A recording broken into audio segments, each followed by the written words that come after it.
it is time for some major refactoring. But first,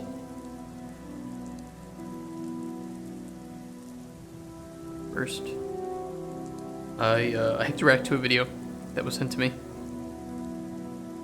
Hey, said Unicorn Kitty, how you doing? How you doing, guys? Happy Tuesday. That's the day it is. I have to watch a video about ego and game directors. This should be very good. From our very favorite Tim Kaine. I should sub to him. Here we go. I don't know what this is about. I assume it's about ego and game directors, but I don't know what to expect here. So, let's just jump into it. Let's do some reaction content. Hi everyone, it's me, Tim. Hi, Tim. Today I want to talk about ego and game directors and how those two things often seem conflated in people's minds. And I want to talk about... Oh boy, I would have a lot to say about ego and working with some game directors. Some game directors I worked with are great, and they don't have an ego, but you really remember the ones that do, I'll tell you that. I've talked about how to be a good game director, but I'm going to talk specifically about what it is about having a strong ego, but not being egotistical, means for being a good game director. Yeah, I can agree with that. To some extent, I'd say this all the time to new junior designers, especially junior designers who have trouble, who might be a bit passive. It's a very dangerous position to be in if you're a passive game designer, because you are unwilling to stand up for ideas that might need to be stood up for, especially from... You'll have publishers, you'll have investors, you'll have the public, you'll have other team members who want to force ideas or who think that they have a better idea, and they don't always have a better idea. Sometimes they do, sometimes they don't. And as a game designer, you need to have this this bipolar personality where in one case you are willing to die on the hills of certain ideas that they absolutely need to be done and be put into the game. And other times you need to be able to say, oh, actually, yeah, that's pretty shit. Okay, we're going to redo it some other way. Game director I've talked about is the person who holds the vision for the game being made. Yeah. So questions that arise, does this feature belong? Is this character a good character? Is this storyline good? Ultimately, I've been in that position before, too, with one of the games I worked on, and it is very difficult. Go up to the game director. Now, usually they have a lot of leads, a lead narrative, a lead artist, a lead system mechanics person. And those people are deciding a lot of this, but they're doing it based on the director's philosophy. And being a good game director means having a very clear philosophy of game design and communicating it to the team. Yeah. If you remember, I talked about writing design docs and that they should have goals. Design docs are more than just, 100%. Here, do it this way. Yes. At the top of every design doc, I recommended having a goal saying, this is why I want this feature. It supports this Tim, I 100% agree, and I'm tired of reading design documents that don't state the reasons why we're implementing this feature or this system or reworking it, whatever. How does this benefit the player? What is it meant to do? How is it going to affect the gameplay loop? What are the goals of this design? Oh, 100%. I could not agree more. Goal. Maybe it's a goal of making melee and ranged combat feel different. Yeah. Maybe it's a goal of making sure that the different paths you make in the game, combat, stealth, dialogue, are supported. But then when you go and read further on the page, and maybe it's a page about weapons, or maybe it's a page about skills, you will see it reference that goal and go, this is to support this goal. Yes. Now, a good game director should be willing to discuss those goals with people on the team and be willing to change them if they cause a problem in the game. For example, someone may read a weapon design and go to the the game director and say, this weapon doesn't support keeping melee and range distinct. Yeah. Or, hey, I'm worried about us keeping melee and range distinct because it's causing this kind of weapon not to be put in the game. Notice those are two different things. One is talking about this weapon doesn't meet the goal, and the other is saying, I think this goal is causing a problem. But both of them are saying, here's a problem that's being caused. Let's discuss it in terms of either the goals being wrong or the goals leading to, or something not supporting those goals. Now, when I talk about wanting to discuss these things, there's a limit that every game director has to how often and how much they want these goals constantly confronted. It's really true. And it comes down to, like, I always tell new designers, this is a communications job first and foremost. That's all that game design is. It's a communications job. You are listening, you are transcribing, you are blueprinting, you are solving issues via communication in different ways, either through voice, either through text, either through presentation of some sort, drawing on a blackboard or a whiteboard. It is a very heavy, very difficult communications job. And unfortunately, not everybody is great at communicating. I mean, designers, if you hire good ones, they are good at communicating. And it doesn't mean that you are perfect at communicating or you are able to speak your mind clearly every second of the day. That's just unrealistic. And while there may be people who are better at it, there may be people who are worse at it. Everybody's got their flaws. There are also other parts of the team, other team members who may not be in a communications job like that. They're an artist or they're a programmer, and everybody's got their quirks, right? I happen to work with quite a few people who are on spectrum for autism, and they've all got their individual quirks too. And sometimes I have to shift the way that I'm talking or thinking based on the person that I'm talking to from the team. So unfortunately, you do get the case where you have individuals who aren't very good at understanding like social cues or are very stubborn. And I am very stubborn too, so I get that way as well. But you'll have problems with certain people where they just constantly want to go against your design, and not because they have bad ideas, but because they don't understand some of the limitations that you have as a designer or as a game director, where you are constantly thinking about how much time is this going to take, how many programmers is this going to cost me, what is this going to do for the end game? How is the system already being perceived by players if it's like early access or a demo or whatever? There are so many moving parts to game design that often aren't seen by other team members who it's not the responsibility to know all those things. So as much as it is a communications job of what people need to do and where they need to go with creating something, you also need to try and communicate the reasons why you're making the decisions that you're making, which a lot of time are just budgetary time constraints, things like that. Like, we just don't have time to do it this amazing way that you have. I love your idea, it's great, but it would take 2 months to make. It just can't be done. We need something that takes 2 weeks to make. So we need to cut the scope, we need to find a simpler idea and just push it. Sorry, Tim. First of all, ranted. The discussion should be that it's causing some sort of problem. But if you're not doing your work, if your work is getting behind and your reason is, well, I've been spending a lot of time arguing about these goals, then that's a problem. Yep. You should be able to get your work done and still be able to say, hey, I see a problem with this. You can shoot off an email.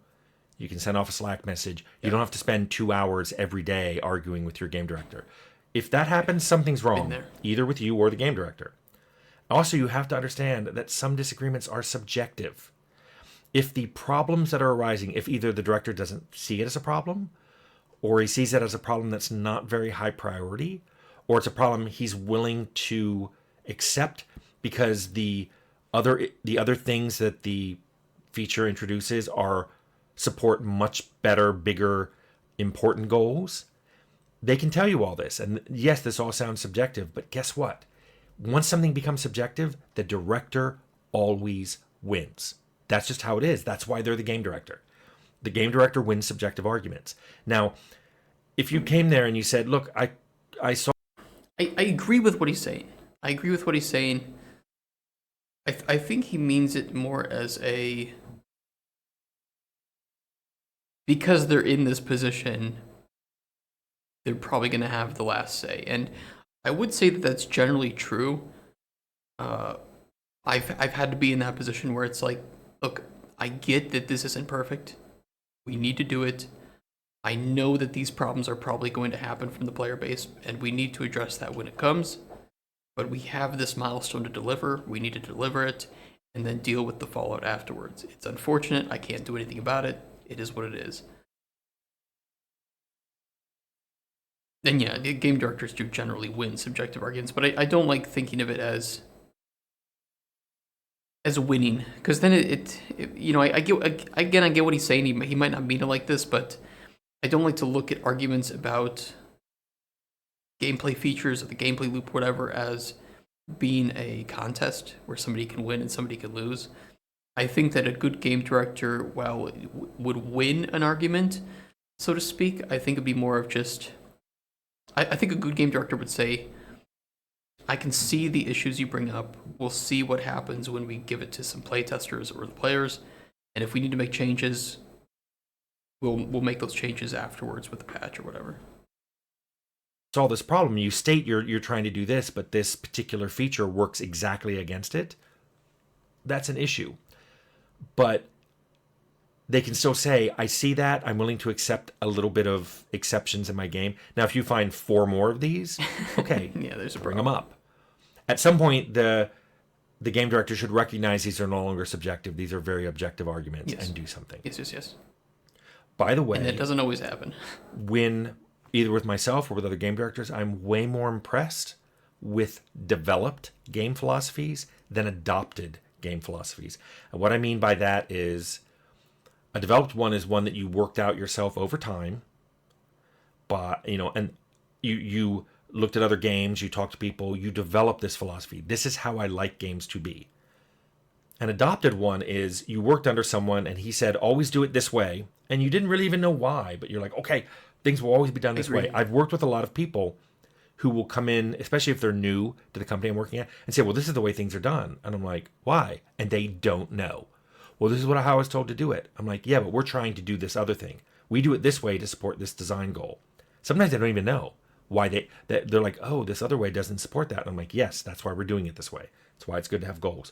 But you often find that... Yeah, you have to be adaptable.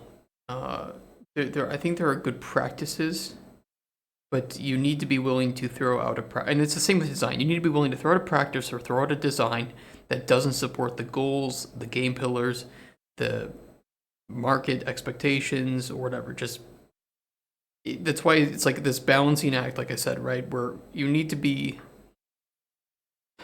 have a personality that's willing to defend, back yourself into a corner, defend it, so to speak, and be the champion of an idea if you are really, really sure that it's going to support this design goal. But at the same time, if somebody just brings up arguments that no longer seem, like Tim said, no longer seem subjective and are now becoming objective, you need to just be willing to lay down your arms and say, okay, I see it now. Let's do it your way. And that's really difficult to do. It's really, really difficult, especially with your own ideas, which is why number one, I try really hard to not get married to my own ideas. Number two, I try, and I think this is something that I would recommend to anyone who wants to get into game design or learn more about game design, be the first person to criticize your own ideas. Be the first person, because it'll make it easier for you to see the flaws. It'll be easier for other people to point out flaws and to come to you about them. And it'll make people trust you more if they come to you with a problem and you say, yeah, I've been thinking the same thing. And if you see it too, maybe that means we see the same thing. Let's talk about it. Let's find a new solution to it together. And lastly, I would say that I try to give, how should I put it? I try to attribute design to individual team members. Like this cool idea that Tim over in programming or whatever it came up with, and I say this feature, and I tell players, I'm like, this feature was thought up by Tim over here, and I think it's really great. And what do you guys think?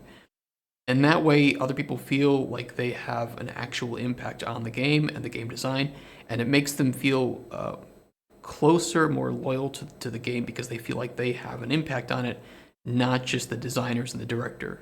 Like this is not a game made by these people who have some exclusive right, God-given right to the idea of the game. No, the game is the team's, the team is the game. That people have beliefs that were simply handed to them, and they have no justifications for it other than this is the way we've always done it. This happens a lot outside games. I don't watch football, but my family's a big football watching family. They always rooted for the hometown team. We grew up in Washington, D.C., so they always rooted for that team. However, my brother-in-law liked the Minnesota Vikings. He didn't grow up in Minnesota. He grew up in D.C. as well. So that interested me. I talked to him about that several times. It's like, what do you like about Minnesota? And he had reasons. In other words, he decided what team to like. He just didn't accept, well, this is where I was born, so this is the one I'm rooting for. You can do either one. One is interesting, one is not. One is thoughtful, one is not. Similarly, when I was in grad school, I had a friend who changed religions as an adult. And not like to or from a cult, which is its own thing. And the difference between a cult and religion is a whole other video that's not for this channel. But I'm very secular, and as an adult, he changed from one major world religion to a different one. That was interesting to me, especially because I had taken a comparative religion class just a couple years before. We had a lot of talks about that, and at first he was worried about talking about it because he thought I was trying to question his decision. I just wanted to know what causes that, because very few people do that. I'll tell you what I think causes it before, just so I can hypothesize what Tim is thinking here. It has to do with order and understanding, right? People don't like feeling as if they don't have control, and by using adopted, established methods, somebody who doesn't know how to get from point A to point, let's just say point Z, on their own, right? They don't know how to go through all those individual smaller points. They will adopt and use an established method or methodology to get to that point because they aren't sure of how to create it themselves. And I think this is not necessarily, I think that there's two problems here. Number one is you have new people to the industry who genuinely don't know, and they use that as a support while they develop their own methods. The problem, this is not a problem, by the way. The problem would come from once they are wise enough, knowledgeable enough to probably know how to do it themselves, they'll cling to the established method because that's what got them to that point. So it's almost like some weird issue with like loyalty to the system and the established method. And honestly, if the method works, you can make an argument for doesn't need to be replaced, doesn't need to be fixed. I would say yes, just because by pushing the boundaries, pushing limits, and questioning why you're doing something at all times is a good way of developing and a good way of designing 100%. Why is this... And, I do it all the time when I play new games. Why is Helldivers 2 such a successful game? I'm going to be playing that probably soon on stream. I'm going to be figuring out what exactly makes it so successful. I've been trying to avoid watching too much about it because I just want to kind of go in blind and discover the key choices in the design that were made that I think are is pushing this game to new levels, right? I mean, what's the Steam DB info on Helldivers 2 right now? Again, another 24-hour peak at 411,000 people, and they're still trying to fix the servers. So we're gonna be going into that, but that's what I think Tim is saying, is that it's this crutch methodology that you use or that other people force on you who are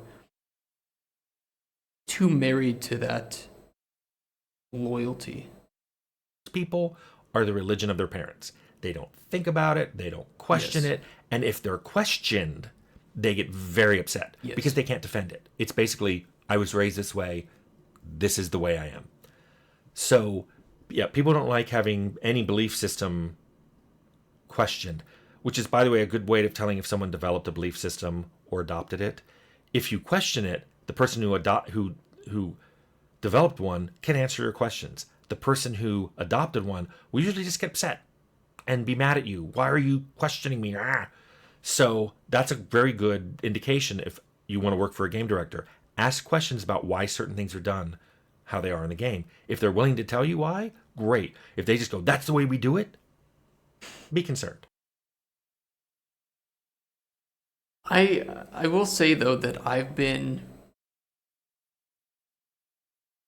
It's not always the case.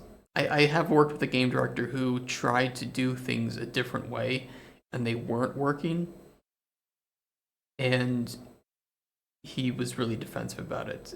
I mean, maybe it is the case where he was trying to say that he is developing it, but really he adopted it from somewhere else. I haven't seen his method done anywhere else because it doesn't work. So, I don't know. I don't know. But I had the exact same thing. Like, I mean, he would just tell me like the way that you're doing things is wrong. The way we're doing things is right. It's like, yeah, but the game got canceled by its publisher, so who's really doing things right? Anyway, I had great discussions with this guy, and he opened my mind about, hey, for some people, religion really works well for them. Mm-hmm. It met. He had needs that religion met. Yeah. That his other religion didn't, and non-religious activities didn't. And that was great. Yeah. Well, we've really gone off on a tangent. What does all of this have to do with ego? Well, for many people, they see game directors as simply very egotistical, loud designers. Some are. They seem to always be saying, just do this my way. And they are, because they're the game director. They have the vision. They want something done a certain way, but they should be able to tell you why. They should be able to explain it, and they should be consistent. That's the biggest thing I think people should point out when they're looking at design docs for a game, going, this is not consistent with your stated philosophy and goals on these pages. Yeah, if the goals, that's one of the reasons why game pillars are so important, because especially, imagine if you're a new person to a company, you've been hired, the game's already 2 years into development, you're going to be trying and begging for any information about what the game is, what it means. And the consistency is really important because at least you can start to build up an understanding of the game and not have it immediately shattered reading some new document, which is also another reason why keeping documents up to date is incredibly important. And the game pillars are the core of this here. This is because I think they're easily digestible, they're easily viewable. For instance, I'll show you Cauldron Chronicles pillars here. What is it? This one? And, these are something that I can look at and I can say, does my design of a new system like our alchemy, for instance, or our open world or our NPCs, I know it's a little hard to see. Well, that's going to be even harder to see, Mr. Streamer. Are the new systems and the new ways that I'm developing things, does it actually meet this pillar? Is it on display, or is something that I'm making contradictory to the pillars that I've established? And if so, I think that having this allows anybody on the team to immediately point out, hey, this contradicts exactly what you wrote here. This new system, this new alchemy system, let's say, for instance, does not allow freedom of creation. It's very rigid. It's following recipes. Are we changing the game's idea now, or is this just not in line with what we wanted to make? And additionally, not only does it allow for you to kind of not have a scapegoat, because this is the rules of the game, right? The core pillars, the things that hold it up. But it also allows new people and other team members to have ideas and look at what the goals are of the game, and then filter their ideas first through this or through their understanding of this, and then come to you with those filtered ideas. So it kind of prevents you from being bombarded with ideas that are just outlandish, that don't fit the goals of the game. Oh, let's add in guns or something to, well, I mean, I can't really use that as an argument because Pal World was so successful, but you get what I mean, right? You can't, if the goal of the pillars of that game were guns and Pokemon, right? So this is just a way for you and for other people to filter and to understand what the game is trying to achieve. And the reason that I use pillars and sub-pillars, which I know other people don't usually do, they just do pillars.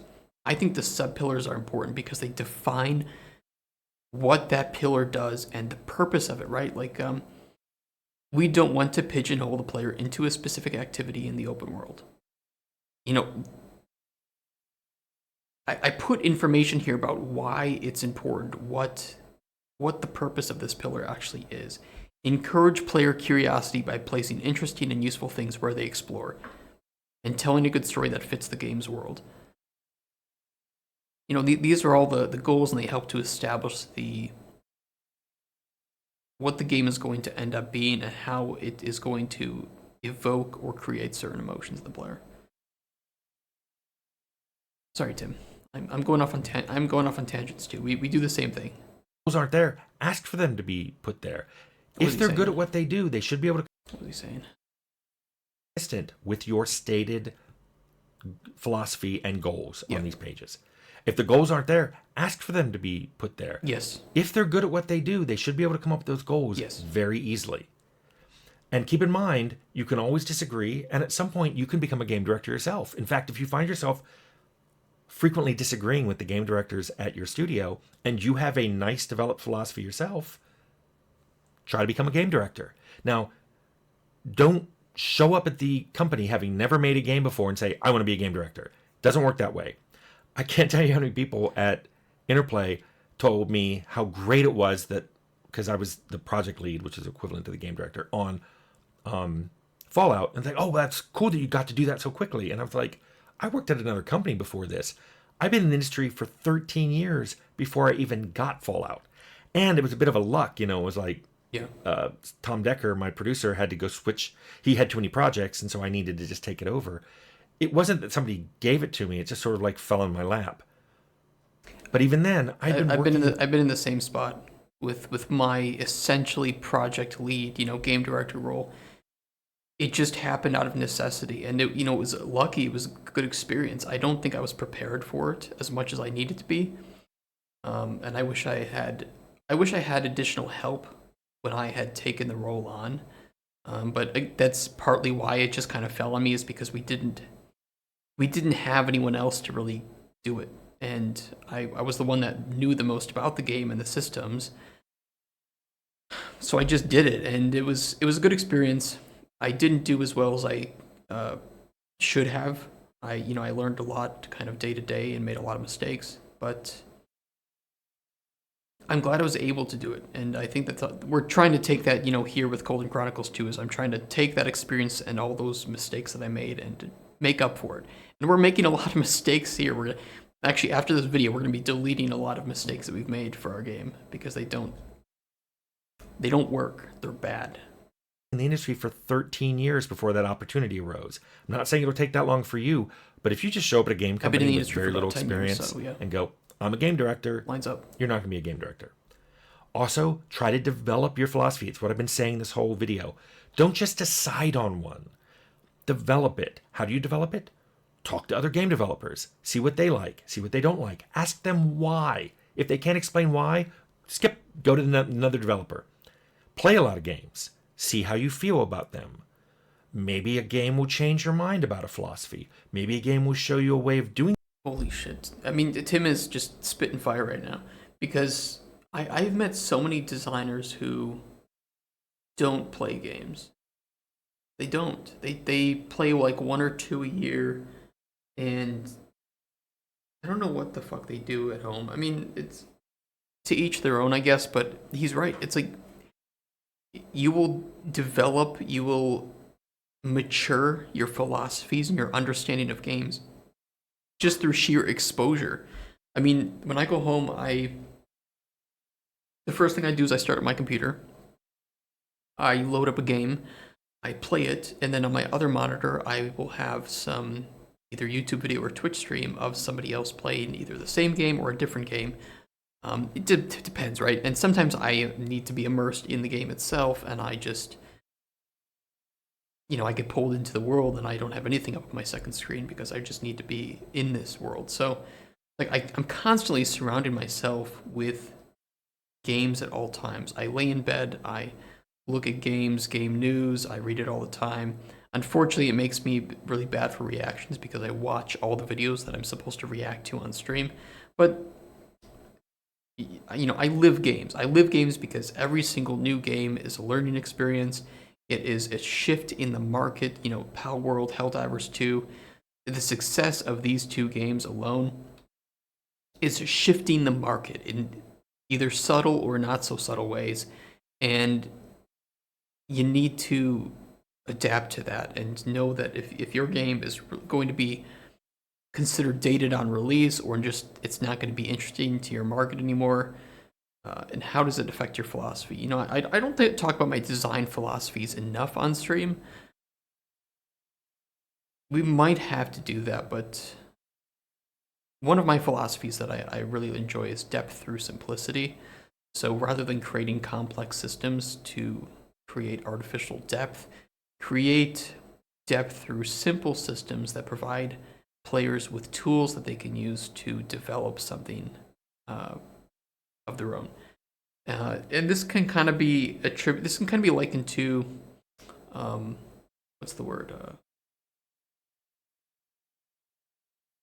Emergent gameplay, right? Where something like Gmod or Minecraft, even Terraria to an extent, you have this. Actually, Terraria is a really good one for it. You have this emergent gameplay where, let's use Terraria as an example. You have your character, you have Big Boss. How do you defeat Boss? Well, you have so many tools available to you. You have rope, you have platforms, you have traps, you have, you can build tunnels like with Plantera. You have so many ways of dealing with a boss. Some are considered the meta, some are considered better, some are considered better for certain classes or, builds that you have running. So, or even difficulties, right? This is depth through simplicity. You need to kill Big Boss. Big Boss does this shooting attack, does this AoE attack. It's pretty simple to understand. How do you beat it though? You utilize the tools around you and the materials that you have with you in order to overcome the challenge. That is depth through simplicity, right? You think it's a simple game looking at Terraria. Oh, it's just 2D Minecraft. But yeah, but it's very different. Very, very different than that. Something that you never thought of. It's deeper. That doesn't fit with your philosophy, so you can expand your philosophy or add an extra part to your philosophy. Yeah. Conferences are great, like the GDC. Other conferences are good. You can watch them online. Plus, there's a ton of videos you can watch online, and try to figure out what those people's philosophies are behind what they're telling you to make. They're usually stated, and then, in all of this stuff, ask questions. Ask questions to your other developers. Find people online. People ask questions on my channel all the time, and I try to explain what my philosophy is. If you've watched, there's over 250 videos now. My philosophy should be pretty obvious. I love player agency. I love nonlinear storylines. I love having the reactivity to what the player does. That's my philosophy. So ask questions. Ask questions online. Ask questions to other developers. Play games. Go to those forums and ask questions. Why do you suppose they did this? Yeah. Why does this work in this game but not in this game? Hey, I always thought this was a way to do something, but they're doing this other thing. Why does it work here? Or does it not work here? Am I missing something? These are great things to ask. And then when you finally get an opportunity to become a game director, you should be able to make a strong case for why it should be you, and you should be able to express your design philosophy very clearly. And it doesn't need to be egotistical. It just needs to be strongly supported. Anyway, I agree. Agree. That's my thoughts on ego and game directors. Thank you, Tim. And he brings up another thing here with the just to learn, ask questions, understand things. I try to break down game design into its basic function, which for me, what I believe game design is at its core, at the very base level, is creating emotions and experiences through this medium, right? And it's no different than a book or music or a movie, right? You are using senses and sensory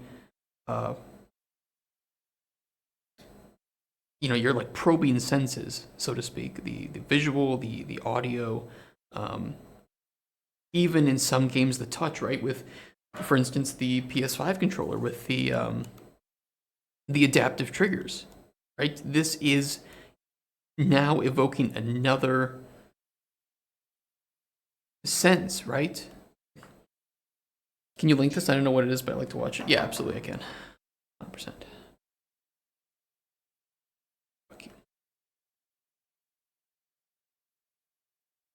Wow.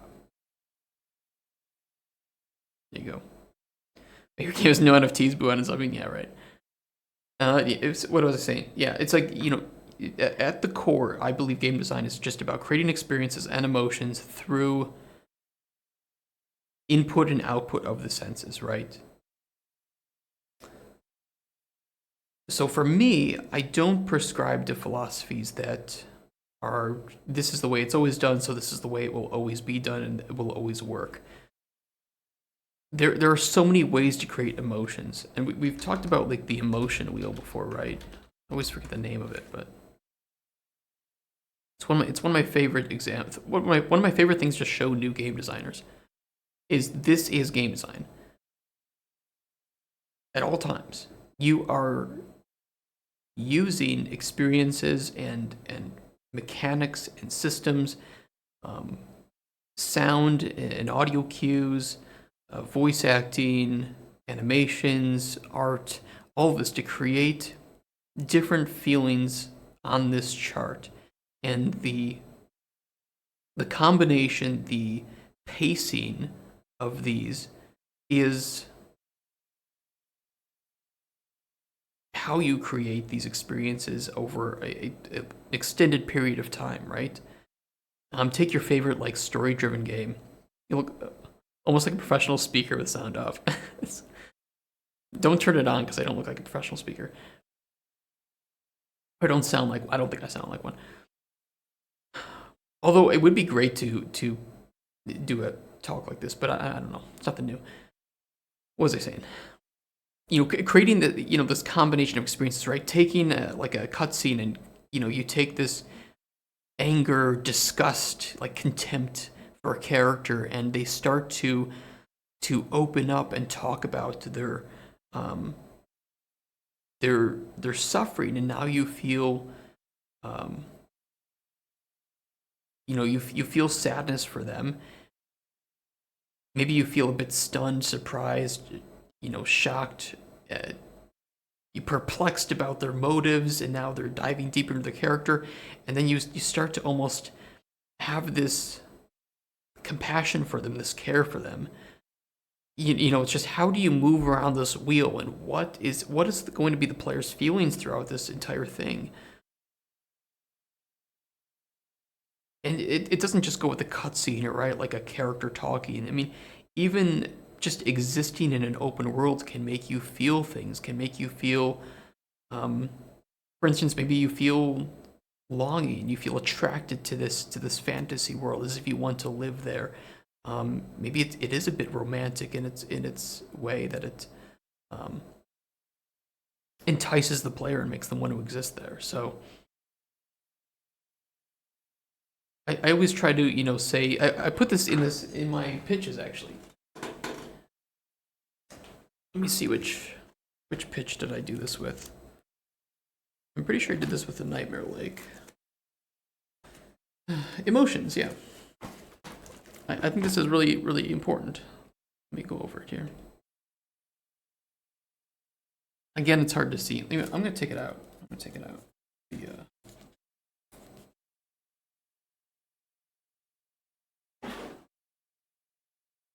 So we had this emotion slide, which is like, what are we wanting the players to feel?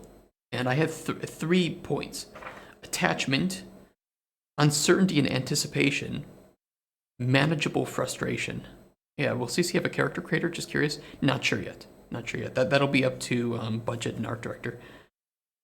So we wanted players to feel attached to their heroes, because when they are attached to them, similar to like Darkest Dungeon, which I worked on, you have named heroes, unique traits, unique personalities, and that way when their successes or failures are happening in real time, they reflect your own successes and failures with managing them. And you'll feel things, you'll feel emotions when they beat that giant boss with barely any HP left, or they die and their legacy lives on through their party, or through your graveyard in your game, right? Uncertainty and anticipation was another one. So you have unique scenarios, scripted and unscripted events.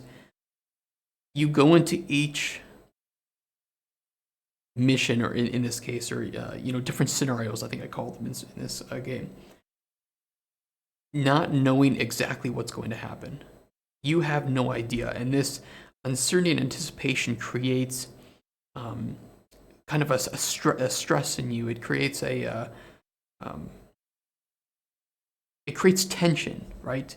So rather than it being like I think good horror movies, good horror films are about creating that tension in you, that either, as Alfred Hitchcock would say, you have 2 ways of creating tension in your audience: show the character something that the audience can't see, or show the audience something that the characters can't see, right? If there's a bomb underneath the table of 2 characters talking, but they don't know it, now you're tense.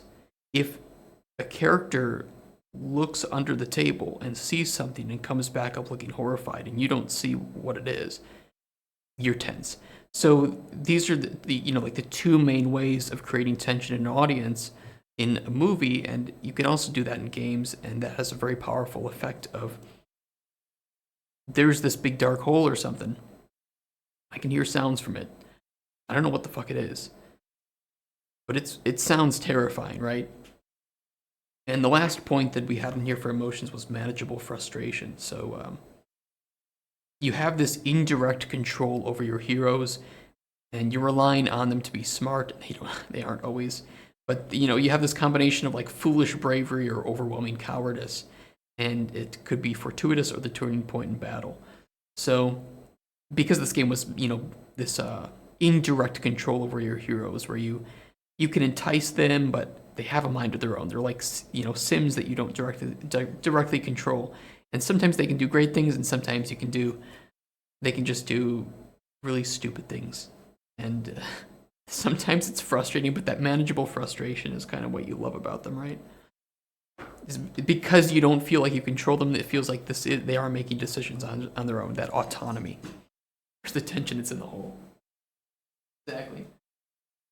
Exactly. So I try to design for emotions, and this is something too that I know the Subnautica developers have talked about a lot, which I highly recommend.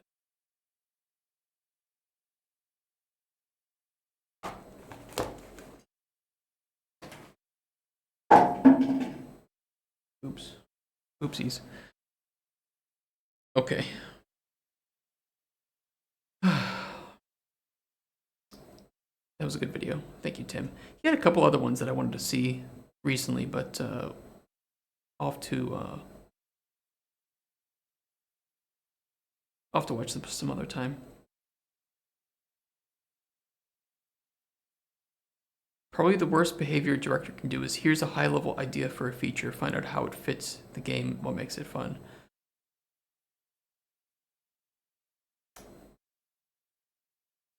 Yeah, I've been there. I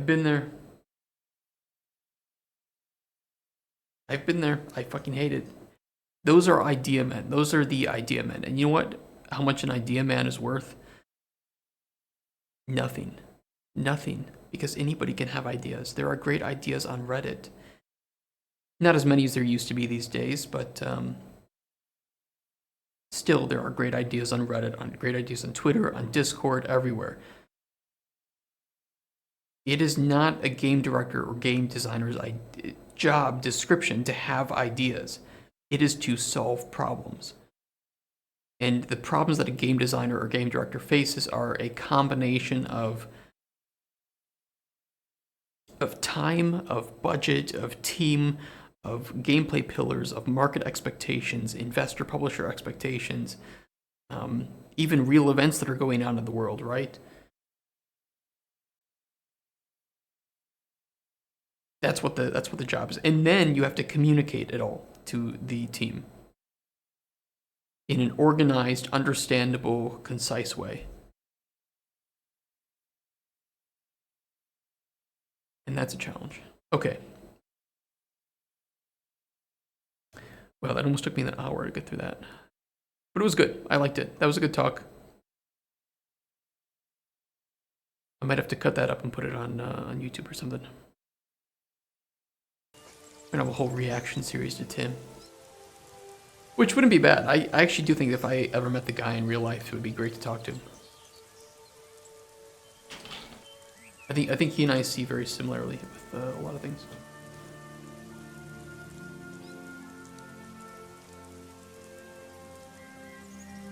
But yeah, 13 years in the industry, getting a game director role.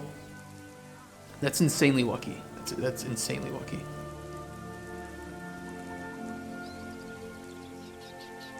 And not only that, but he did a great job with it.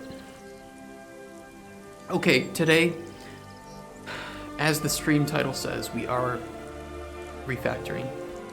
And I have an idea. I had an idea last night of how I think we can make this bartering system better.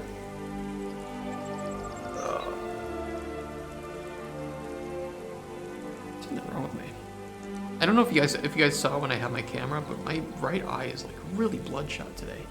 I don't know what I did, if I just rubbed it too hard or I don't know what it is, but it looks like I got really high, but just on the right side of my face. Really bad. I don't know what happened. I might need to replace my contacts too.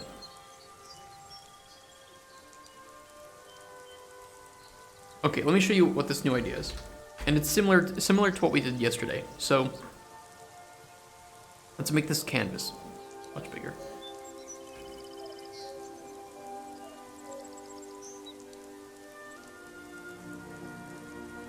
Okay, we go back to just having the let's make our screen here. This is our monitor.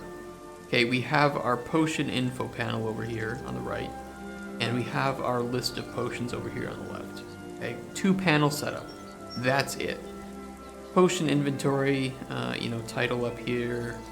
We have our info, blah, blah. You know how it looks. And then we have our setup of potions. Let's just use a different color for this. That's a really big one. That's still really big. You get the idea. We get rid of this whole barter widget down here, okay? Now, what the player is going to do is simply, when they are bartering, we're going to have a, select potions to barter. It's going to say that somewhere. Maybe up here, I don't know. And the player can just tick a little checkbox that will appear on each of the icons of the potions that they want to barter. And then the player can press, some accept button. So maybe we just have a, let me see. Let me move this up.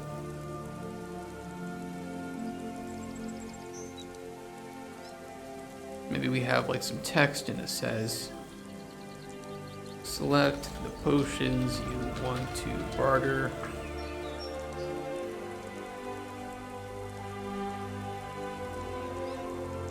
And then just some button.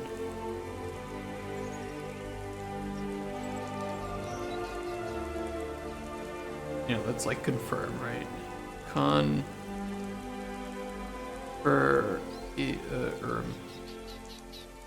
Good, perfect, very readable.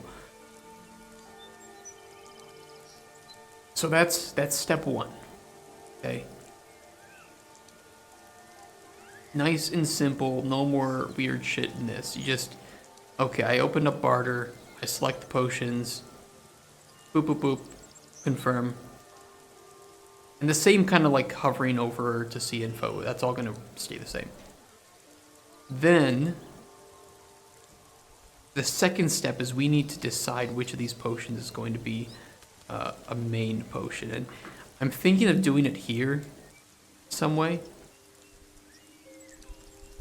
but I don't know how it would look. So second idea for that is to then go to a, so you do this first, and then you come down here and you do just a pop-up. And the pop-up is gonna be, let me make this longer. 5,000. Big canvas.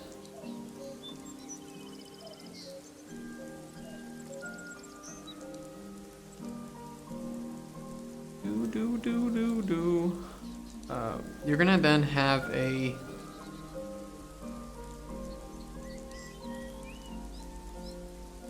quick pop-up, select main potion, and then maybe like some information. So you're gonna have like a scrollable list here of your potions that you've selected.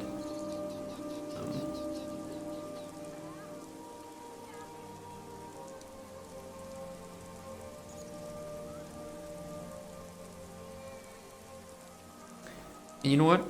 I think instead of a pop-up, we would just replace this window. So you would click confirm, and it would replace this whole window with this, so that you would still have the info panel, right? Because it can be like, oh, these two use the same icon, because, you know, we have a limited number of icons right now. So you may want to just double check, okay, yeah, this is the one I wanted to use for the main potion. So let me copy this down here.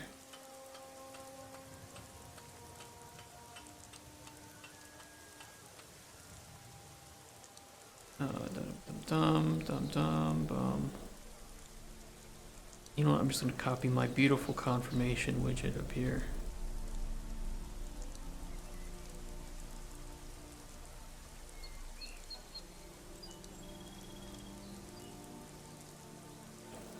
Okay, so you select the main potion. Others are treated as secondary potions. You can only select one. Only select one main potion. So if you like select this one, if this one was selected, it'll just switch to this one. So it's only one highlighted at a time. And then maybe just a quick like helper widget button. Like, huh? What the fuck is this? And then in that case, we can do a pop-up that explains how that works. This won't be a replacement for a tutorial. It will just be a way to review the information. Again, if you forgot what that means, right? Because we need to make the system and refine it first before we dive into making a tutorial, right? Because it's still being changed. Okay, so you have this, you select main potion, you press confirm, then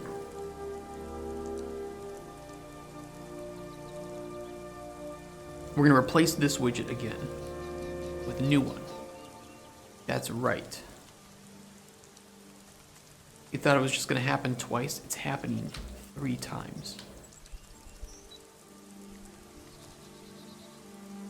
And instead of this, we now go to our itemized list. Let's see.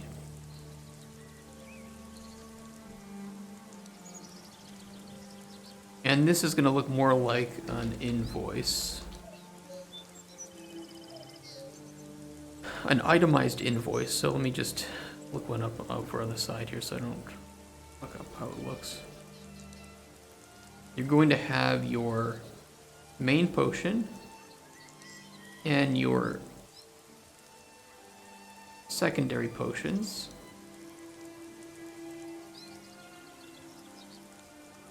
Right, and let's just assume that there are more, even though this is an unrealistic number of them, right?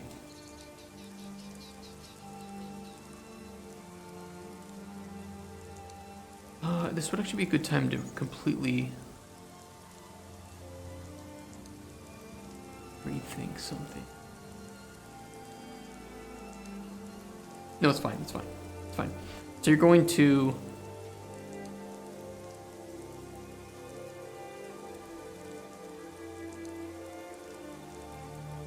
have them here and some other info, whatever.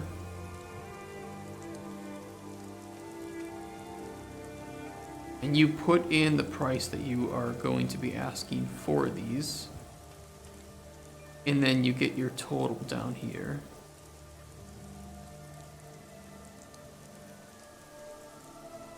I'm not this far into it, so I don't know exactly what it's going to look like. And then you have the final confirmation. And you know what, for the sake of clarity,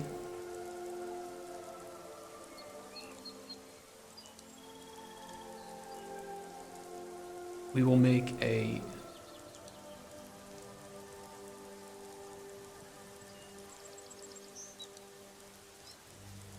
back button.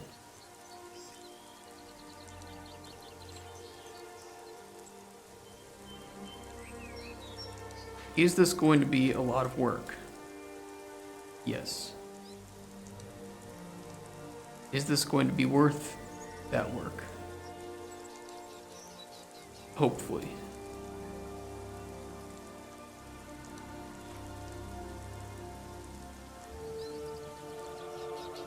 And that's not really there. Can't really go back from that.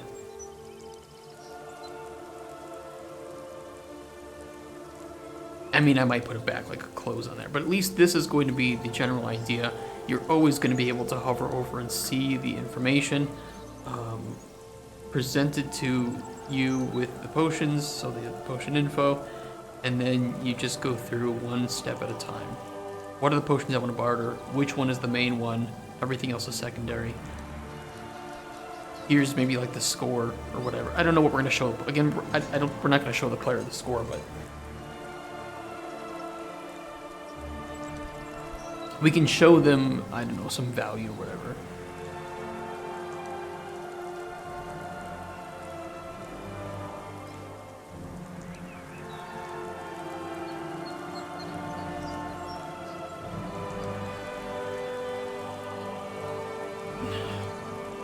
I don't know. We'll figure it out.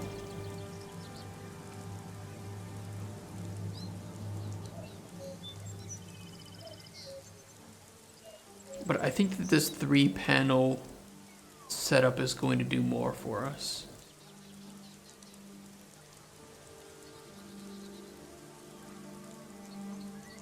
Yeah. So we mainly want to delete... The thing is, I might not delete anything yet. I may just restructure it, so which widget is appearing and when.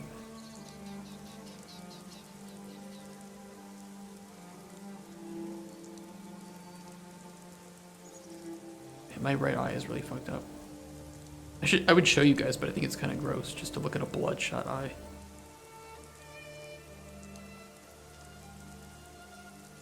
I don't think it's pink eye though, because otherwise it would be my other eye for sure, and it's just in my right eye. I just think I don't know. Who knows what it is? Okay.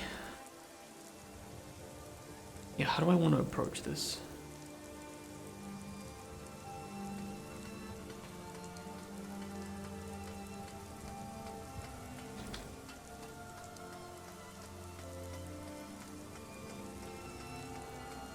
Pretty much everything you see here is fine, in my opinion.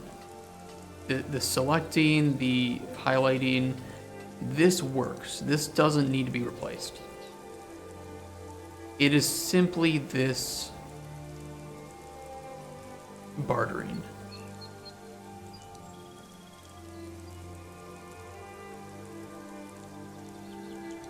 I like these buttons we did though, this confirm and cancel button.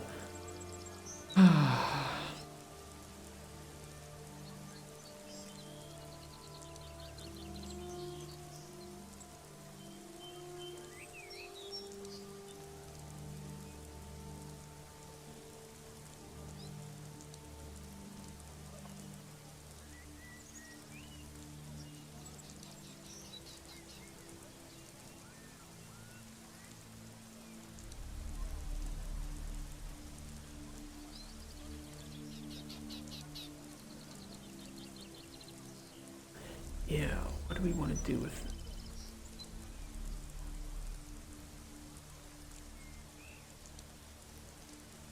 Unfortunately, we didn't separate things into functions as much as we should have. This was a mistake. I'm pretty sure during development of it, I said that it was a mistake. And now you can see why it was a mistake.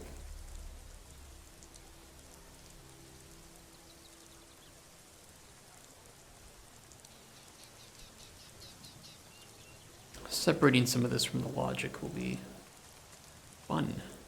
My goal today is, at the very least, to have it separated. That's it. And then tomorrow, because we're doing that tomorrow, and then doing last epoch on Thursday. At least then tomorrow I could go into this and just start to put in the new shit, right? The new panels. I think we will get further than that today, though, so that's a good thing.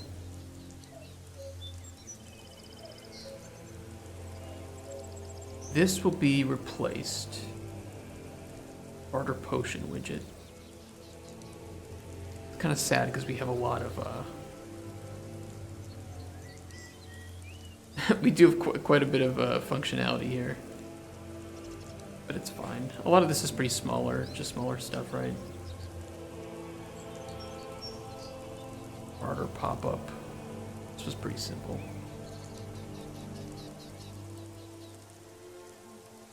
Barter potion widget. Yeah. Just smaller stuff. The first thing I want to change is the way we handle the potion inventory.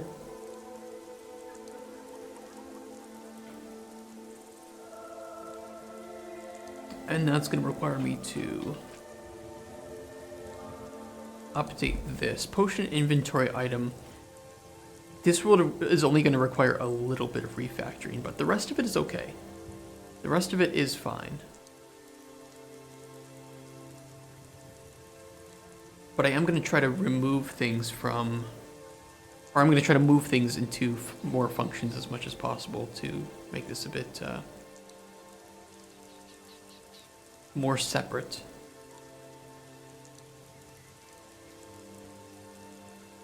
Yeah. That would be my goal. Potion inventory. Probably this is fine to some extent, although we need to probably add barter potions back to inventory. It's just going to require refactoring. Let me start by deleting...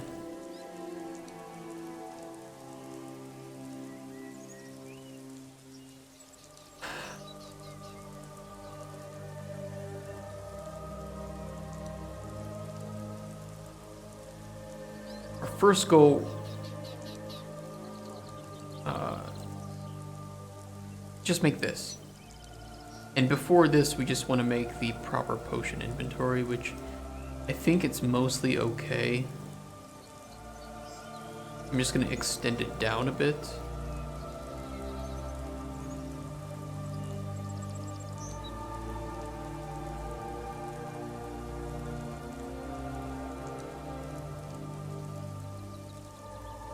And yeah, we will just, I'm not going to delete it because it's going to cause some... No, we'll delete it. Fuck it. Fuck it. See ya. See ya, bitch. And we'll keep the barter pop-up like that, though. Might reuse that.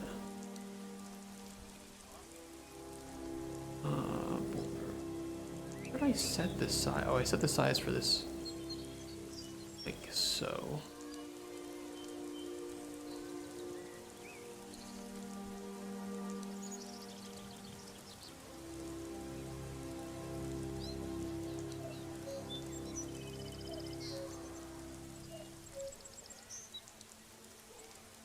Good enough.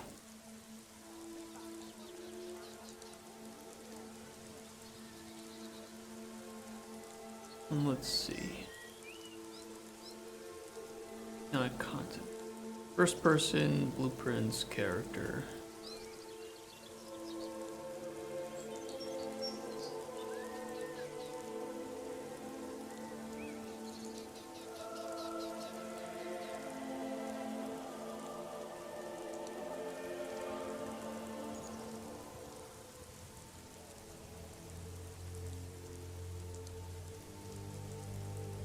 Yeah, this is where we have a problem because this is erroring.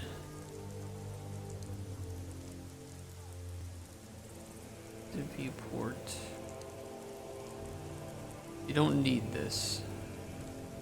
You need this.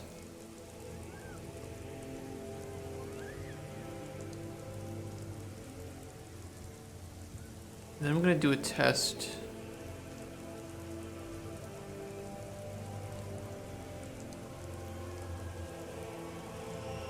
Let's see.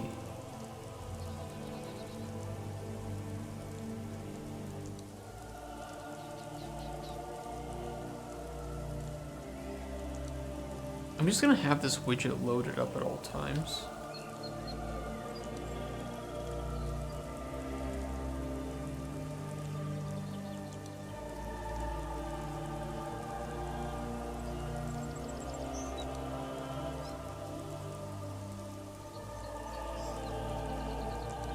And we're just gonna collapse it and set it to visible as we go. Let's see, fill.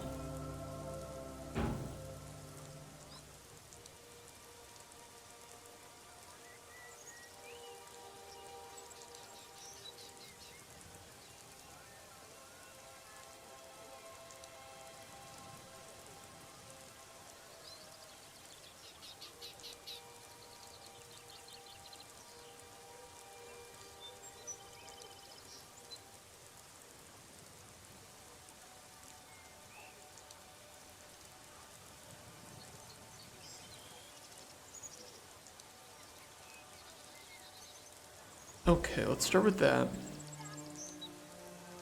And then in the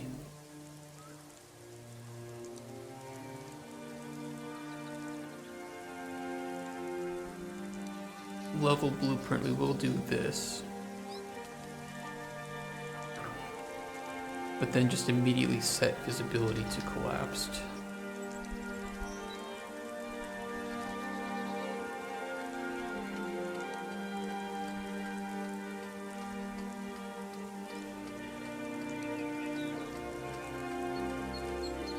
Okay.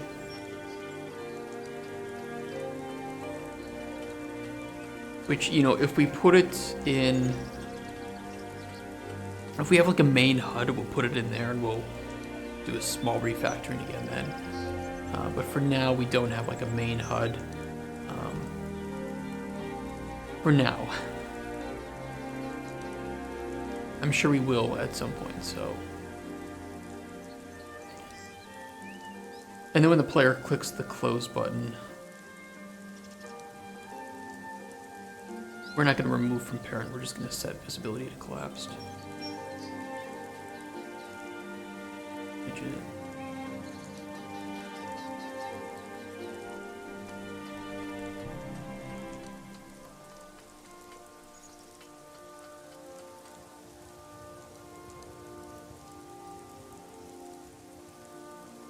Yeah. Yeah.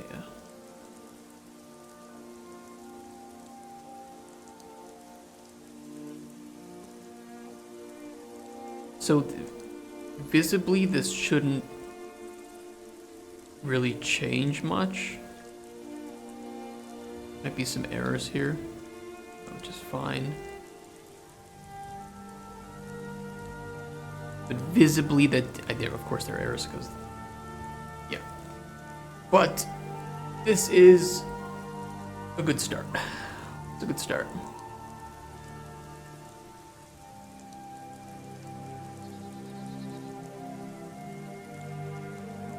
All right, what's the next step for us?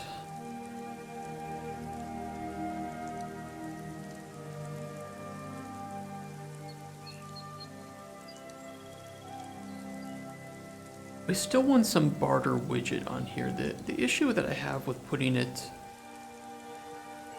in the potion inventory, it just doesn't belong there. I almost want to make a separate barter widget and load up the potion inventory into it. Could that be done?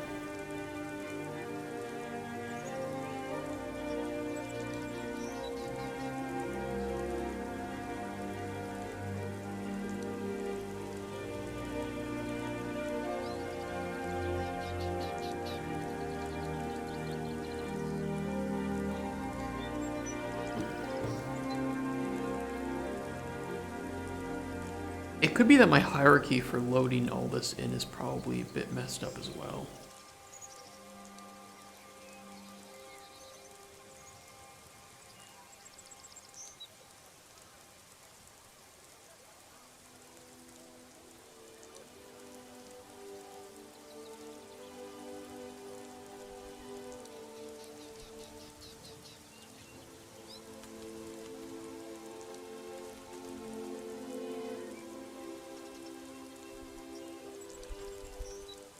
Set up panel, this just takes in the potion data, right?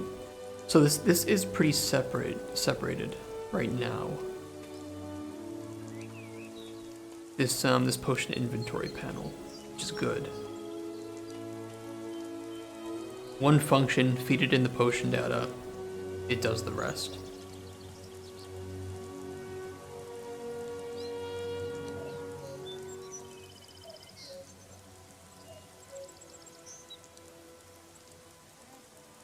This, however, is not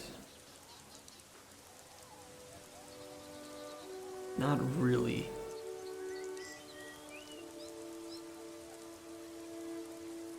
Unless I'm mistaken.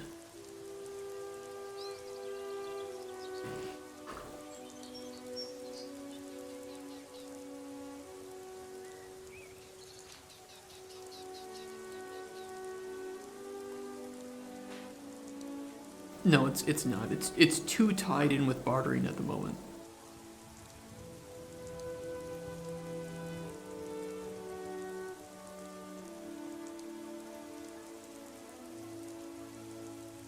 What would be the correct hierarchy? We have the inventory, the info panel. But for you guys, it would be backwards. It would be inventory, info panel.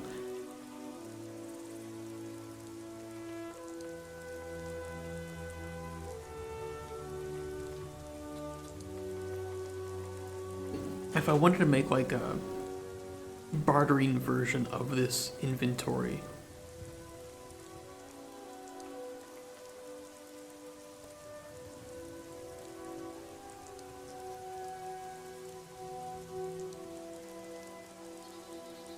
fill inventory is bartering. Setup item set selected. This is okay. This function is fine.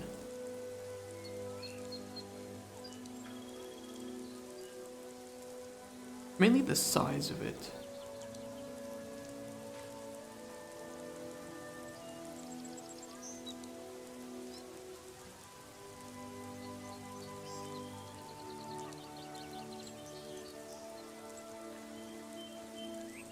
Let me make an enum. Alchemy, data.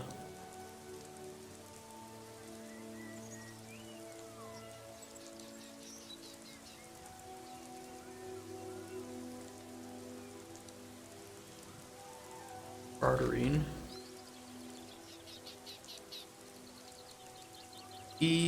Barter stages. Just barter stage. We have 3 stages, right? We have Potion selection. Let's call first potion selection.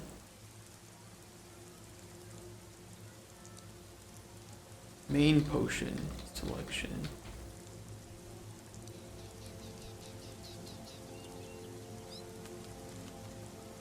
Itemized valuing. This way we can use this enum to determine and to grab information from what stage the player's in. Just good to have that data there. Especially because we could just make like a generic helper widget and then just have it grab the stage of the bartering stage the player's in and change the text based on that, right? So there's a lot of uses to having just one small enum giving you different states. And we do that with our alchemy table if you've been here around. We have tick and trace state to know what the player's looking at, what the player's doing at each moment of the game.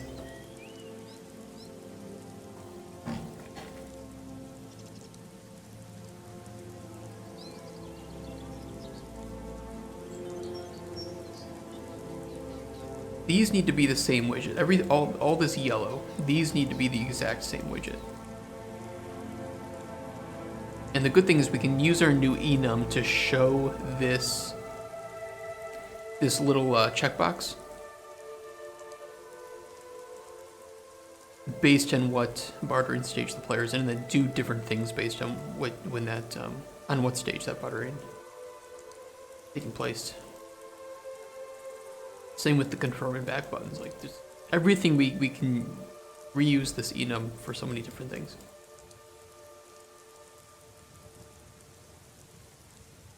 Potion inventory. So I don't think we need to do anything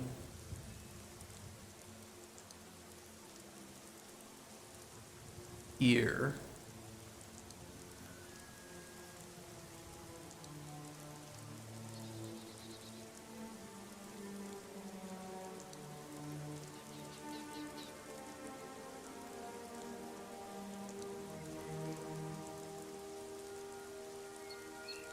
I'm gonna add it here, but as a separate widget.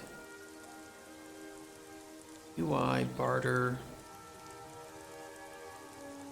I'm gonna rename these to old.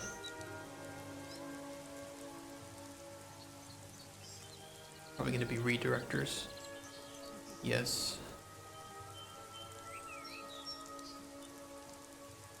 This way I can use their names again.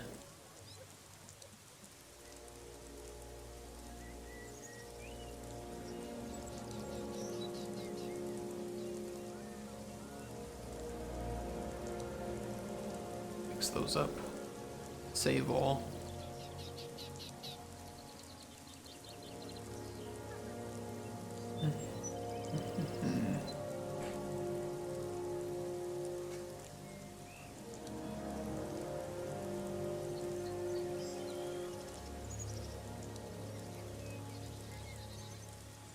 Inventory potion.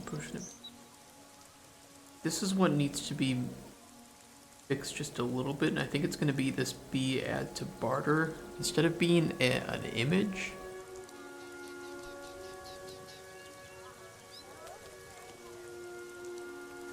I'm just going to change this to a text or to a checkbox.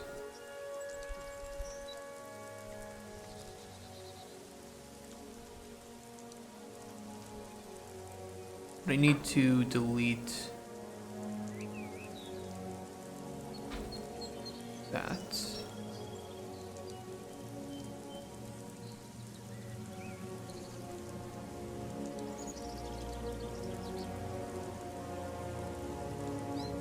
Border button border. It's fine. Checkbox.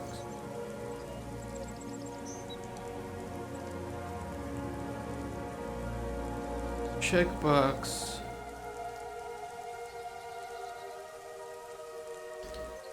Potion checkbox. I don't fucking know what to name it. It's what it is. That's what it does. It's pretty small though. I don't like it.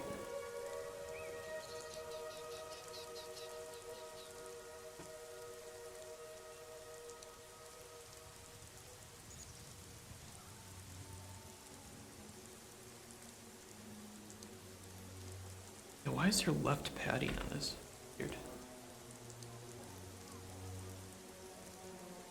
I don't know why there are 2 pixels of default left padding on the checkbox.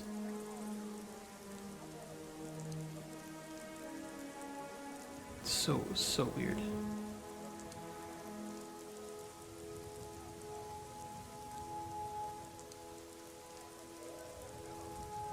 It is really small though.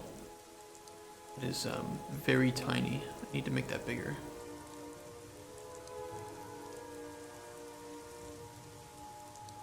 Let's wrap it with a size box.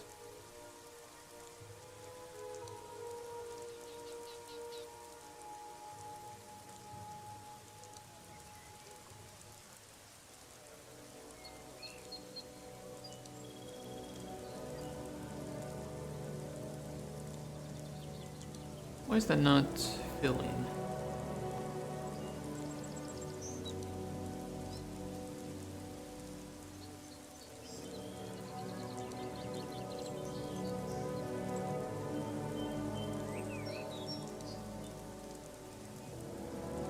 Oh, because the image size is tiny.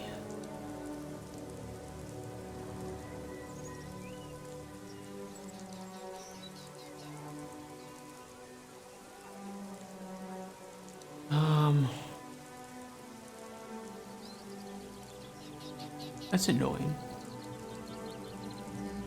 That's really annoying.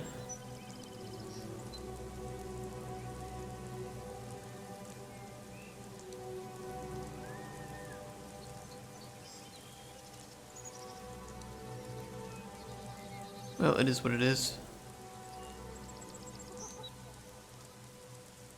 I will just change each of them.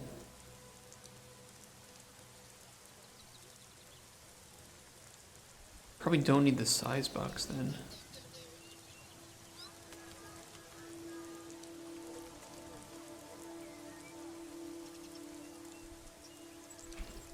$32, $32. $32.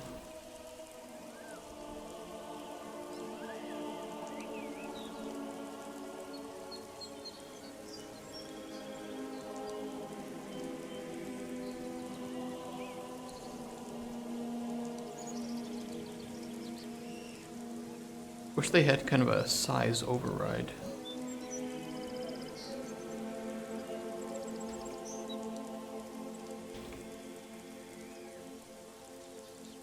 That should do it though. I think it's still gonna look a little... Yeah, it's fine.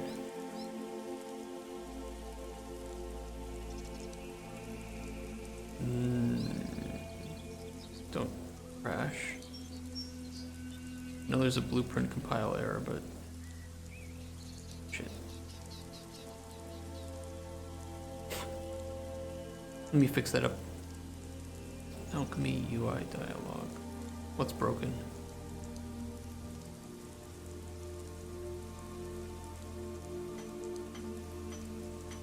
Unrelease B barter, set visibility.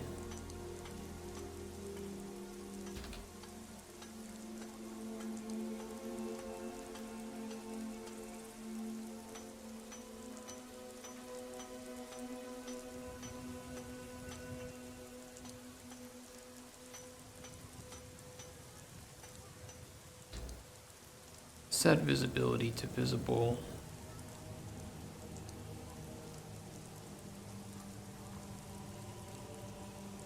Don't need that, don't need that, don't need that. Do need that.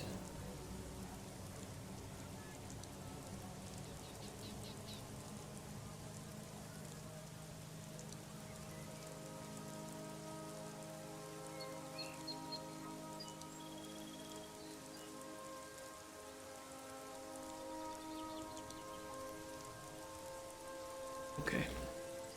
Now when he gets here, we should be able to just see what that checkbox looks like. I think. Yeah, it's here. Here it is. Okay.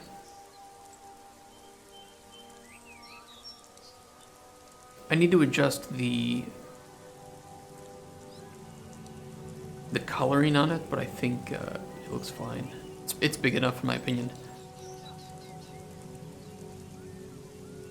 I don't like the coloring very much on it, so we'll just get that fixed up.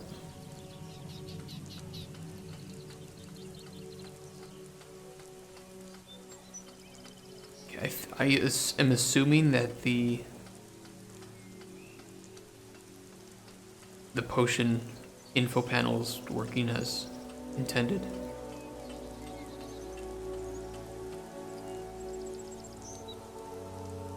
Yeah.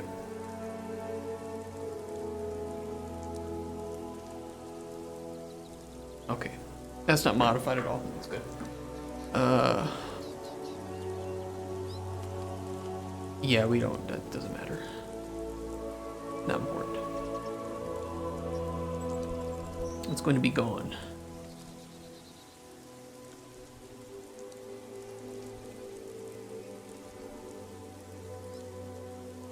Okay, if the player is in bartering,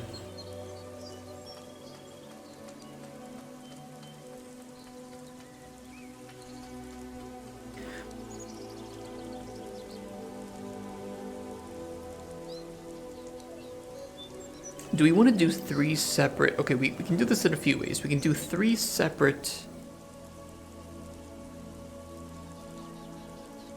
panels that change visibility based on stage. That would be the most basic. We could do something a little bit more complex with a... I haven't ever done it, or I think I've only done it once. I forget the name of it. I think it was the widget switcher. It's like a tab control, but without tabs. At most, one widget is visible at a time.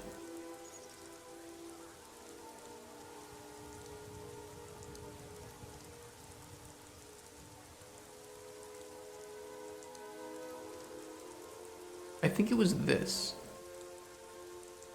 And you change the active widget index. And that just shows you what, you know, the widget that's part of that index. I've never used it though.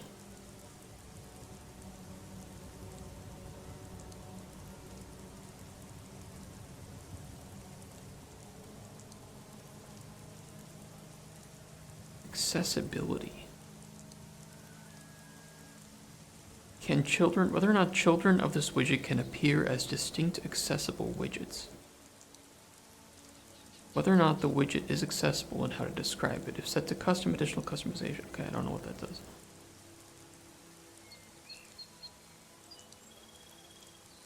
I've never done this. I don't know how to... How would I make different widgets appear in it?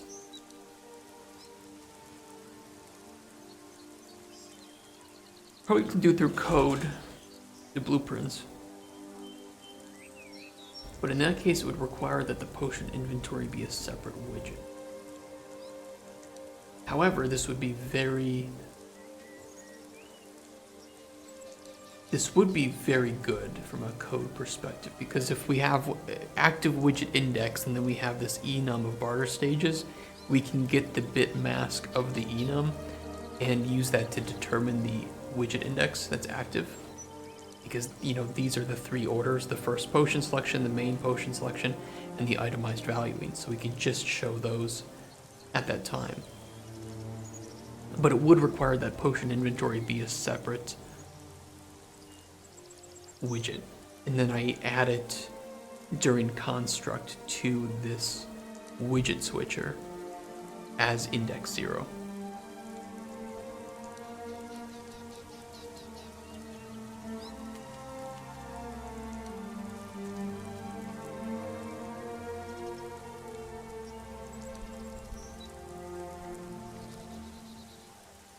Do I want to do that?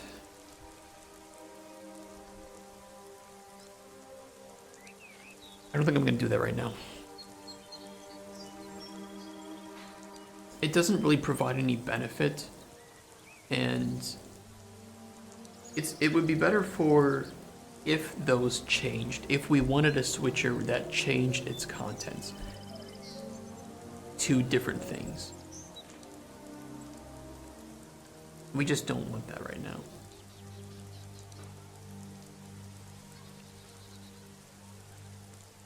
We'll do a simple widget visibility because it's only going to be 3 widgets anyway. It's not going to be like 100 or whatever.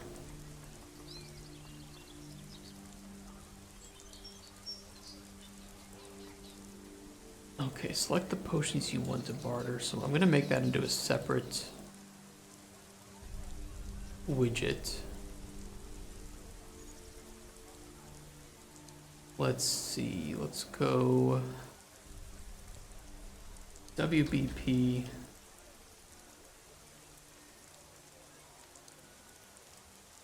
barter first potion selection confirmation. That is a name. And this will simply be a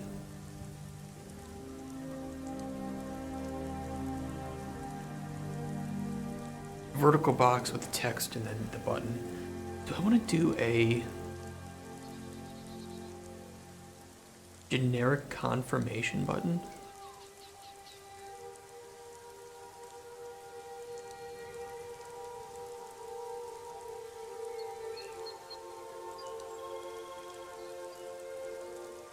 The thing is, I don't do function or like event callbacks as much as I should. I still kind of struggle with understanding how to properly set up event callbacks. That's something I would need a programmer to just explain to me.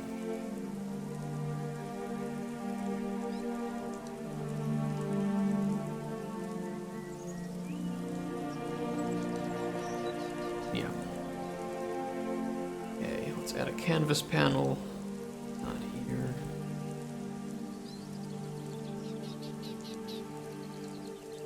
Because I like having a canvas panel. Vertical box.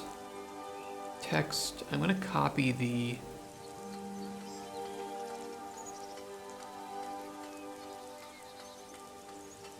I like this confirm button. Copy it.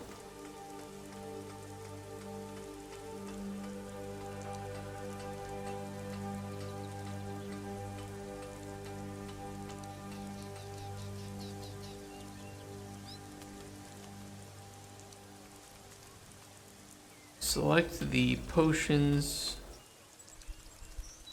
you want to barter.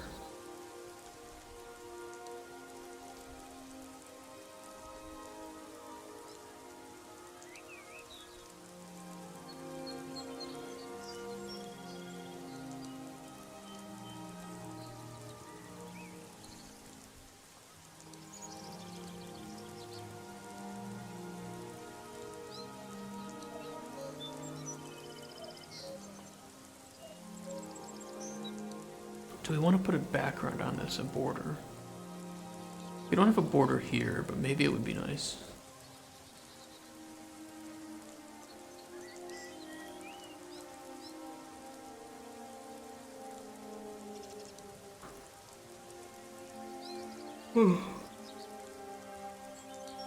Wrap with border.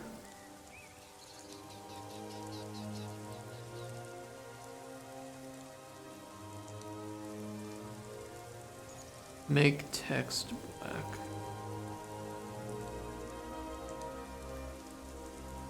Good enough.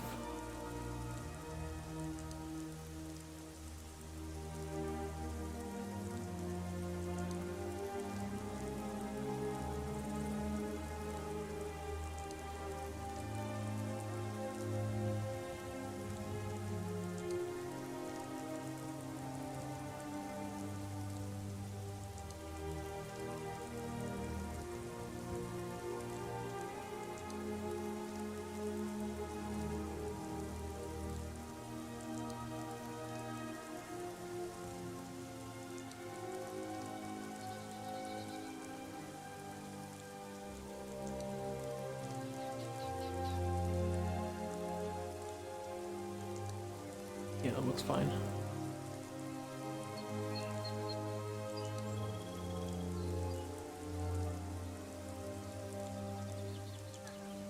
Default visibility is collapsed. I mean, I could bind its visibility to is bartering.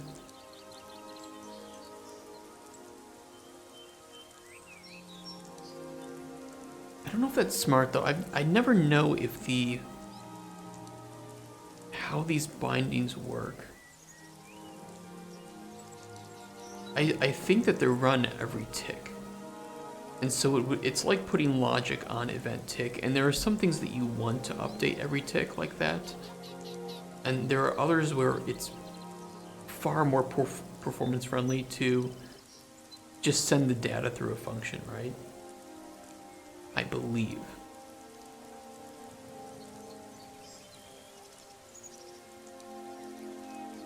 I could check. Why is that flashing? It's weird. UE5R widget function bindings running every tick.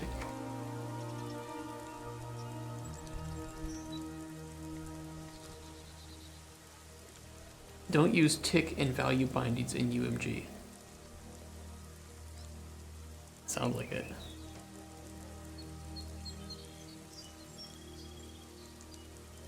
This is from 2014.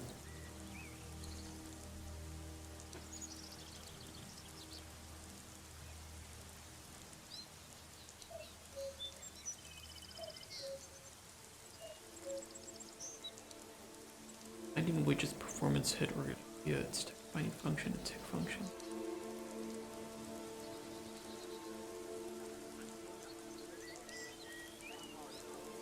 Every binding executes every frame if the widget is visible.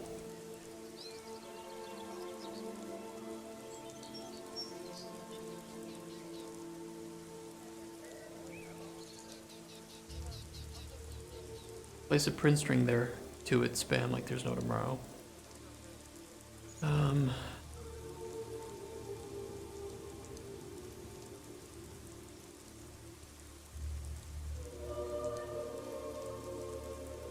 Yeah, if you give an inventory item a name, updating it once is enough. Yeah, I agree with that.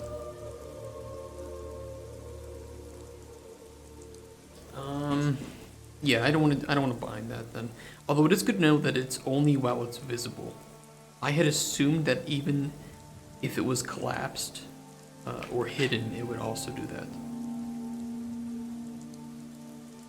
If what that person says is accurate.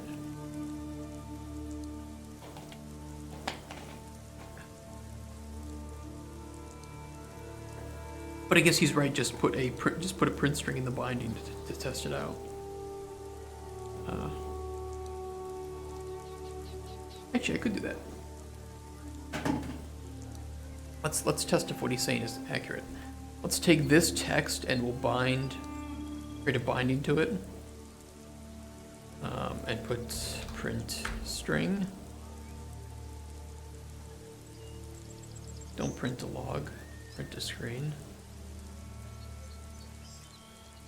That way your log file doesn't get filled with a bunch of shit every time you run the engine. Change test. It is not spamming test. Okay, yeah, he's right. So it's whenever it's, even if it's if it's collapsed, it won't run. Otherwise, while it's visible, it does run. That's good to know. So it's not as bad as I thought. But it still does run every frame while it's going on. So if you do have just information you're only going to update once, like the name of an inventory item, you don't need to bind that. But if it's something that can change while that panel is active, you may consider binding it if it's something that's going to be modified like that. Like a progress bar, for instance, is actually a really good example that person used. Like a health bar. Because it's always going to be active, you know, for the most part, and rather than every time the player takes a hit, it updates to that it sends that update to the health bar. You can just have it read from the player's stats. Okay, what am I doing? On this confirmation button, where are we going to store the barter stage? Probably here.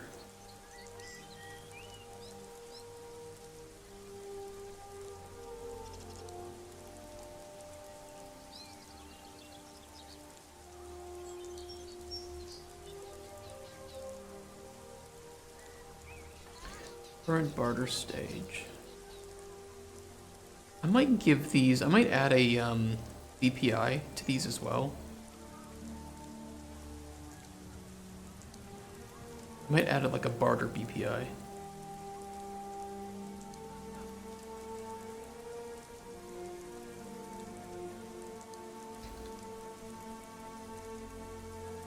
And that way I don't have to do so many casts. I mean, I knew the moment I started to get deeper into the barter, and I was like, oh, shit, I'm doing a lot of casting, and this is not the right way to do this.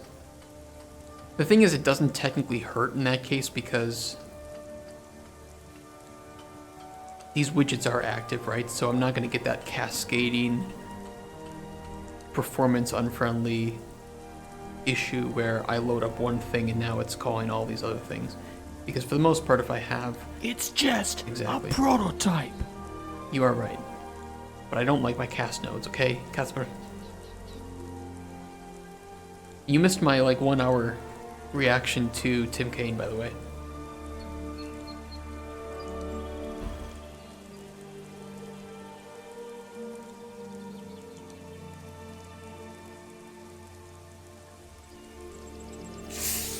Oh. Scary.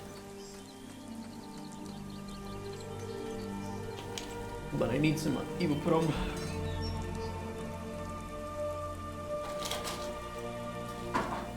Drugs on screen.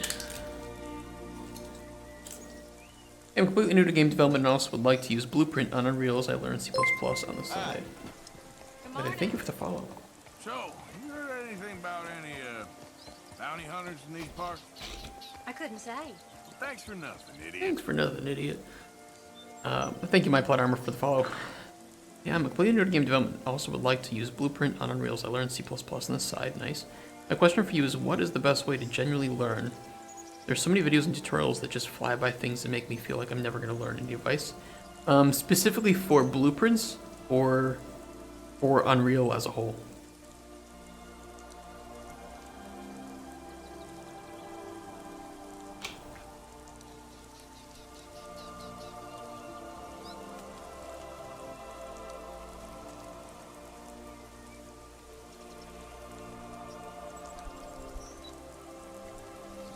My sound alerts are a little bit quiet, aren't they? I gotta fix that. Let me make a note.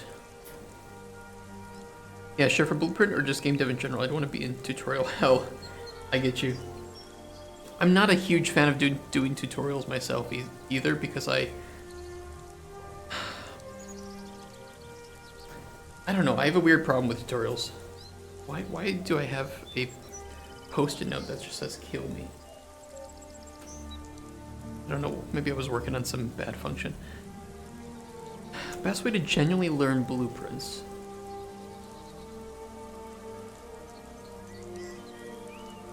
How much C++ do you know? Let me, like, how comfortable do you feel with C++ and coding, traditional coding, right, through, like, Visual Studio?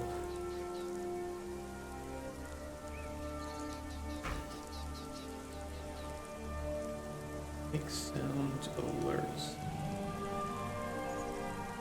a bit louder.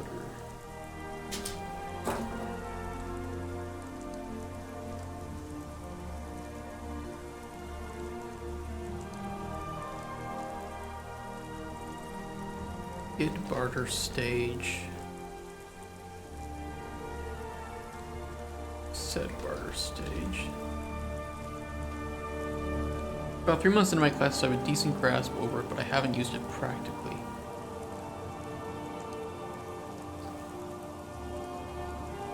Katzberg Dumk is a programmer, so he can give really good advice, and others too.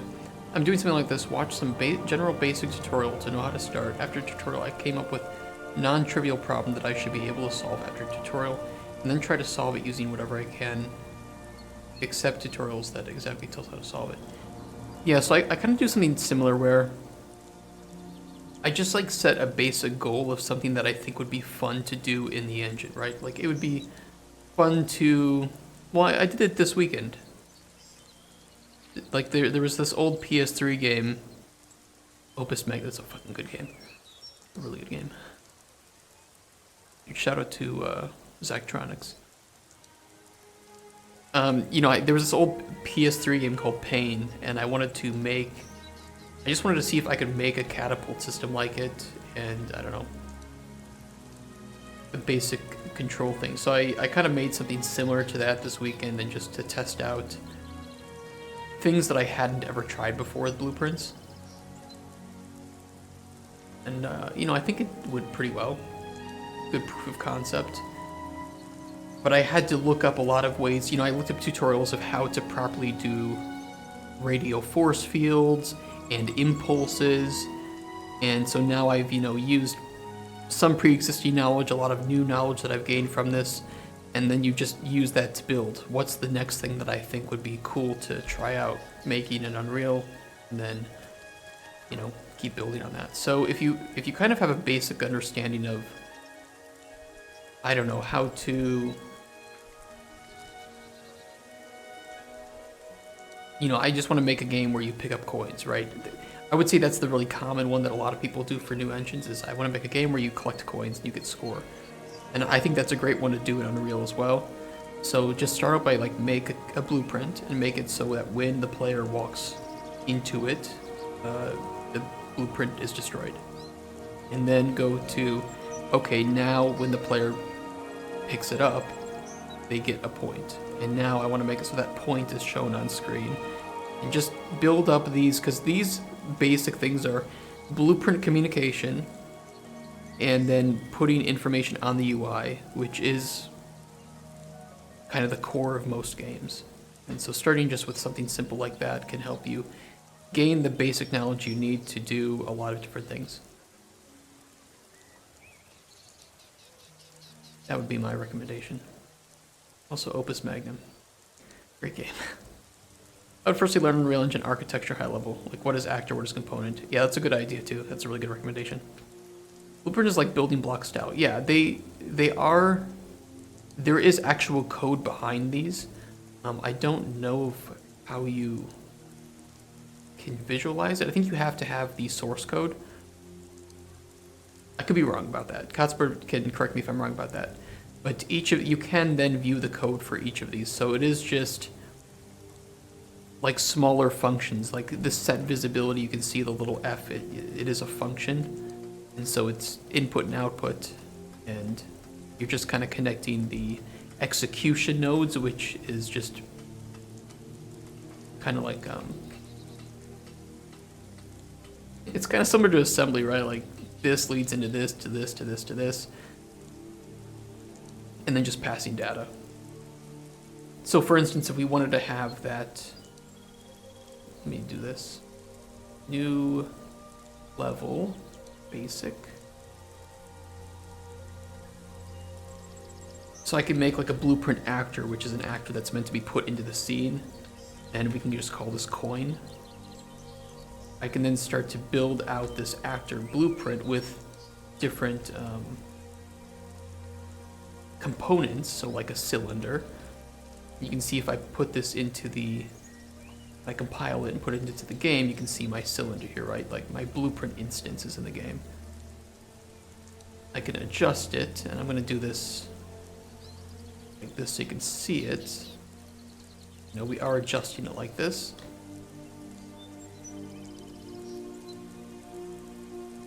I can make it more into a coin shape kind of thing. And then I'll add a simple box collision. Make it a bit bigger.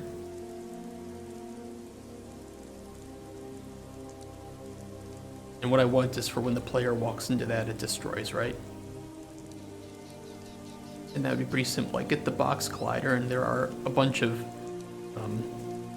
events that they've already established for box colliders. It's a little small to see, I understand. And what we can do is like on component begin overlap. So when something begins overlapping this box collider, I can test if the other actor is equal to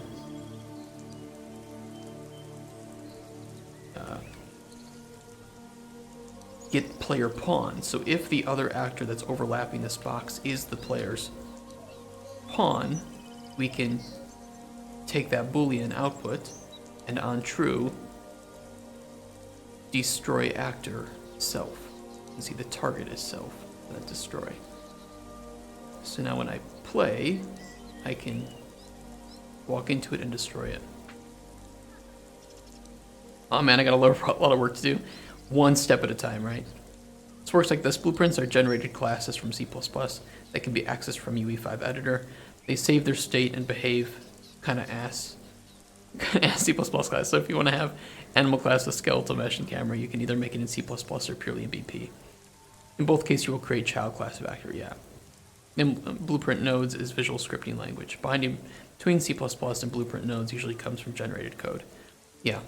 And there are pluses and minuses to both, right? I think code architecture is very difficult to maintain in Blueprints. However, Blueprints offer the entire team a way to quickly script and prototype something.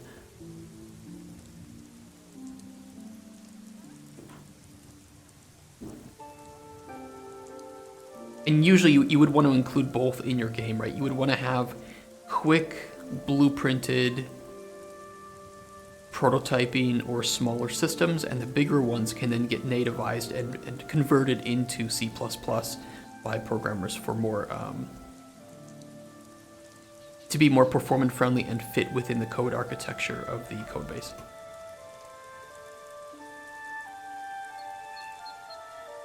But then, you know, I have this instance. I can create multiple of these and they would all function the same, but as individuals. So I would be able to overlap into each one and destroy it. Do that. So that's just one step at a time, right? Like I remember my first tutorial that I did for Unreal Engine, the first release, 4.0, was opening a door. And it took me a long time to do that correctly. And I'm pretty sure I put it in the level blueprint because that was all that I knew at the time. I don't want to save that.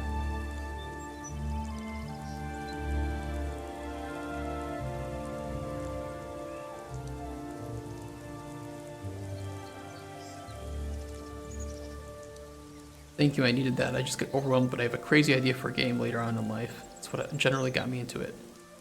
Hell yeah. What's your idea, if you don't mind sharing it? We won't steal it. I'm just curious. Maybe we can give you some pointers. And if you want to join our Discord and share and, you know, ask questions or get feedback, we're super open to that too.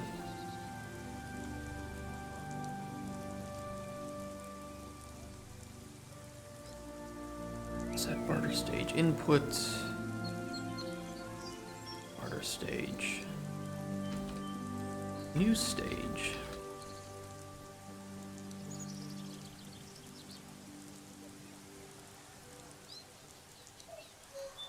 That's the wrong one.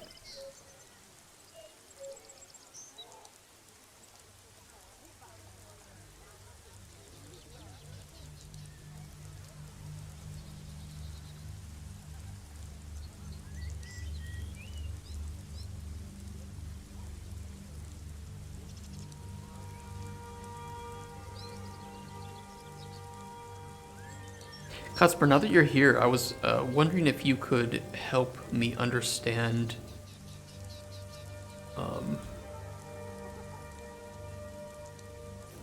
event bindings and callbacks. I feel like it's something that I've done once or twice, and I realized how great and wonderful it was, and then I forgot how to do it and what made it so great. Yeah, like if I, for instance, if I have this, you know, this be confirm button, I can then the delegate exactly, and I can bind an event to it, right? Like a custom event or something.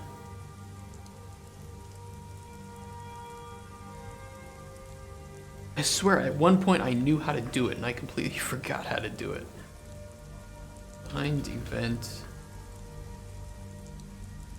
There's something like that, right? Then it. I don't fucking know.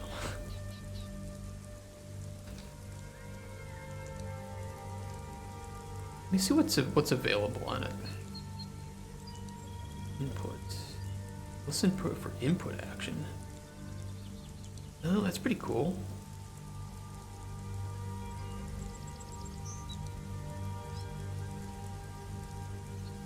Listens for a particular player input action by name.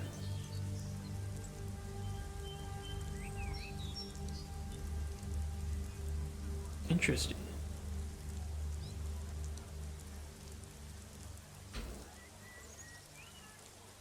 I swear it's like there's some you bind an event to it and then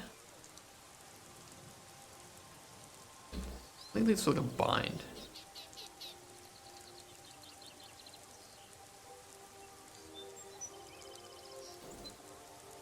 Yeah, I forget how to make a custom one, a custom binding. So when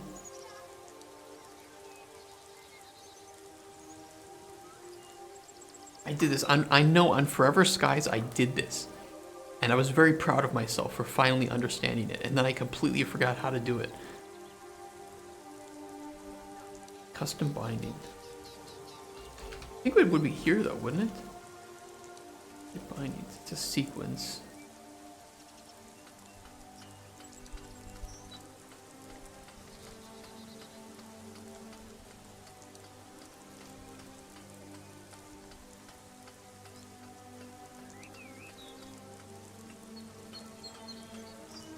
Am I going crazy? UV5 delegate.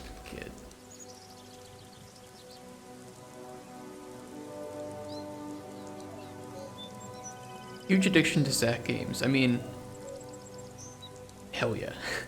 They're great. Zachtronics games are amazing, and RTS. So it's pretty vague, but I wanted to have a custom mech building game where you can automize your production, okay, in a way similar to Satisfactory Factorio, both exceptional games, with full customization of said mechs and weapons. Then every few days you're invaded or attacked by thousands of enemies, sort of like there are billions. So like you customize your own mechs, and then you use those mechs to fight. And you have to kind of like balance your production with your resource gains from killing enemies, or I don't know, maybe like mining or whatever.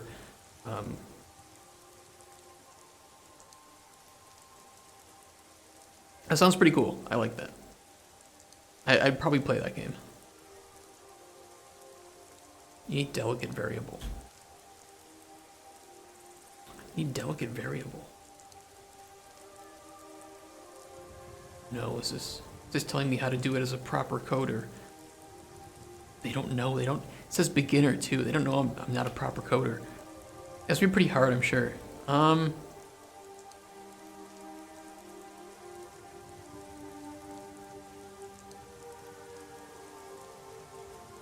It would be a lot of data-driven blueprints. If you do it in blueprints, or I'll just put it like simply, it's gonna be a lot of data-driven functions, right?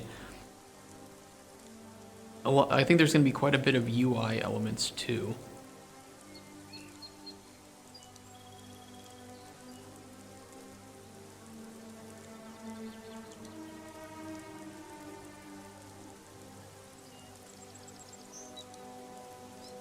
The good thing is the Horde AI is pretty easy to make. So I think that part, but at least for getting started, like making and customizing your own mechs and having like an assembly line.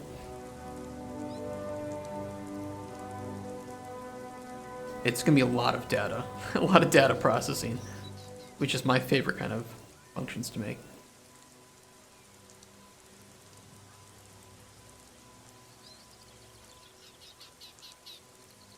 How do I do this, Cuthbert? I'm kind of curious. I can have ChatGPT explain it to me too. Yo, explain how to do UE5's blueprint delegates and map them to custom events. Understand, I am stupid and not a real coder. So please explain well.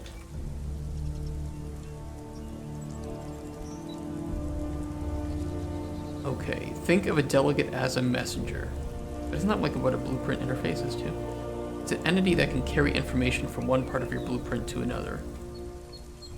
That sounds like a function. In UE5, you can create custom delegates by defining them within your blueprint class. Okay. Open your blueprint class where you want to define the delegate. In the graph tab, right-click and choose Add Custom Event. Okay, we did that, but I'll do it again. So add a custom event. Test event. Okay. All right. What next? In the graph tab, right-click and choose. Oh, in the details panel, there's a section called Delegate where you can create a new custom event by clicking the plus icon.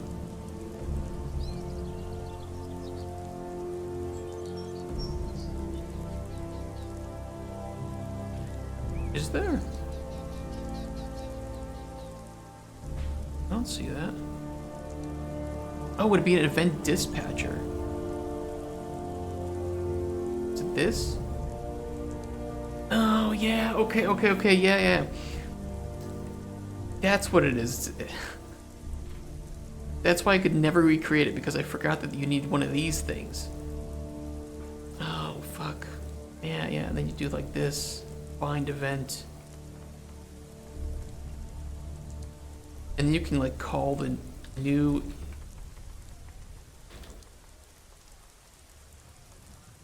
Yeah, you can call it then. And then it will...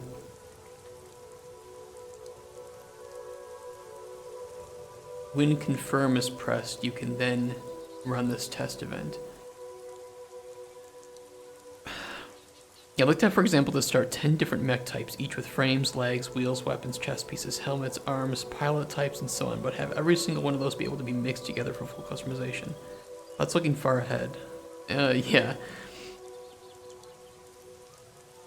I mean, I think you would have a data table for parts, right? So you'd have like a...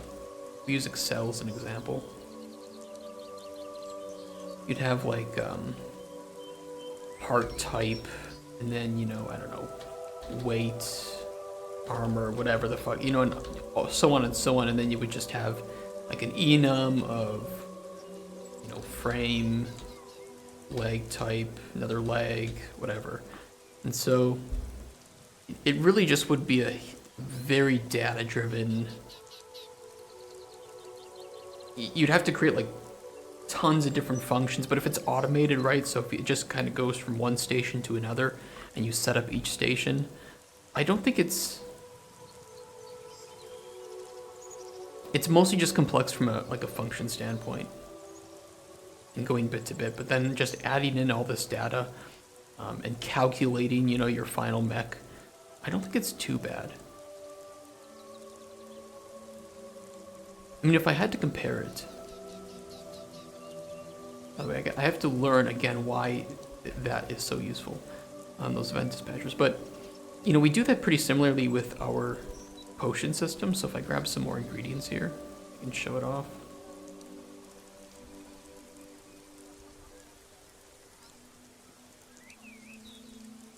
Where you have, you know, each ingredient with different effects and flavors, and you can process those ingredients into different variations.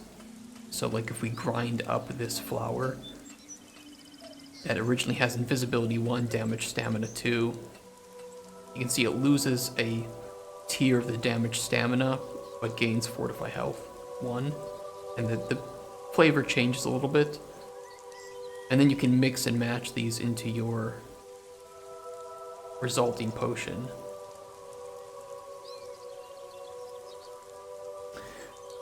Yeah, what's your game about? So it is a alchemy game set in a fantasy world. You are very isolated in your hut, but occasionally adventurers and passersby will come by looking for potions, and you have to make the potions for them, and depending on how good the potion is or how many potions you provide, it could change their fate accordingly. So if you do a really good job, maybe they'll do really well in their adventure, you know, go out into a dungeon and succeed at it and bring you back some rare ingredients. But if you don't provide it, then maybe they don't do so well. Maybe they come back bloodied and beaten up, and they will never ask for more potions from you again. You can call a function an object when you like. You are in a health component, and health is low. You can just call show red screen function. Using events, you can bind that function to delegate. Essentially decouple classes. Yeah, that's what I was thinking of. I love shopkeep style games, but it's affecting their fate. But affecting their fate is amazing. Yeah, so I wanted to set it, you know, because I think when I say a game like this, I think people do think of shopkeep, right? But this is very much you stocking the shelves, right? And I would say that our game here, Cauldron Chronicles, is more about making specific potions for client demands. So it's more curated potions. And then there's that narrative element of, okay, the guys, you know, the knight in armor is coming by asking for a health potion, but how about, tell me more about where you're going. Like, what's your adventure? You know, are you going to a dungeon? Are you going to something else? Are you entering a tournament? Maybe I can provide some different types of potions in addition. And these behind the scenes, right? This isn't shown to the player, but behind the scenes, this does help to affect their fate. So by talking to them and learning about them and about what they're planning to use the potion for, where they're going, you can create additional potions or cater additional effects on the potions that will have that effect of protecting them or giving them more chance of success. And then that is separated into thresholds of how well the adventure went, and then they'll come back and either be really happy, provide you with something, or they might die because you didn't provide a good enough potion. And sometimes those fates will intertwine with others, and sometimes they'll just be standalone. Papa's Alchemy stand, yeah, it is very much more of just a, you don't see clients very commonly. They're not rare, but they're not very common. And each of them has their own personality, specific name, specific role in the world. They are the heroes. You are supplying the heroes.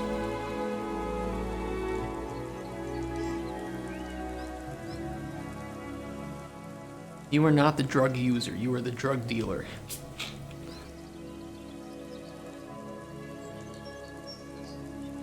That's what I'll tell publishers.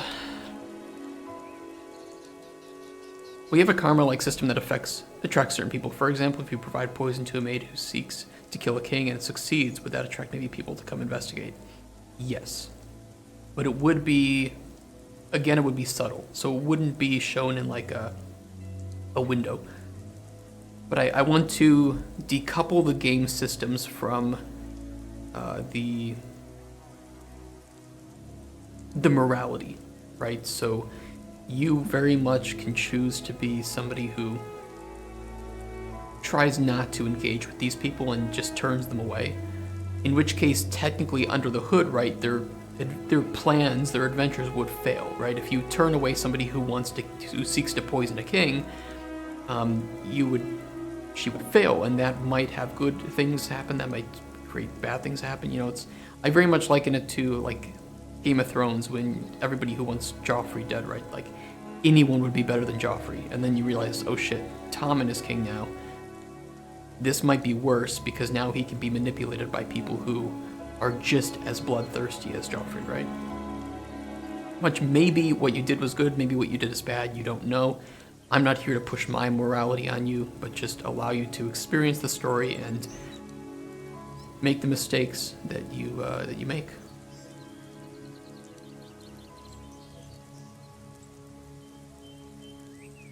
That's pretty awesome. Do you solo dev? For now.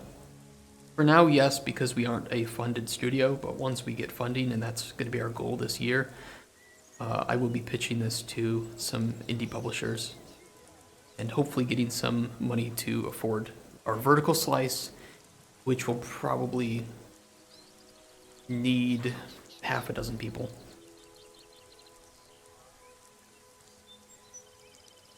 We could seek startup funding, but the issue with that is that I don't want to have shares of the company, so I don't want to have shareholders. I don't want to be on the stock market. I want to remain privately run and privately controlled.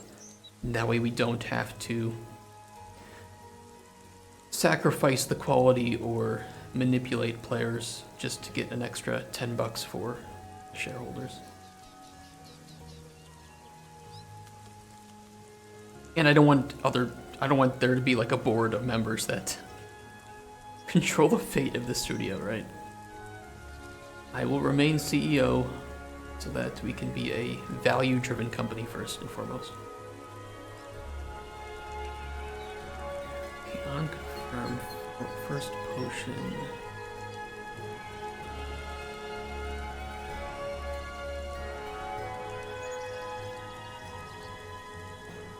I think fill inventory on bartering, we would.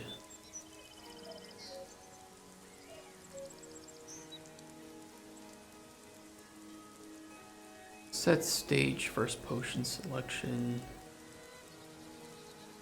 If, for example, say a dwarf comes by needing an invisibility potion to go gather certain mushrooms from the Underdark, yeah, would you be awarded some of those mushrooms if he succeeds? Most likely, yes.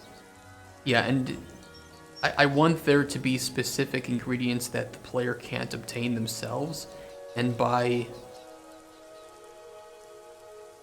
helping others succeed in their quest, you can become an even better alchemist in that way.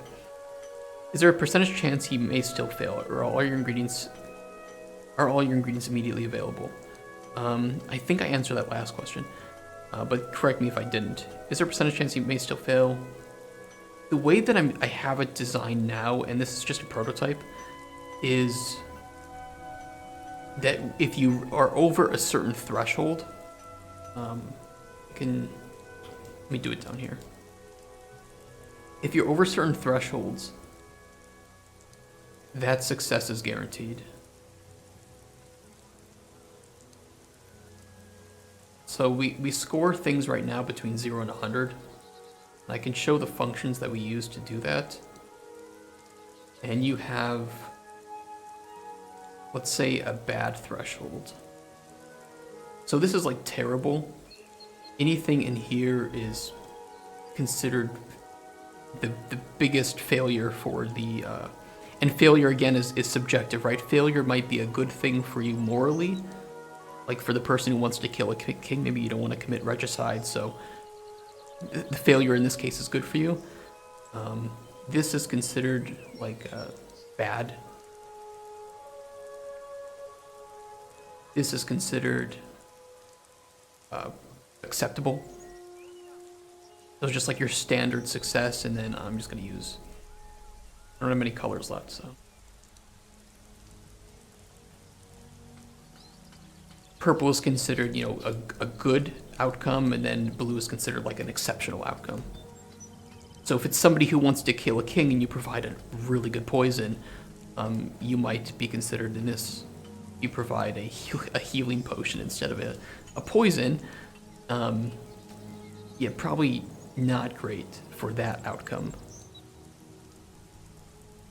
So I'm asking a lot of questions to prod your brain. No, absolutely, yeah, just like you said, spark ideas, challenge the design, and if we want to change it, we can. What we could do is if you land, let's say like here, you're guaranteed this event within linear scaling possibility of getting to this threshold, maybe. But that just needs to be tested out and see how we feel about it.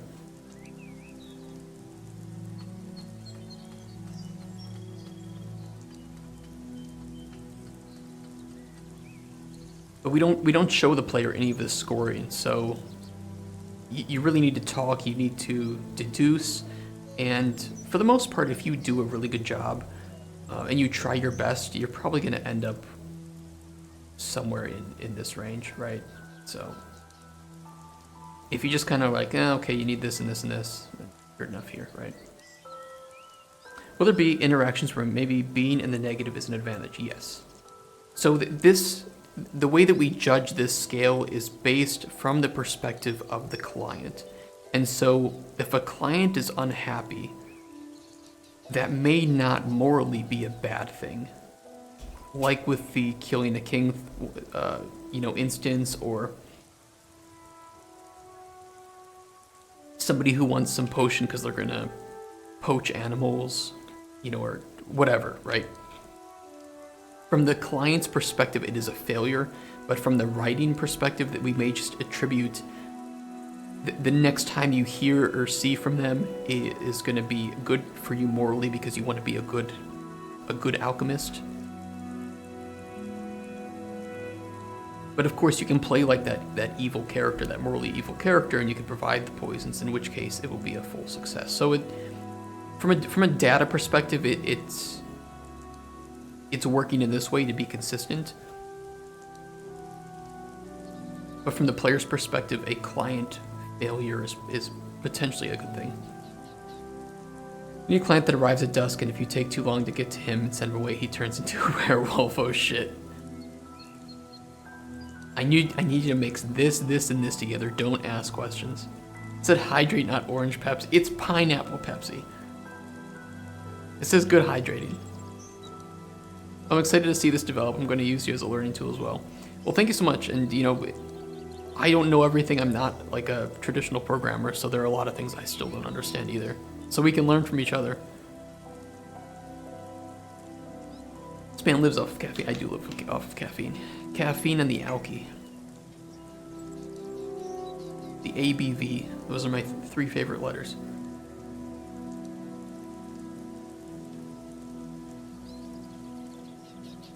Only drink sparkling water and eat rice and beef. Beef is good, rice is good. I don't drink just straight sparkling water though. That's very much a European thing. I mean, I'm living in Europe. I've been here for 5 years, but yeah. Okay, what am I doing? But no, feel free to ask questions. We need to refine this, and we're just working on a prototype right now. Eat more veggies. Texas? Dude, no. There ain't no Texans drinking sparkling water. Where's your sweet tea? Dude, I love Texas though. Texas is great. I've been down to Texas, I don't know how many times, like 4 or 5 times. I love it.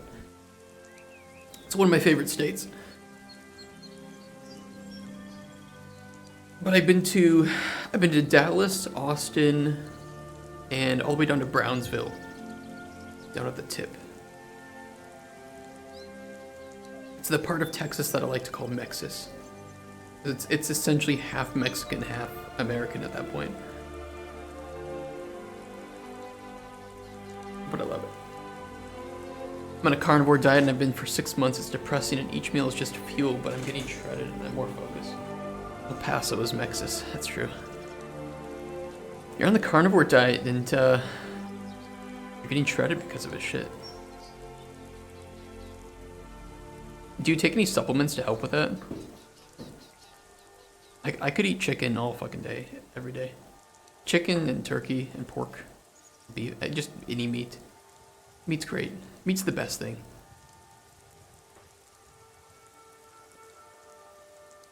Let's see, current potion inventory. Let me add in the interface here.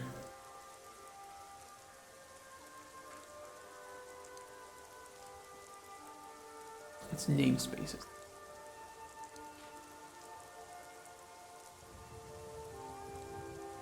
Lunch break time. Better have meat. Only thing I take extra is AG1 daily greens. Okay, I can finally listen. That's true. Interesting. Where are you at in Texas? And have you always lived in Texas? I'm jealous. I'm in Poland right now. I'll tell you what, Poland doesn't understand fries, and because I have a Texan here, I can tell you exactly. You will understand me. Okay, fries are not just a side dish, right? Especially down in Texas and especially in the South. Fries are a competition between different restaurants to create the best tasting, perfectly made fries. And you can have fries that of all different types that are tasting in very different ways. You know, the shape, the type of oil being used, the seasoning, it all matters. And fries are just a wide variety. It's Americans that make everything huge. Now, I'm telling you, if I get fries here in Poland, they are literally the most generic, bland fries. They are literally this, which aren't bad, but it's just this with maybe some salt on it. That's it. And then you have Polish people saying, well, like, fries are just boring. Yeah, they are, because if that's all you do with them, fried potato quarters, yes, those are great too. But if this is all you do with fries, I can understand why they're boring. But, you know, if I go to, like, traditional barbecue fries, you will get very different types and seasoning and flavors on these. Crinkle cut, you have your, whatever the hell these are called.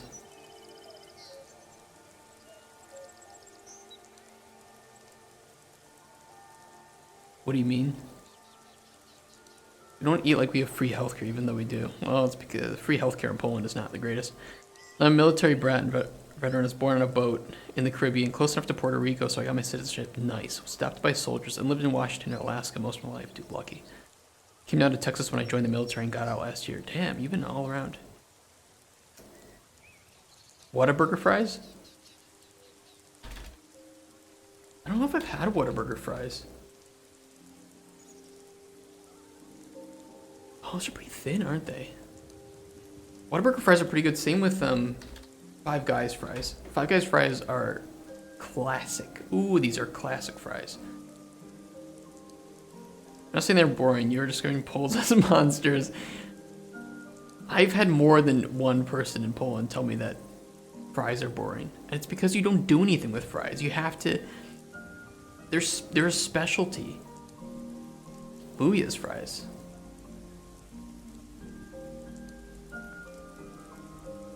Ooh, these look pretty dark.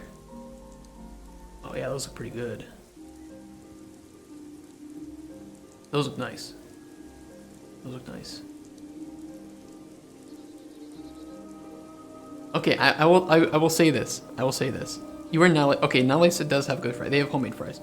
You're right. You're right.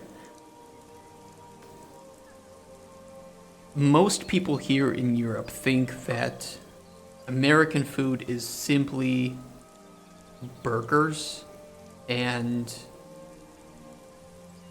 the basic Tex-Mex dishes. And there is a lot more to American food because it is a blend of so many different cultures. Hot dogs, I mean, yeah, but in like, at least where I came in the US, you also have bratwurst and kielbasa. And those are considered just as staple as hot dogs in some ways. But it does depend on the region of the US you're in. Nothing will beat Chick-fil-A. I like Arby's fries too. I think Arby's has the curly fries, and those are great. It's just the meme food, right? Like usually they do it at state fairs. They do meme deep fried food. But most people consider it just disgusting. You do have like jalapeno poppers. Jalapeno poppers are really popular too. These are great. Yummy yum.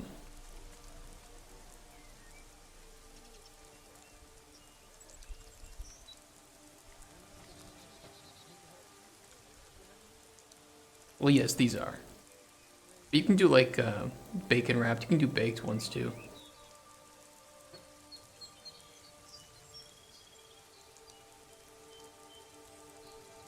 Bread and oil is a staple of NA. I was actually thinner in US than I am here in Poland. I think just in the US it's portion sizes. It's less about what's being eaten and just the massive portion sizes that you can find at some places.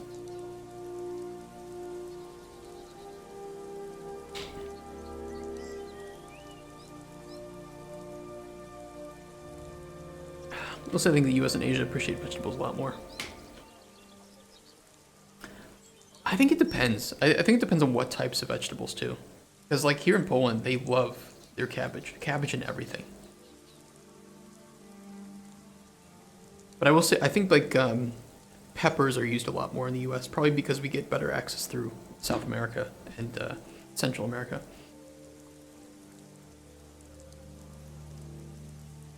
I'm getting so off track.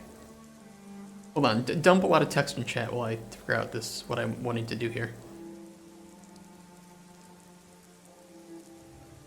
What do I need open? I don't want this open. Close it.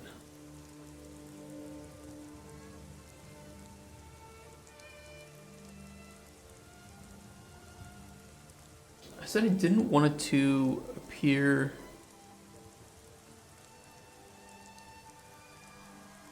We'll do like set a bartering stage.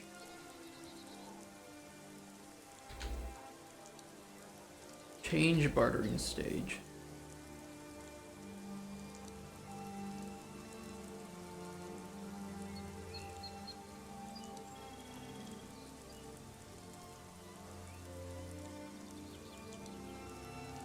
New stage.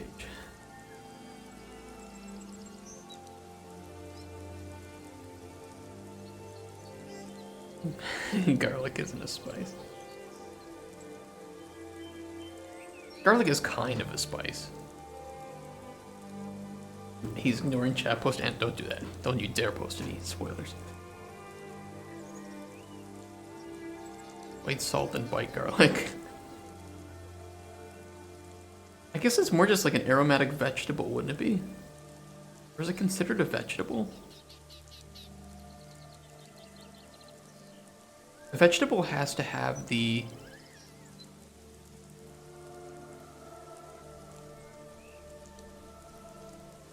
I'm actually watching Full Metal Alchemist Brotherhood, so don't spoil that. Don't spoil that.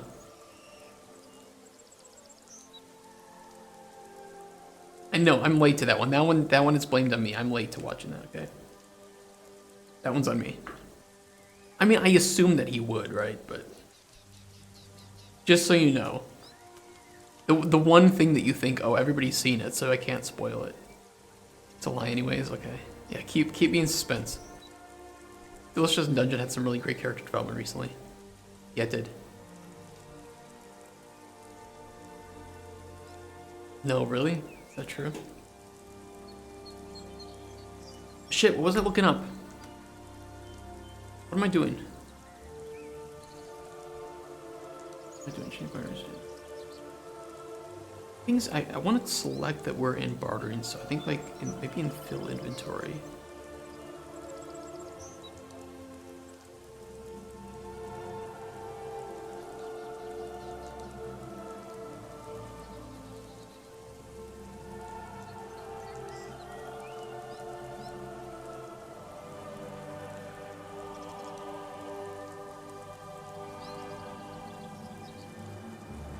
Mr. President, wake up.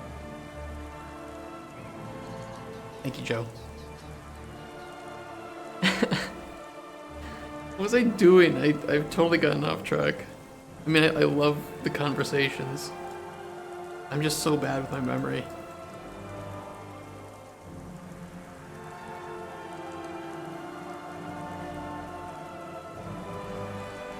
You know, people always say they drink to forget, right? I drink to remember, but it never seems to work.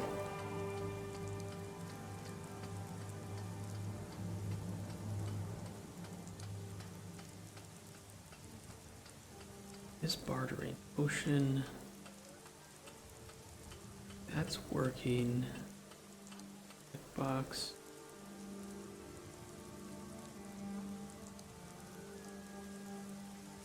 You don't want to do anything unconfirmed yet. You just want to put this into the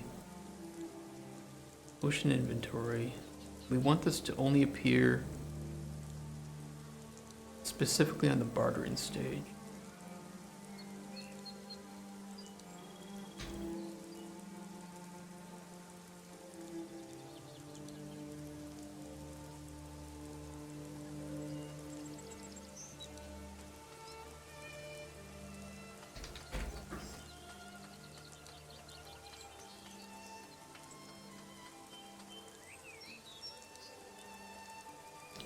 It's bartering.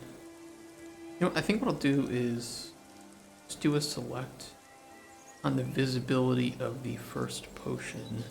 Selection confirmation, set visibility, select wildcard index, false collapse, true visible.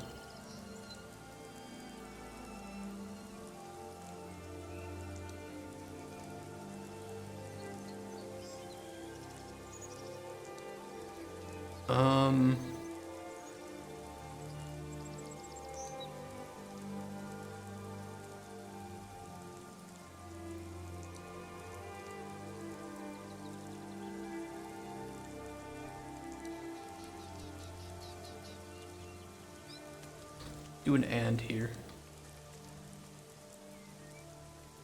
If you don't rock and stone, you ain't coming home. Rock and stone. Rock and stone. For Carl. Love that game.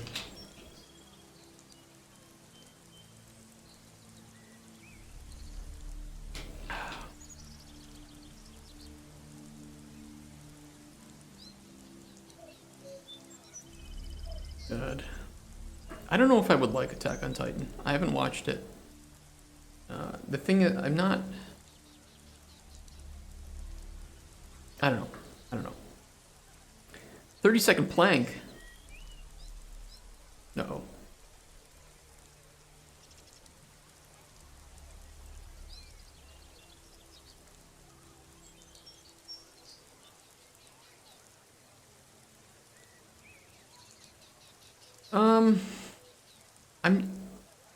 There aren't a lot of...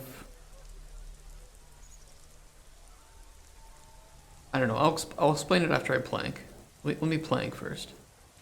Okay, give me a second. Let me plank. I'll compose my thoughts.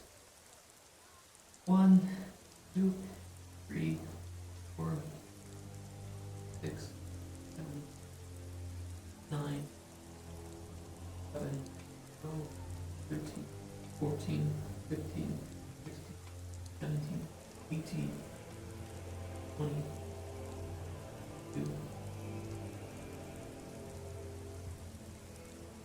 7, 8, good shit. Custom tile maps and sprites. Oh shit. Good luck on that. I'm not an artist. I can't do anything with it. It's Dark Souls. The thing is, I think the initial premise of Attack on Titan doesn't interest me as much as what I've heard the later seasons look like. Like, I think you have to understand about me is that I'm somebody who can appreciate certain aspects of Dragon Ball, of Naruto, what have you, or One Piece, but I'm not really into any of those. I actually prefer original Naruto to most of Shippuden, because I prefer a more grounded experience. Naruto's mid. There are some arcs that I really like, and there are others that I don't. I'm also not a huge fan of this battle is going to span the next 20 episodes because reasons kind of thing. So that's why I never wanted to go get into Dragon Ball. I also don't like power ceilings that just constantly raise, because it makes rewatching earlier seasons feel shitty. I really hate power ceilings getting raised infinitely. Which is one of the reasons I like Mushoku Tensei a lot. Because without revealing any spoilers on that one, they show the power ceiling pretty early on into the series, and it never gets higher than that. And so you have a really good understanding of where the characters you like and know are at, and where the maximum potential is. And if they want to get anywhere near that, for good reasons or bad reasons, we know the stages that they have to go through to get there.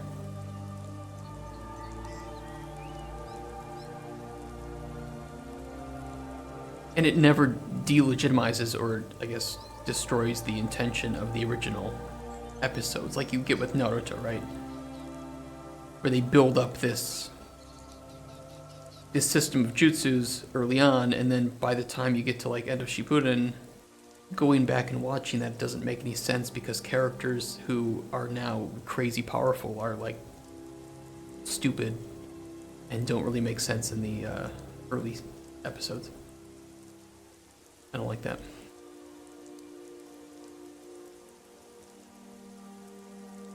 I've heard really good things about Mob Psycho, but I don't really know what it's about. It always kind of felt like a show I might not like, because I'm not really into shonen. I don't know, and battle shonen.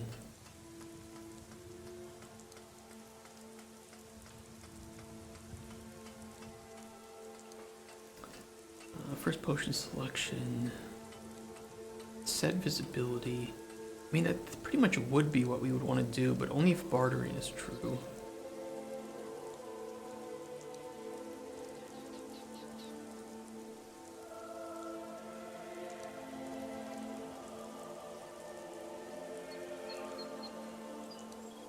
Let's see.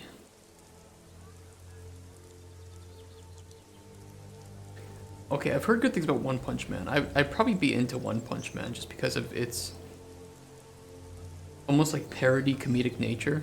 Same with Gintama, maybe.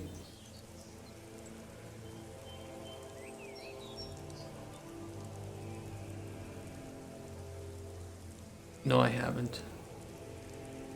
But I feel like I would actually really like it. Watch it. It's hilarious anime that ends up getting kind of dark, but it keeps it light. I can't really explain it to you. Watch the first 20 episodes and you'd be hooked, okay? Yeah, One Punch Man is one season, right? It's not very long. The thing that really puts me off from starting some of these bigger things are that they're really long, and One Punch Man seems like a really good, it's not super long. It knows what it's wanting to do. It's humorous. I should watch it. But I keep adding too many things to my list. What's up, Bartosz? How you doing?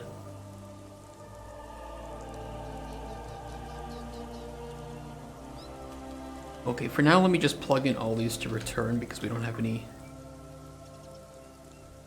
to do with them.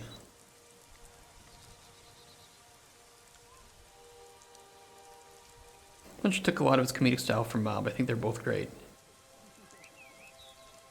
I'll have to add them to backlog. Right now I'm trying to get through Full Metal Alchemist Brotherhood. Mr. President, wake up. Back to you, Joe. Take your own advice, please.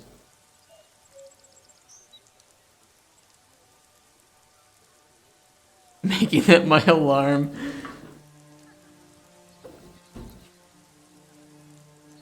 I bought last epoch, we'll see tomorrow.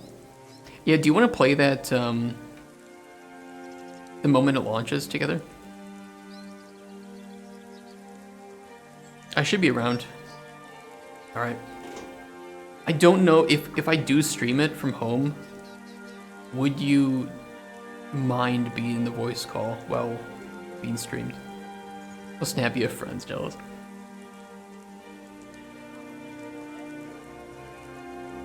Be streaming around 7 p.m. with friends. Level 1 Punch Man is made by the same author. Yeah, dude, that guy just kind of spits out fire every time, doesn't he? Hey, Crossroads, how you doing? Yeah, everybody's showing up today.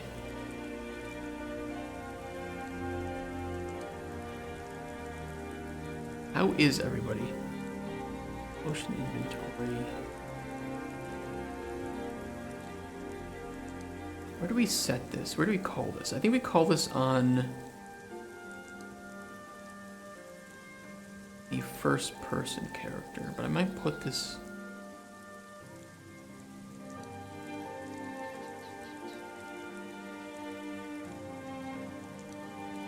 I might do an event. Custom event. Setup widget.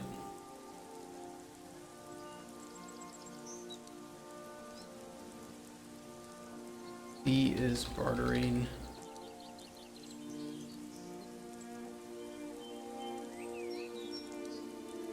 Bartering stage.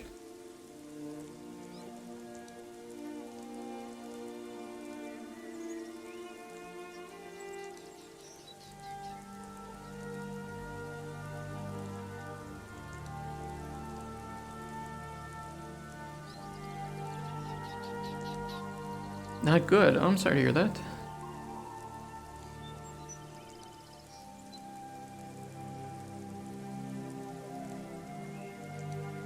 Hopefully we can help with this stream. You can just relax here. You can stream. I would try not to say anything stupid. We'll see, because I might. Like I said, I might just do the. We might just play our own characters off stream, and then I'll do a different character on stream. Something that that chat wants me to play as. Because I'll probably just play Necromancer with you, right? But on stream we can play something else.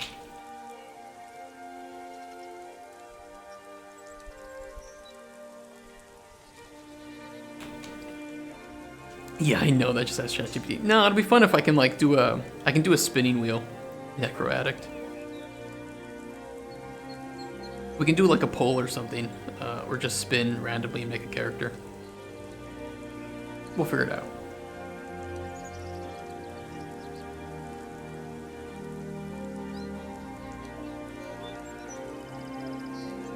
Now, instead of fill inventory, I'm going to call the setup widget.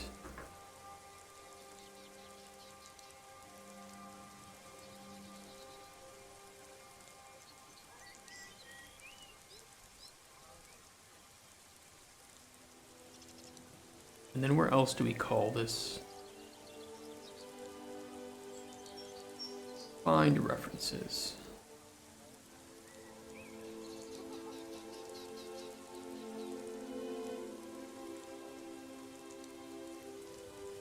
Okay. Add potion back to inventory. No, we don't need that. Dialogue widget is this one. Okay, we need to set this one to setup widget. Is bartering stage first potion selection.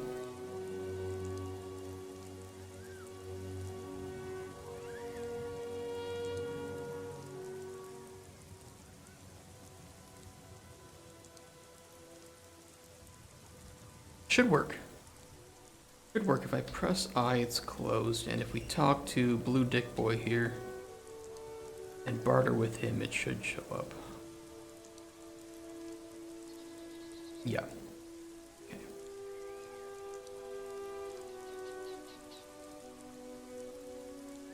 Damn it. We ignore that. Or ignore the errors.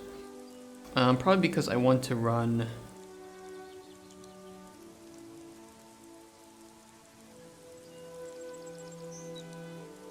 Yeah, I want to run this first.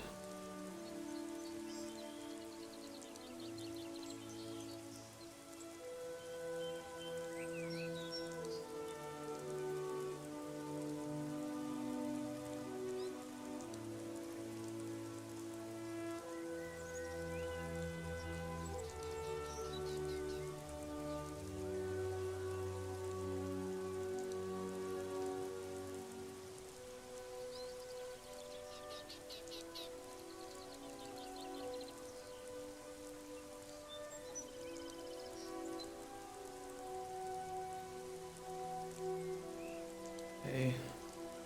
There we go. It's fixed. I could put all the last epoch. What's the wheel spin? What's the one that is often used? Wheel of names, random name picker. This one? This one works. I can put in all of the last epoch classes and subclasses. And then we can just randomly pick it.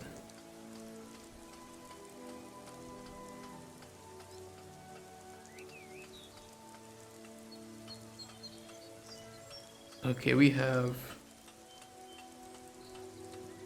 Forge Guard, Sentinel, Void Knight, Sentinel. The Sentinel is like the main class, right? Because then they're one of the base classes, and then you have the subclasses. Paladin, Sentinel, and I'll play whatever it rolls, I guess. Acolyte, unless it's ass, in which case I'll just get mad at I'll get mad at chat for it. Because there's no point taking responsibility for my own failures when I have chat that I can blame everything on. Warlock, Acolyte,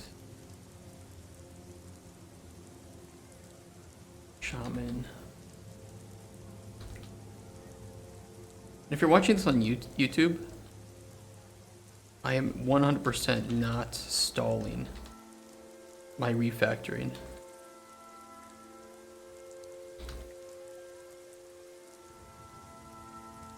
Blade Dancer, Rogue, Marksman, Rogue, Falconer, Rogue. Falconer sounds pretty cool. I don't think I've ever seen the Falconer's skills.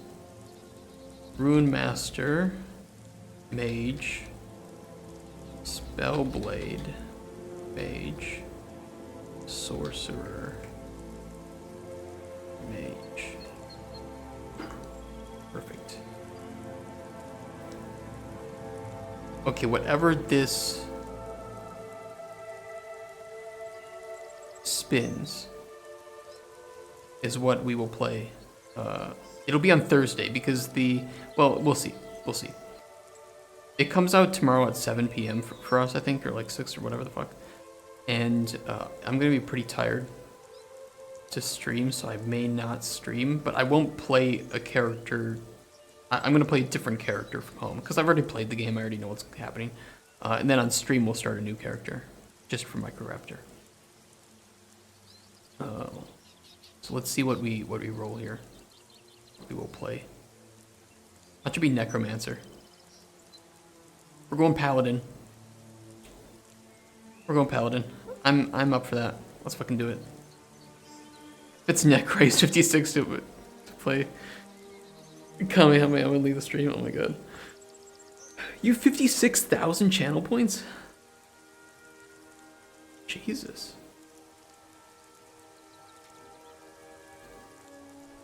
I gotta add in some rewards for that. We're doing Paladin. That'll work. Paladin's pretty cool. Last Epoch Paladin skills.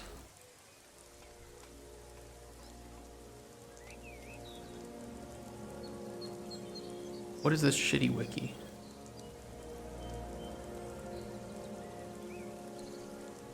And fandom wiki. Two-handed axe fire judgment, hell yeah. One punch judgment paladin build.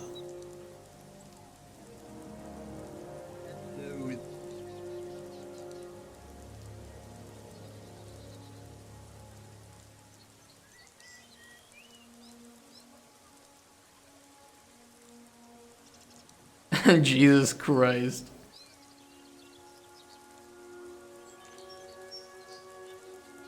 Holy shit. It really is. It's just one punch. There, that will force me to watch One Punch Man. It's to become One Punch Man. Yeah, I doubt it too. This is from... It is from 3 days ago, but it isn't from 1.0. But still... This is gonna be pretty great. This looks fun.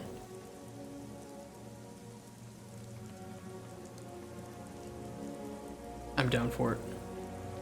I mean, I'm not gonna follow a build guide, but I will just be... I think this will be a fun skill to try and figure out how to make it better. I don't like following build guides. It's boring. Like someone else playing my game for me.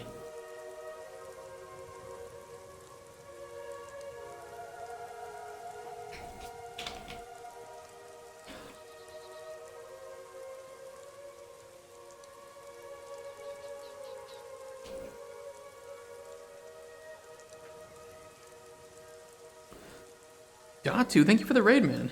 How you doing? I miss you in RuneScape, but I know you're taking a break.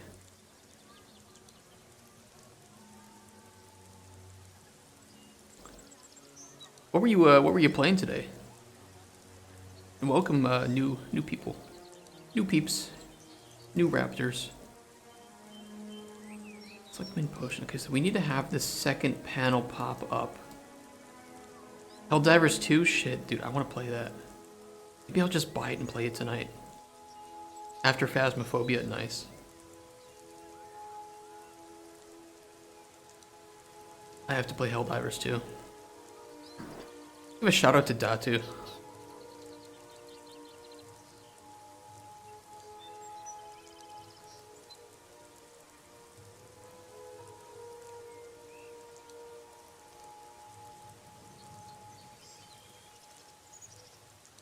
How is Helldivers 2 for you? I've heard nothing but just great things, and I've been seeing great videos about it.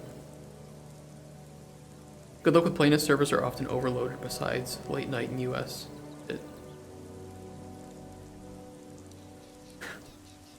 Yeah, I hope they'll fix it. I mean, I'm not going to try to stream it until they fix the servers, but I'll at least try to play it on my own.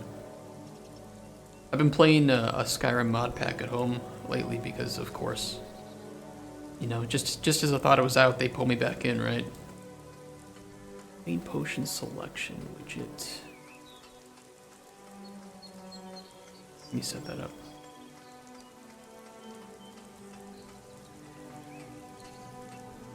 UI barter.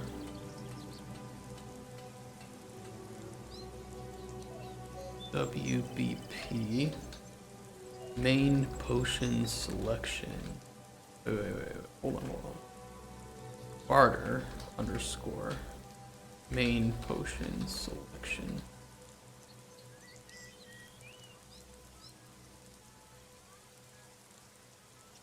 Like 2 a.m. EST is when you can actually get on the servers. I hope they fix it. I've seen some of the things the CEO of Arrowhead has been saying on Twitter, and he seems like a pretty awesome dude. What's his name?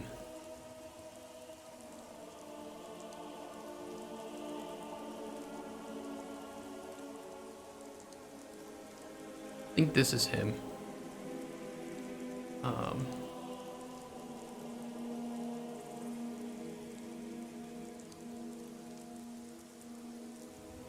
He talked about like if people can't afford his game, just wait because the servers aren't stable.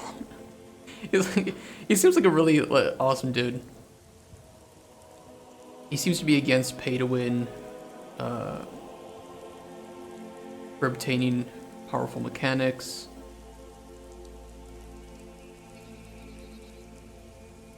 Pretty great.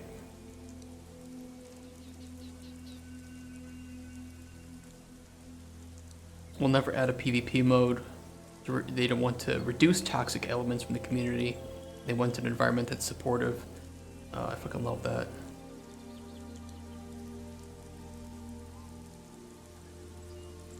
Yeah, I really like it.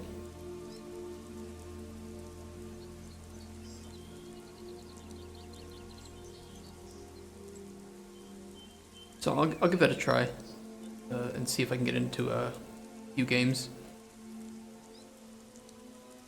It's something I would have to stream from home though, with my more powerful computer, if we did it. Let's think, Canvas pen.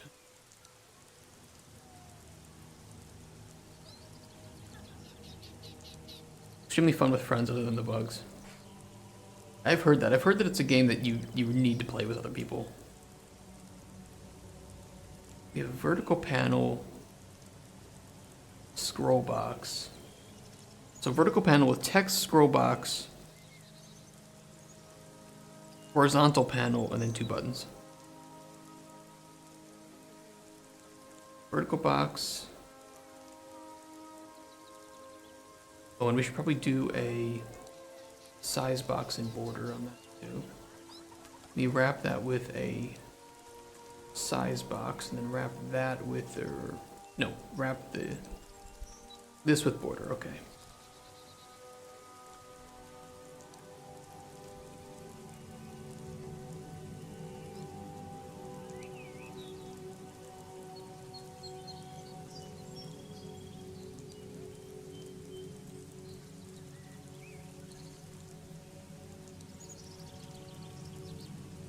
Border, brush color, 66666, vertical box, text box, center justification,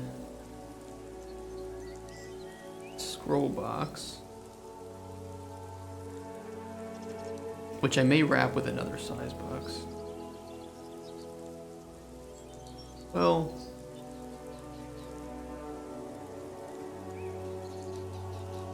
I'll wait on that. Spawn rate seems bugged on certain levels. I've heard that. I've heard that there were some really difficult levels that they just seem impossible because it's just it's just spawning too much shit. Is the game fully released or is it considered in early access?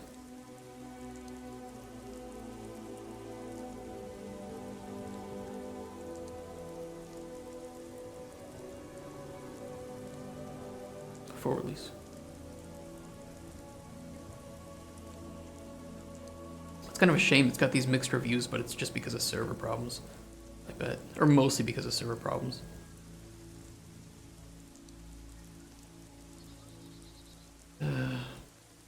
I mean, there's not much that a game like this can do about it either. It's really hard to maintain that many people in this kind of persistent universe. Really expensive too.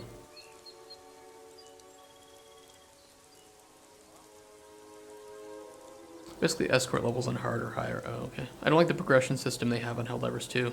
Bad Omen, they'll MTX the shit out of it. It depends. I mean, the CEO seems to be against non-cosmetic microtransactions.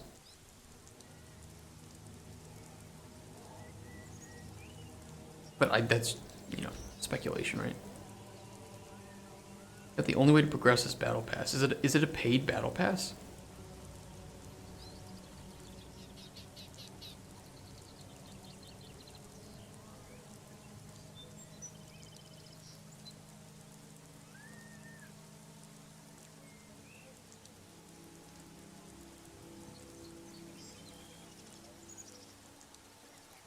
Only the paid battle pass is good gear. It was overwhelmingly positive before they had server issues. Yeah, it's like just it's a lot of people trying to play the game. Is it part of this Super Citizen Edition or something?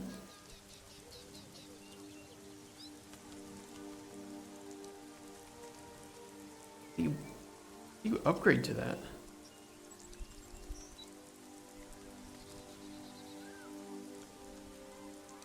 Well, it's a paid battle pass that you can eventually unlock through the normal pass for free, but the pass is permanent.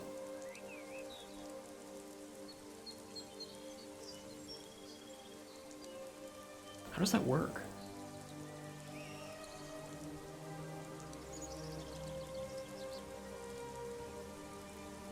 Because usually when there's like when there's stuff to buy in game, it's all linked through Steam. Also, the Super Citizen has a minigame that is not available to normal players. It's kind of weird, isn't that? Oh, and you can't even buy it separately.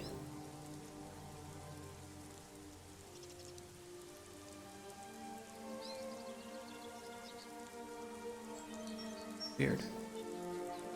They have their own currency. That's how most companies circumvent problems with microtransactions. So it's a currency that you buy through their site, and it doesn't go through Steam. That's kind of weird because usually, I know Path of Exile for sure, Warframe, even GTA, they all have purchasing their currency through Steam for safety, right?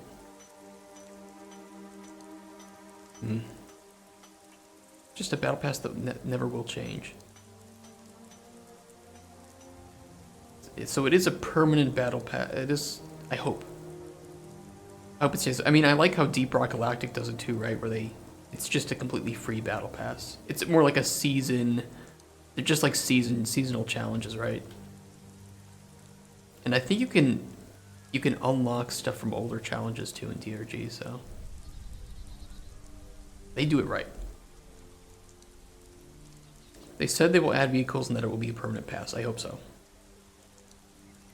Is the progression worse than this game?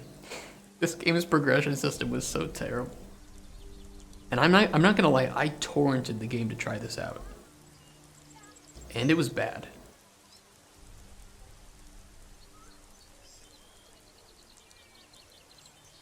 The progression system in this is based on challenges, but there's two main problems. Number one, the kill challenges are individual, so they don't give credit to the entire team. So you basically have to kill steal in a co-op game. And secondly, they have tons of challenges based on doing certain heists like 100 times in stealth and shit, and it's so unbelievably bad, and it's the only way to progress in the game. You don't actually even, I don't think you don't even get money from the, if I remember correctly, you don't get money from, or you don't get XP from completing the heist, you just get it from completing challenges. So if you go in and do a heist perfectly, but you don't complete any challenge, you don't get any XP. It's really fucked up. It doesn't make it fun to play. And you're forced to play in ways that you may not want to play, simply because it's the only way to get XP. I don't know who decided this, but Jesus Christ, get a new designer. You progress through the battle pass with medals. You get medals by either finding them or beating missions. Harder missions get more medals. Okay. And there are other progressions through levels and in-game currency. I'll have to try it out. I will have to try it.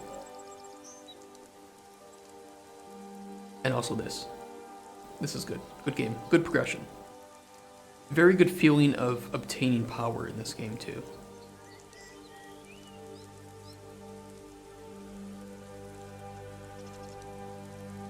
Is it really grindy?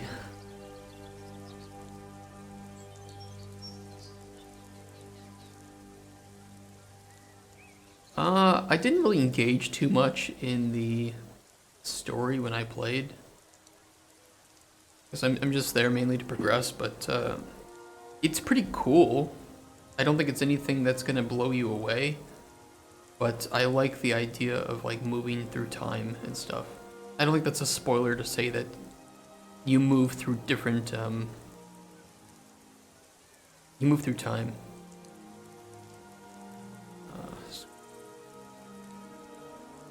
Potion list.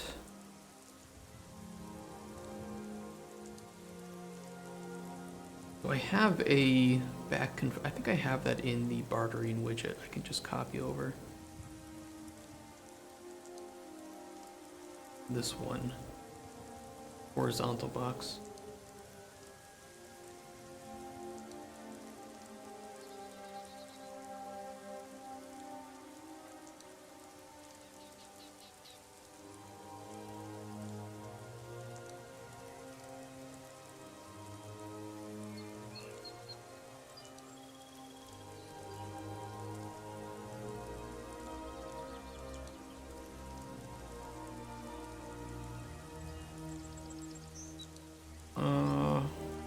Here it is. Fill. I think this would have to be fill as well.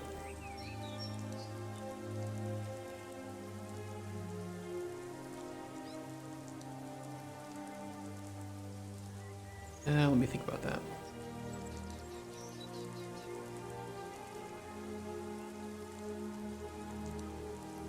Me feel super grindy. You unlock stuff slow, and honestly, there isn't that much to unlock unless you count varieties of types of explosions you like. What I mean is, what is the emphasis on story rated between Diablo 2 and PoE?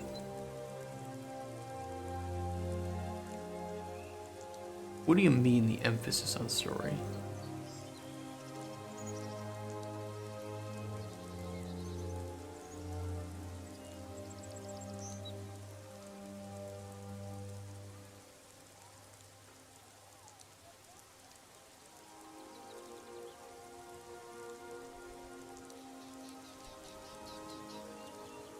The story a throwaway thing tacked on, or is it something you can follow and matters? Cutscenes, listening to NPCs, that kind of stuff. Well, I mean that's kind of subjective, right? Because I actually think PoE's story is pretty good. I just think that at the point that they added it, most people who played PoE before had no interest in it. I mean, most of it's voice acted, and it's pretty good. Pretty good voice acting. It may not be as cinematic as Diablo at times, but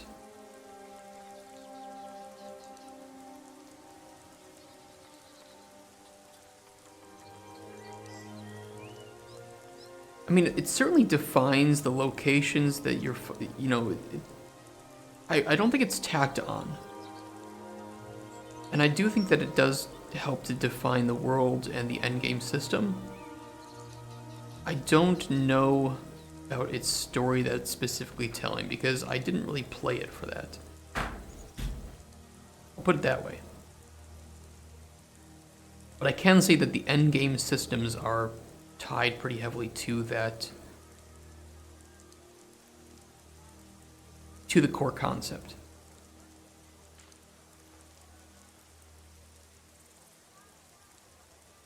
Let's see. Let me throw in one of these potion inventory items.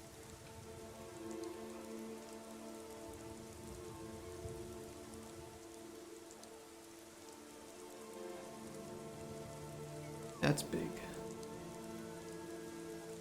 We need this to be horizontal as well, not vertical. Hello.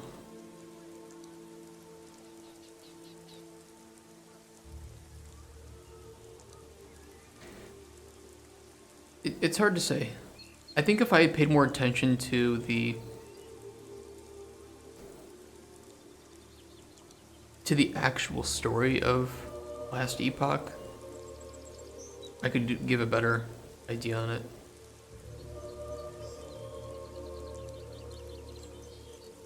But I play a lot of ARPGs just to kind of mindlessly just to kind of like mindlessly zone out a bit, right? Which is kind of sad because, for instance, I listened to, like, I watched a video or something while playing PoE, but the PoE soundtrack is actually really good. Made by a Polish person too.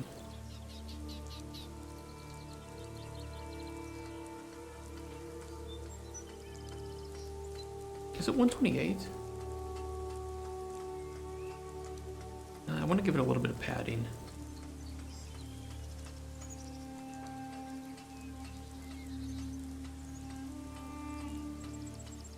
We'll do... I want to play a game, not spend time listening to a podcast. I mean, it depends. Like, if you're doing, like, endgame stuff, I guess. Too many games that feel that way. You're right. You're right. I have a hard time getting immersed in games anymore as a game designer. Because I can see through the smoke and mirrors. It really sucks. I kind of miss the naivety, I suppose, I had before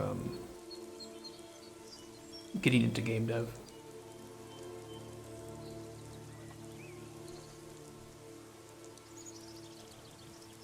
Yeah, see, it's gonna cut off there, and I don't want it to cut off.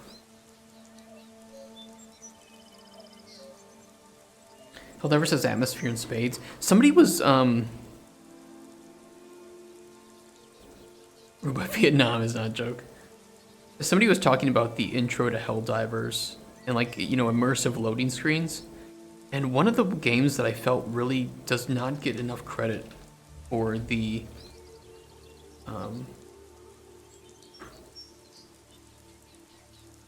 loading screen is actually GTFO. Now this video is only in 480p, but I want to show you guys this.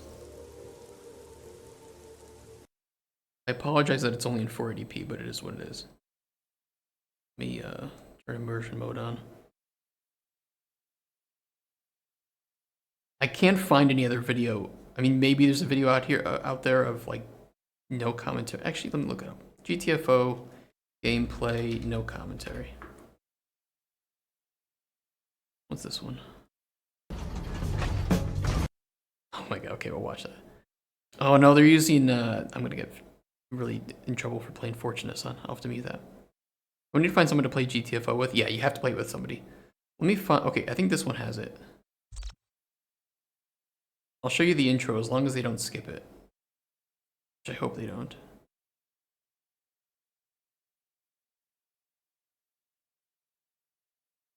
I love their UI too, by the way.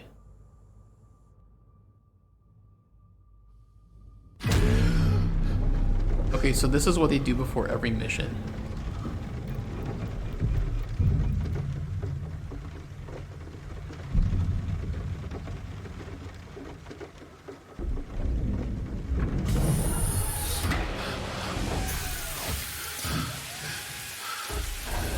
And this is the way that the game loads, right?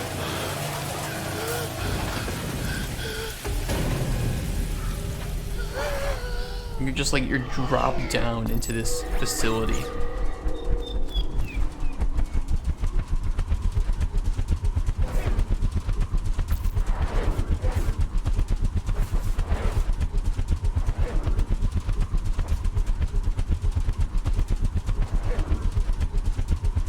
A little dark. You can see things, but it is meant to be dark.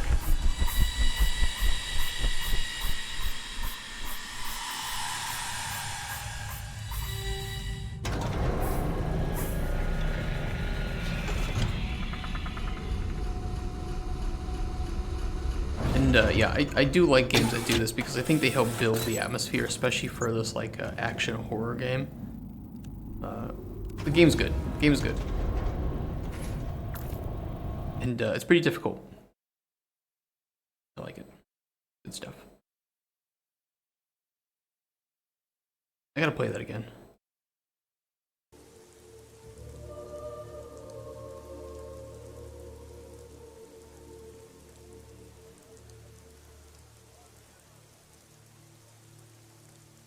And if I want that to be below, say,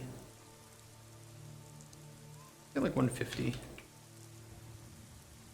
Okay, I'll watch it. I'll watch it, but I can't watch it with sound because that I'm absolutely gonna get in trouble for playing fucking Fortunate Son, dude.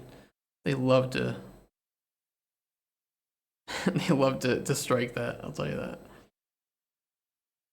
There's some songs too. I've noticed that there's even some AC/DC songs that will actually just get you completely blocked globally if you play them.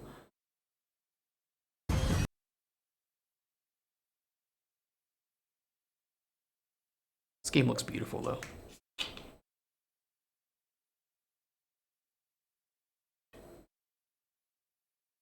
From what I've heard too, all of the ships that you see around you before you launch are other player ships, right? This is great though. Yeah, the idea for this game is great, and the only way that it can work is by being live service. You know, similar to like Planetside 2, or even Warframe to some extent. You have to have that persistent world and universe, or I'd say like Warframe events, because a lot of the events are based on community progression, right? And this game is, I think, built around the idea of community progression. You are all part of the same grouping.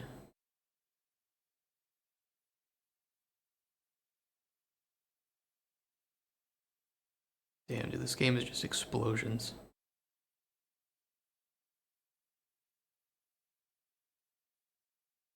Like if Michael Bay was directing a game. I like the tracer rounds bouncing off of the exoskeleton of the bugs, though. That's cool.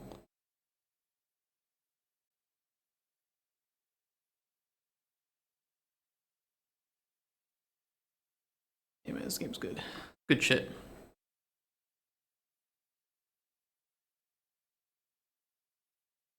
What do you have? What like options do you have for breaking through armor in the game? What is this supposed to say? Select main potion.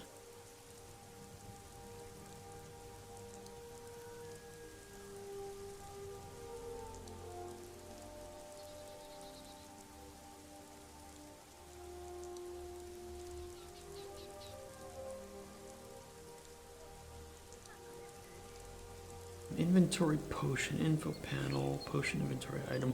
What do we do to select whether or not this is shown? Setup item set selected.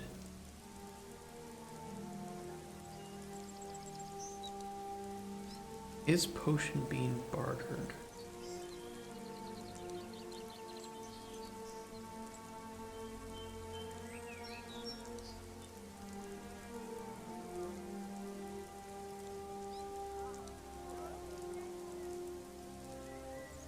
One setup item we do is bartering.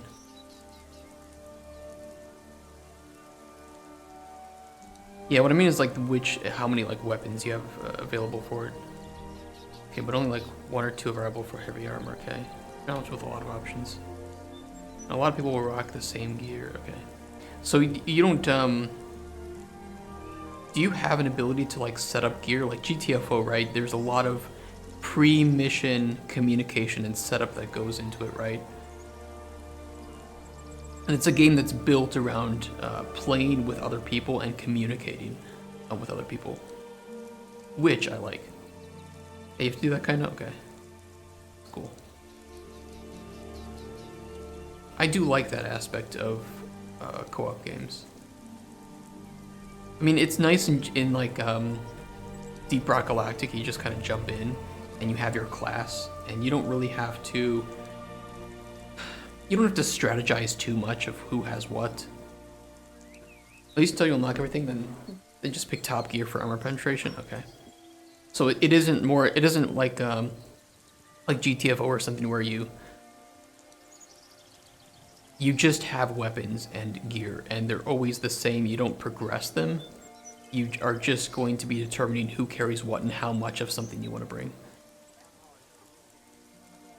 Or just you progress, you get better gear in Helldivers, and then you just pick that gear.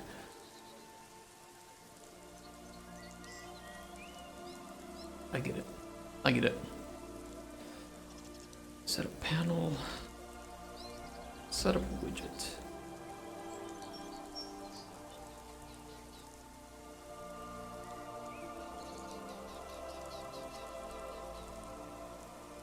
Clear children. I think we would need to send it information though of the potions that are in there, right?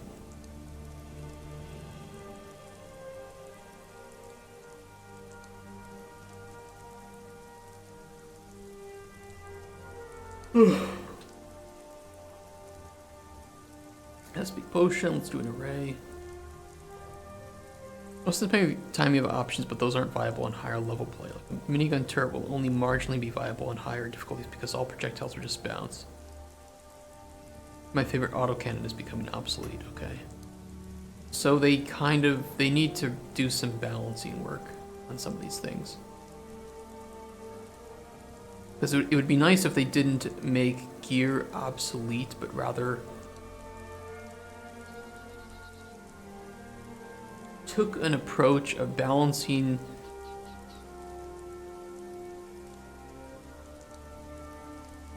around systems. This carryover from the first game, but in the first game you had variety. I'm thinking like if you know you're going, let's say, on a mission where things won't be very armored, but they're more fast and agile, then you're not gonna go with armor piercing stuff. You might go with something that is better for that. Or if you're fighting enemies that are up close and personal, you're going to lose the sniper rifle and just take like a shotgun or whatever, right? Yeah, exactly, and that seems to be the way they're balancing is difficulty equals armor. Rather than difficulty equals,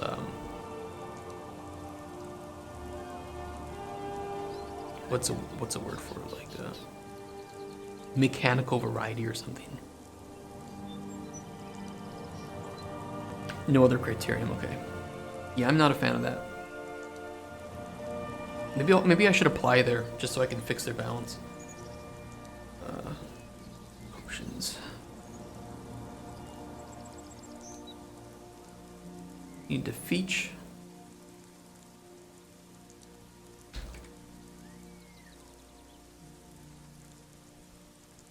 That was one thing I appreciated about Doom 2016.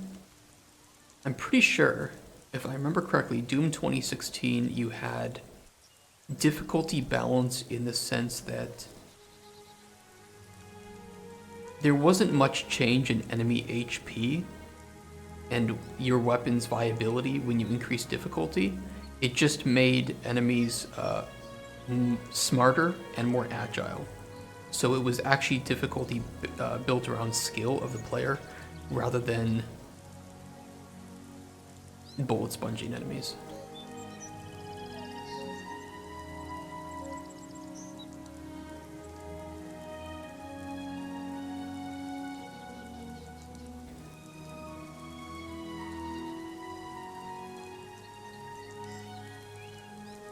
Of difficulty based on gear. So it's very much just a straight progression. Physically can't go beyond easy until you have the first armor penetration weapons, okay.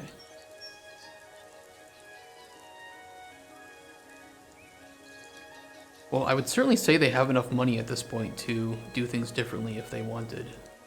Just hope they want to.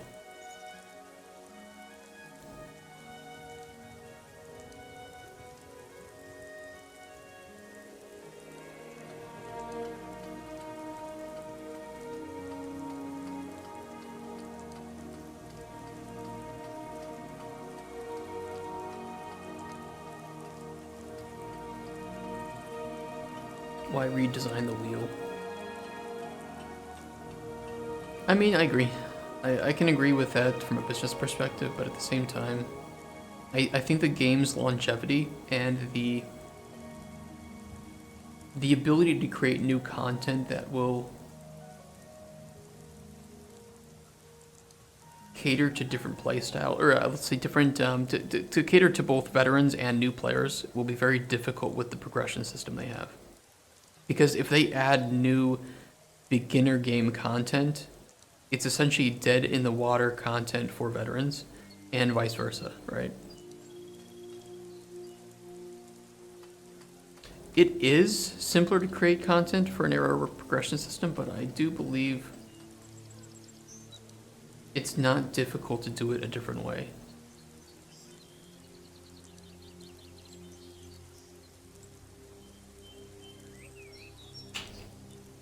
It's going to be a game where they just basically keep adding content on the end of it and increase the power ceiling. But it's gonna lead to very, right now, because everybody is a new player, it's fine. But after 6 to 12 months, it's not going to be new player friendly, in my opinion. First game had 14 difficulty settings, Jesus Christ. I remember playing the first game. That was back on the PlayStation Network, wasn't it? I remember playing that. I swear that was on PS3, wasn't it? Yeah, just on PS3 and Vita. God damn. That was a fun game. Yeah, you're right. The start of the game won't change.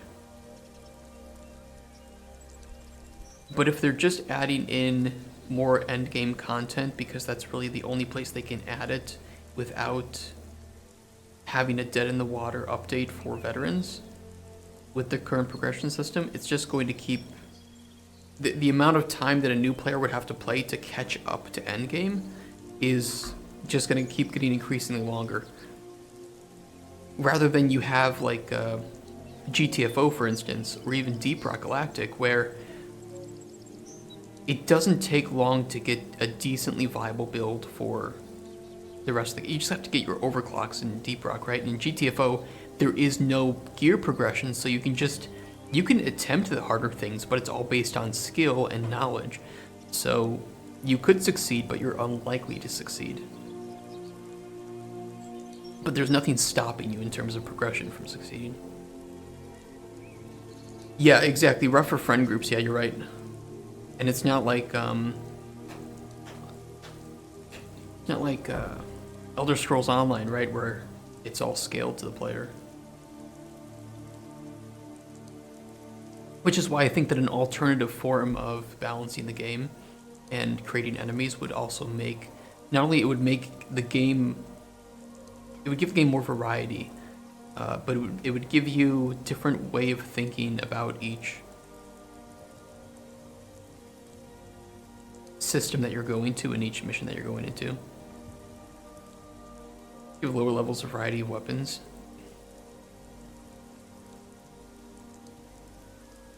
I don't know, I mean, if I could just say, well, okay, so that's exactly what I'm saying. Why have a leveling system model? The thing is, that's exactly what I was thinking right now, is if I had the ability to design Helldivers 2 in the way that I wanted,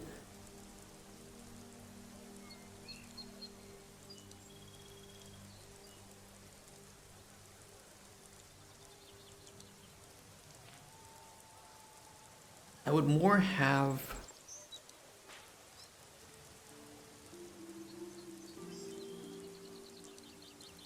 What would I do it with? I would do maybe...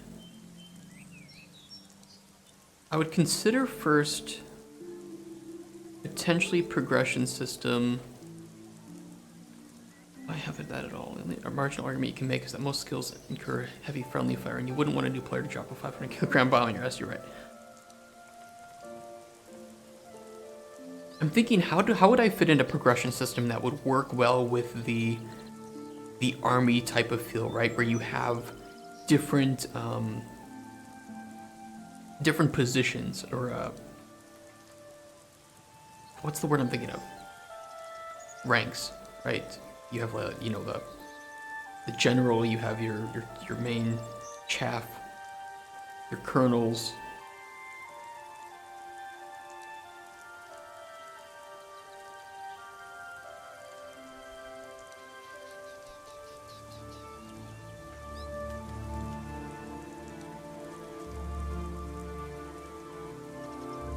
I could see a progression system where you earn.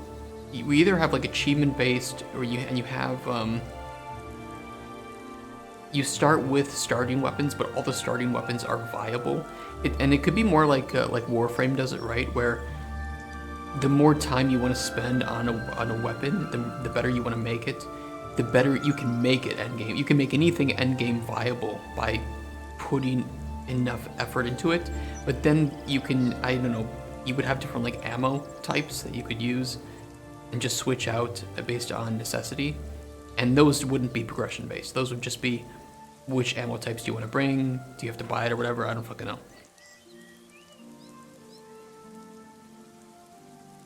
Yeah, it's like you say, the viability is a problem.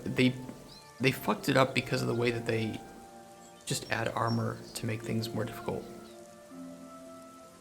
I think Deep Rock does a good job at this too, where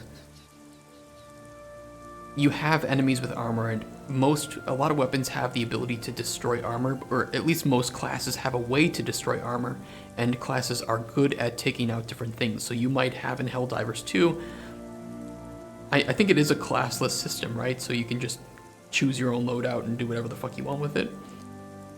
I would still make it to where, yes, some weapons are better at penetrating through armor, but that just means that you need to communicate with your team of, hey, I'm going to bring this one, I'm going to deal with the armored bugs, you guys take out the weak ones, or you take out the stealthy one because you have a thermal sight or something.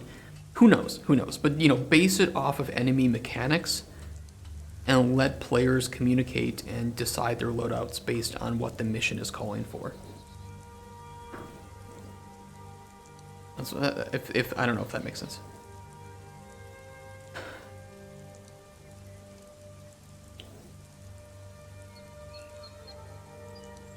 I'll deal with weapons that require assisted loading. Okay, I think I get what you mean, like a mortar round, but you have to have somebody else like load the mortar in. And so you have to like communicate this. Is that what you mean? One person aims, one person loads or something? Inventory. Setup item is potion data is bartering. Well, we know that we are bartering for sure because we are in the main potion selection. So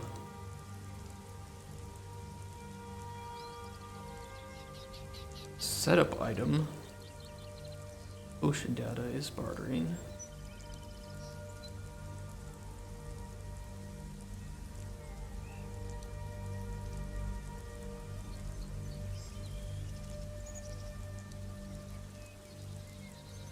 Better to self-reload 9% of the time.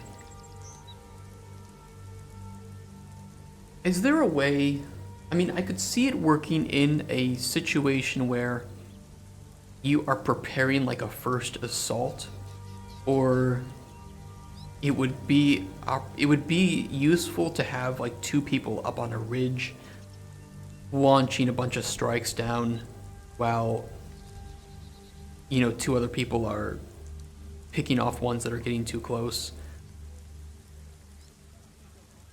But the game has to enable that play, right? If it doesn't enable that, if it doesn't make that a viable strategy, then players are just going to revert to what is easiest.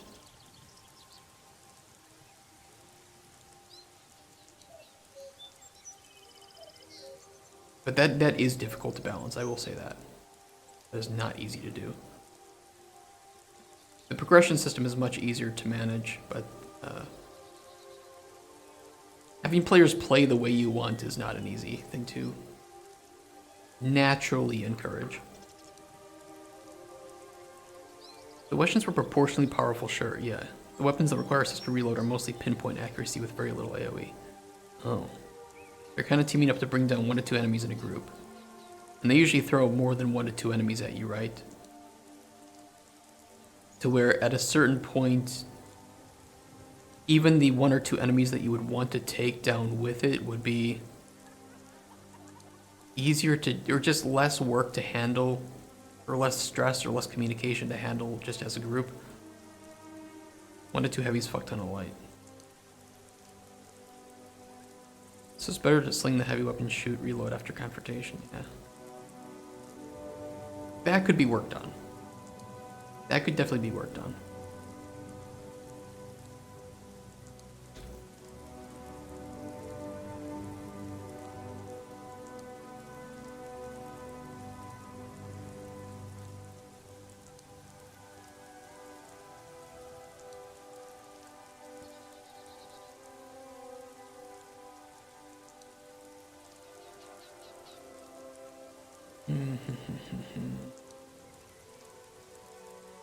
Or Vietnam, you can hardly stop to group up.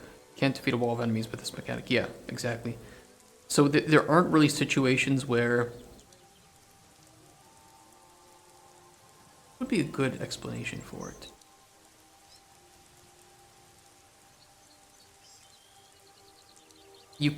It doesn't seem like you, or at least what you're explaining and what I've seen of the game, it doesn't seem like you're ever in a situation where you are taking the enemies by surprise and where having two people with those, you know, with some big AoE or a couple pinpoint attacks could quickly take down the larger guys, and then you jump in and finish off the chaff.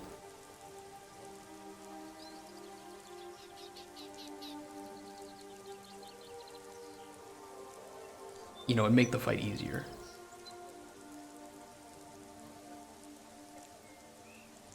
Beats its own purpose by being underpowered.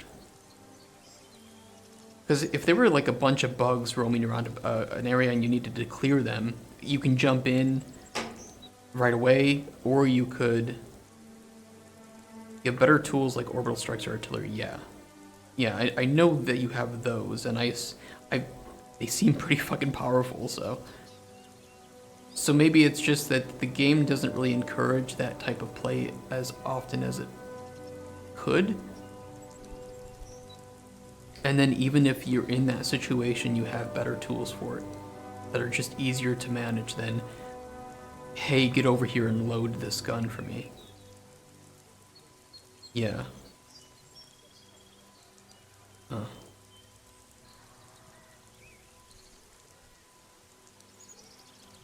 Are there any non-above ground things in the game? Like, are there caves and, I don't know, like underground areas? Because at that point I could see, okay, maybe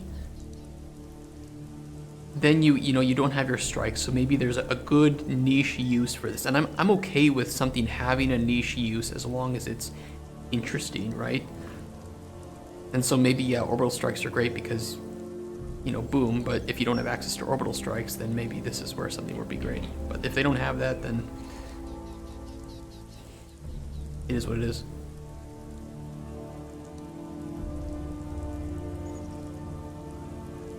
A lot of the weapons have better alternatives and all occupy the same usefulness slot. Shit. It seems like they have the ingredients. They just need to, like, get it stirred up, organize it better into the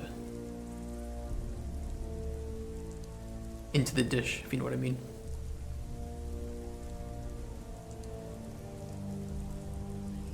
Get a cave and break the core mechanics. I mean, but you would go down onto the planet. I mean, correct me, because I don't know enough about the game. You go down to the planet, then you go into the cave, you do something, and then you come out, and I don't know how you extract, right? When you die, you respawn from a pod and orbit and planetfall. You could still have the cave, but you'd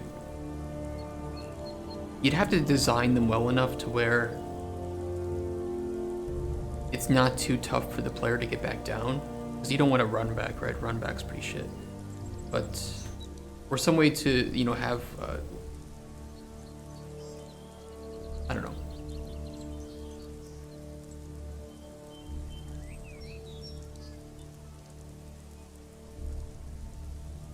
It could get pretty tense though if you have sections that are indoors or underground. It would be pretty cool for the experience. It might require too much, yeah. It depends on how it's designed, but it would have to be designed to account for that, knowing that having like really long run backs are going to be terrible for the experience. But at the same time, if these sections aren't well thought out, then there's no point in having them in the first place.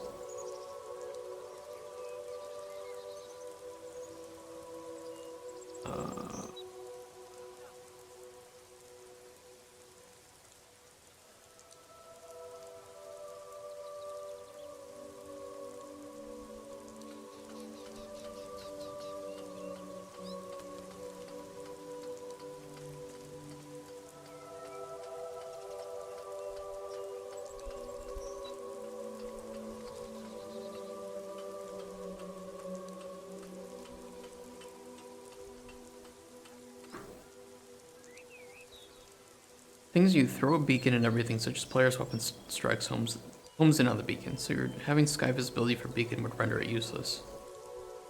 Oh, I see.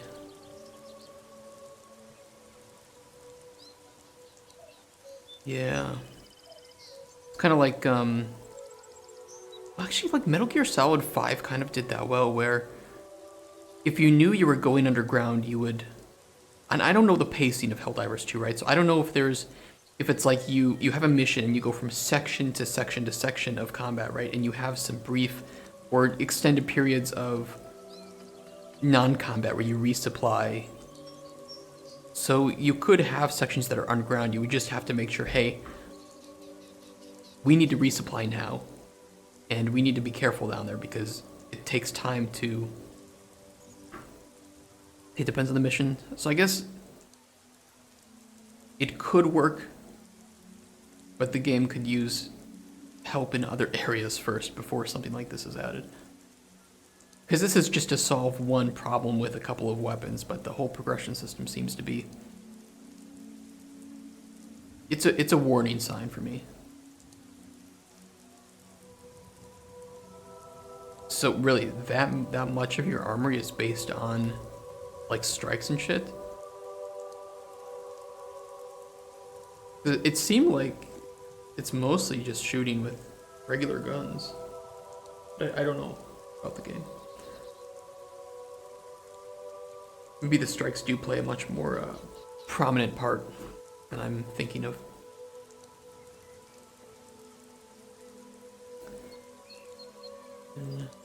Art our main potion selection.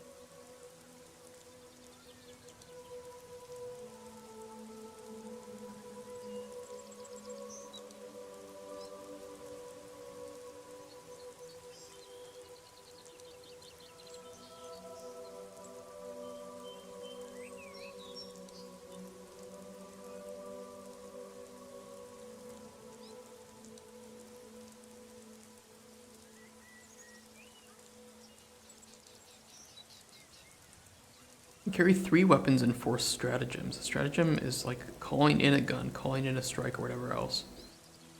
Do you set those up before you go into the mission, or when you throw it, do you then choose what you want it to be? You set them up before. So underground...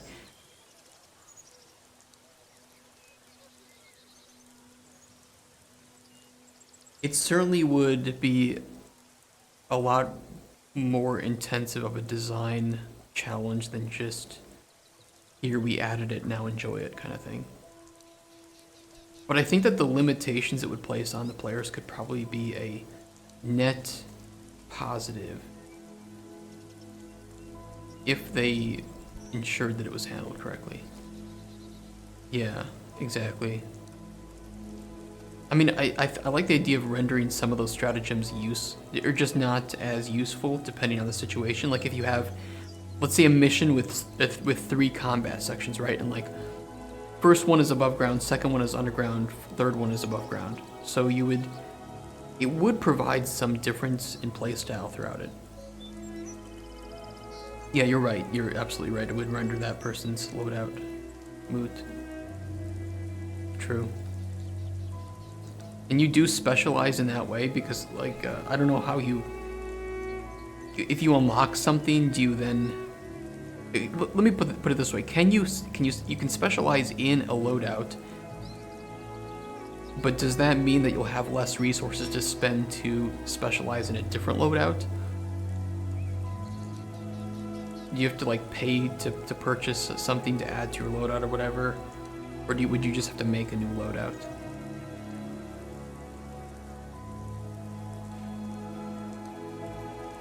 You only take 4 things, one of which is usually a heavy weapon.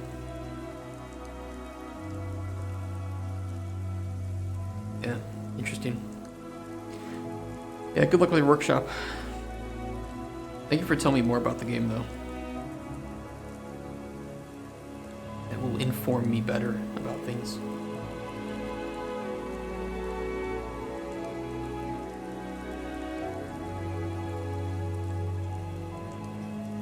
First potion selection.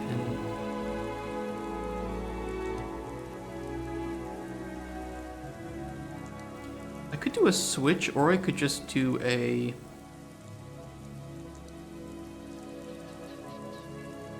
It's gonna look a little spaghetti-ish, but I could just do a set visibility and do a select. It's gonna look really spaghetti-ish.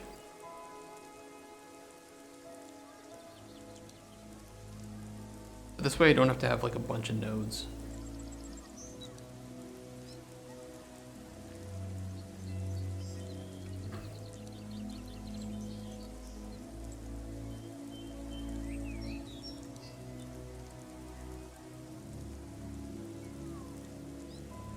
Or I wouldn't have to do the switch, let's put it that way. Then I can just hook these up.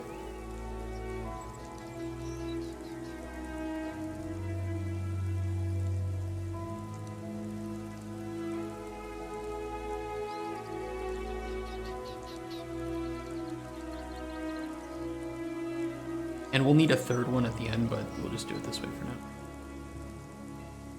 Okay, if the new stage is first, then these will be collapsed. And collapsed, visible, collapsed. And on that first stage, first potion selection confirmation, when the player presses this button,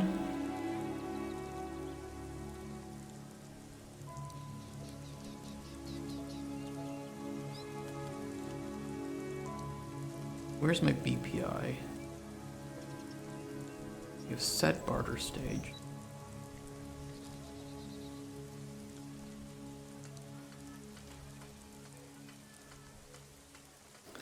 Couldn't I just get parent? Yeah, but if I get parent, then I'd still have to cast. Or I might not need to. Panel widget object. This isn't the right parent, right? Get parent. Maybe it is. Set barter stage message.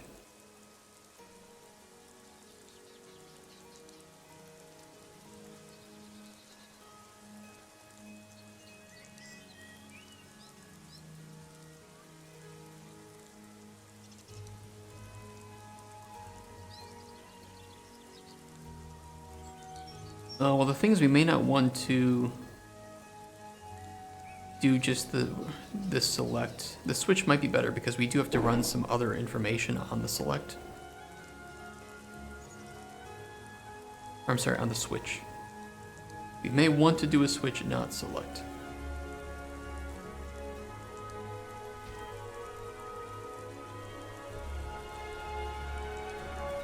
Granted, I could always do the switch afterwards.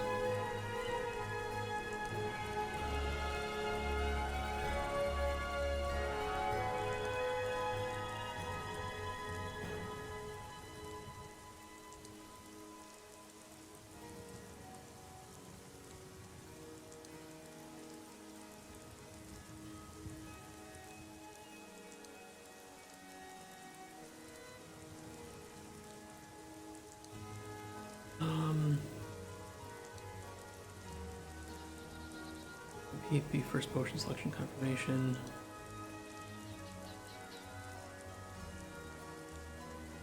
Potion inventory box.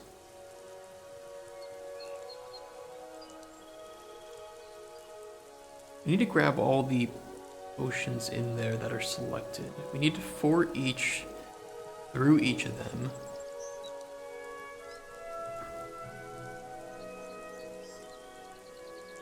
For each children loop. pass to potion, or as the actually we could just set up a BPI bartering and do grab potion data with an output of potion.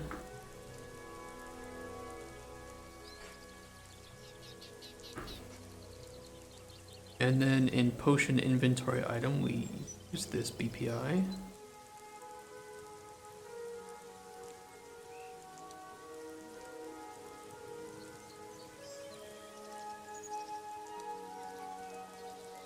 Grab potion data.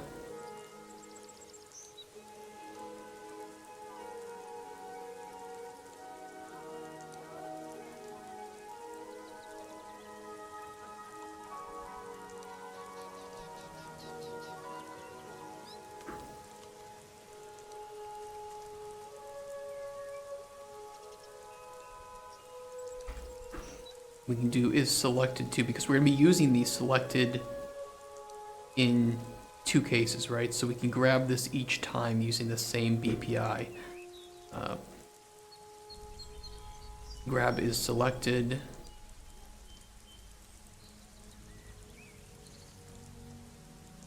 Although this is actually, the is selected here is a bit different because you can select the potion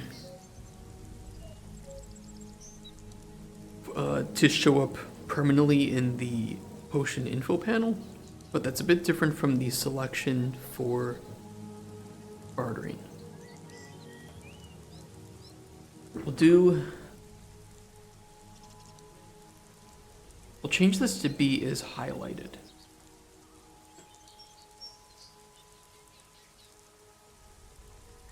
And then we'll make a new boolean, B is selected.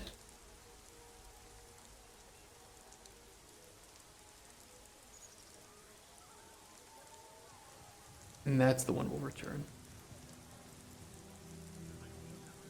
And then when the player clicks the icon button, wait, is that the right one? Whatever this one is. Oh, see, it's the CB potion checkbox, hold on. CB potion check. Unchecked state changed is checked. Set is selected. That's it. That's all we gotta do.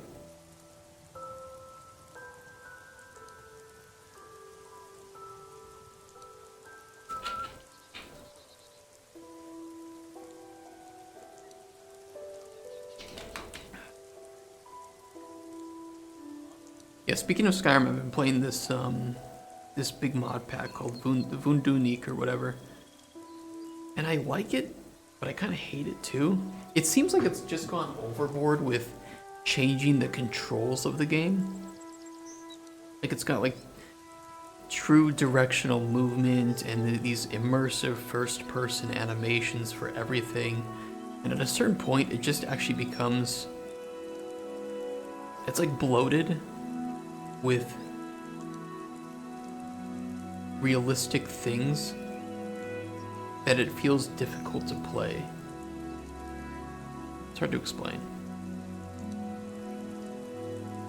And it's buggy too. I think the worst part about that is that it causes bugs. To where like my character's then stuck in third person and I have to use a console command to get it back into first person. It slows down the gameplay, not in a good way, and then it just causes bugs. You try to do it efficiently. Not fun. Not so fun though. Potion data. So potion inventory box. When going to the first, or when going to the main potion selection.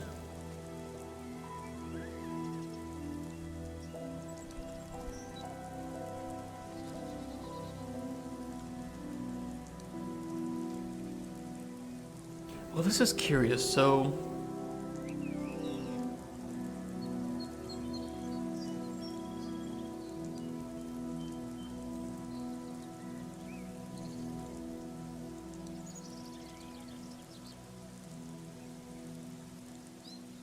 We need some simplistic way to send potions back and forth, right?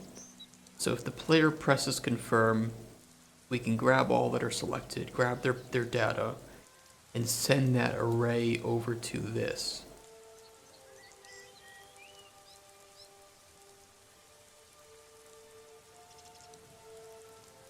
But I need that to be compatible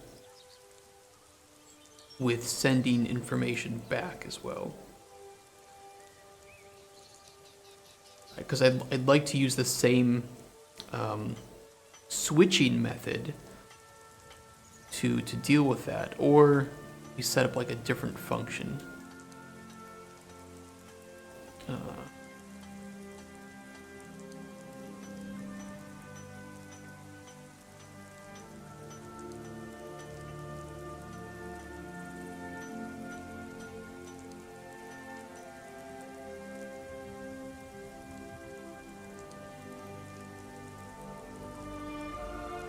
I gotta think about that.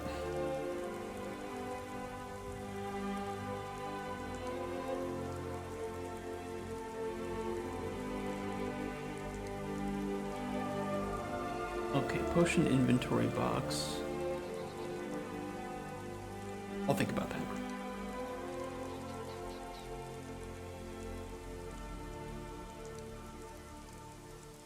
Grab is selected. Should work that way. We branch.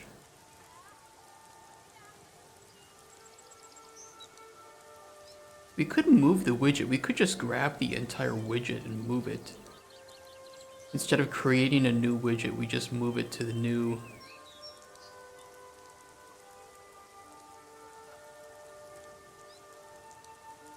Would that be smart?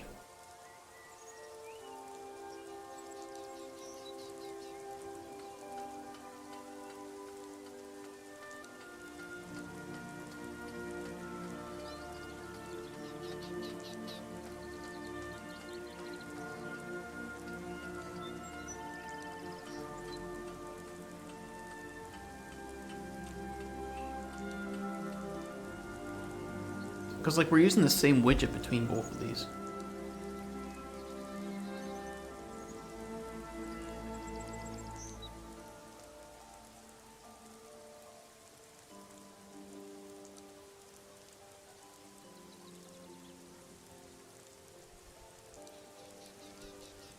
Do a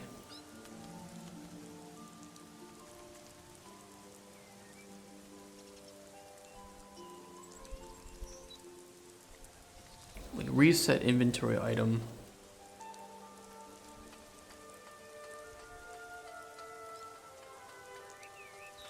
And then on this we would just set the set is checked. What's the difference between sets the checked state and sets the same thing?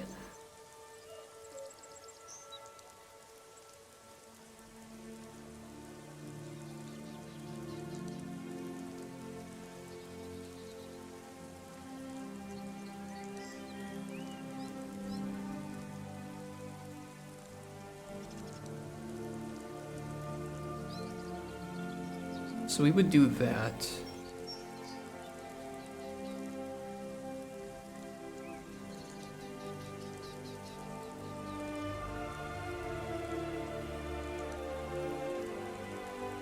Hey, huge cookie, how you doing?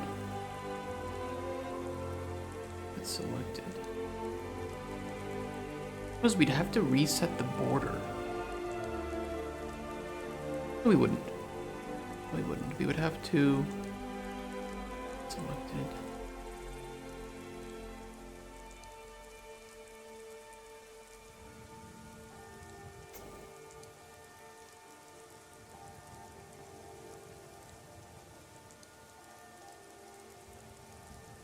We wouldn't do that.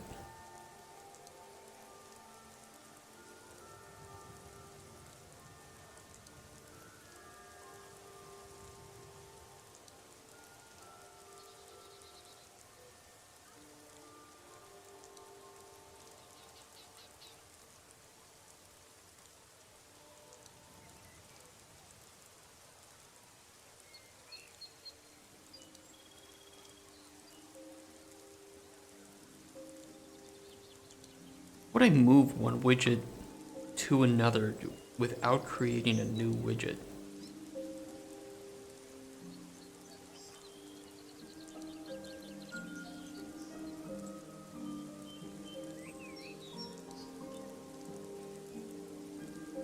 That's interesting.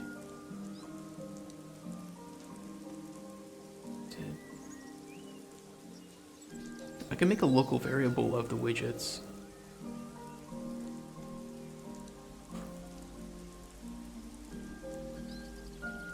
Every time huge cookie, you always make me hungry for popcorn. Selected.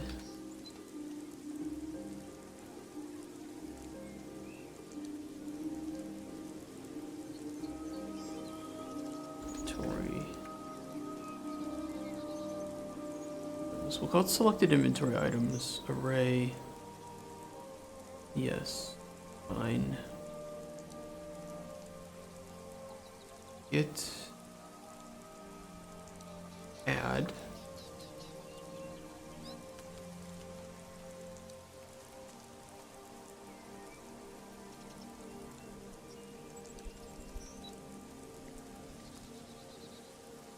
so it's going to add those to an array.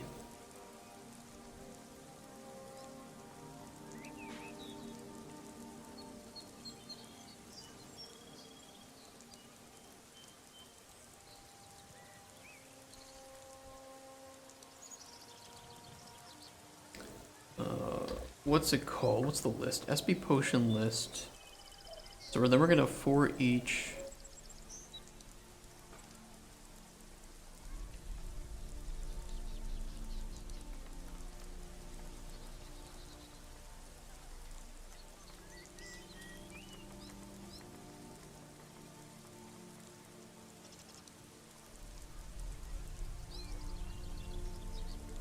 Add child.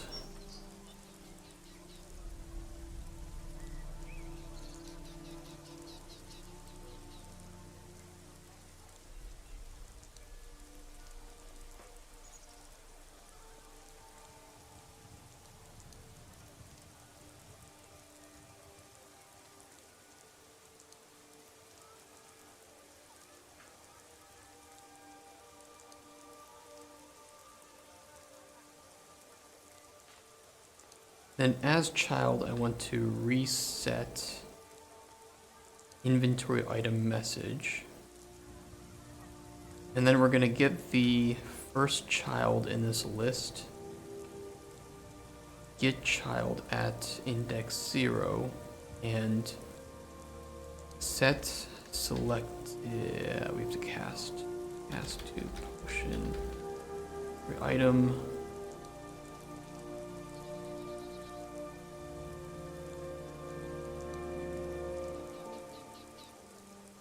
Set selected.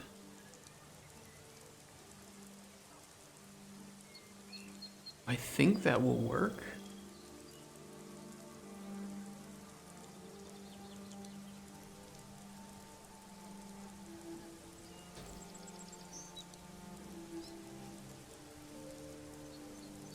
I don't know if I hooked up the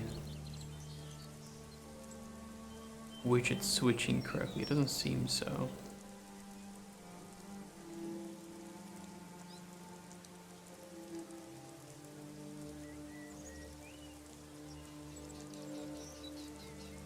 Do we ever actually call this anywhere? We might not call it anywhere. That might be the problem.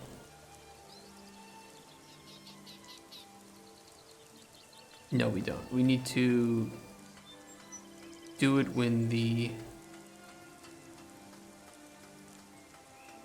It does say here, set barter stage. Unless we didn't hook it up.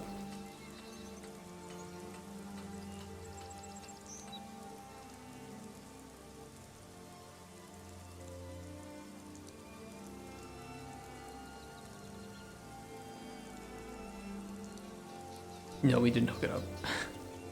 Oopsies.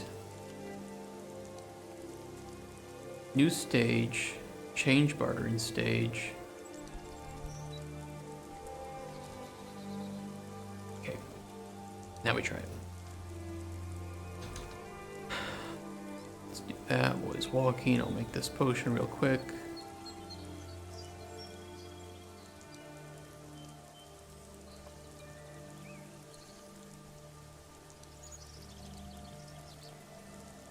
It didn't work.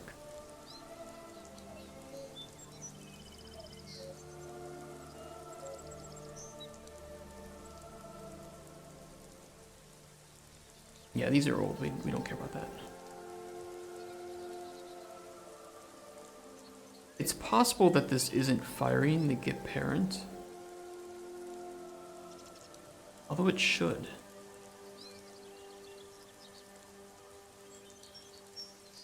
Let me see what it's getting for the parent, because it might just be getting the viewport.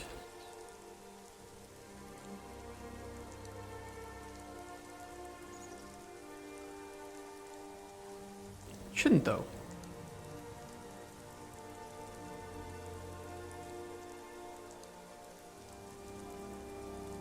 Oh, it's getting the canvas panel.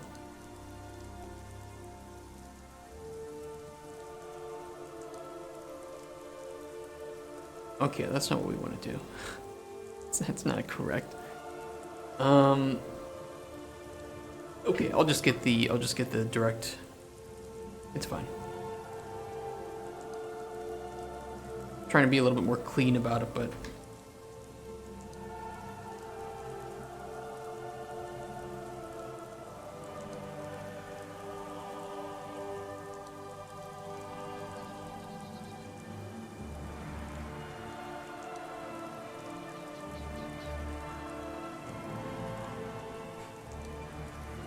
that'll do it.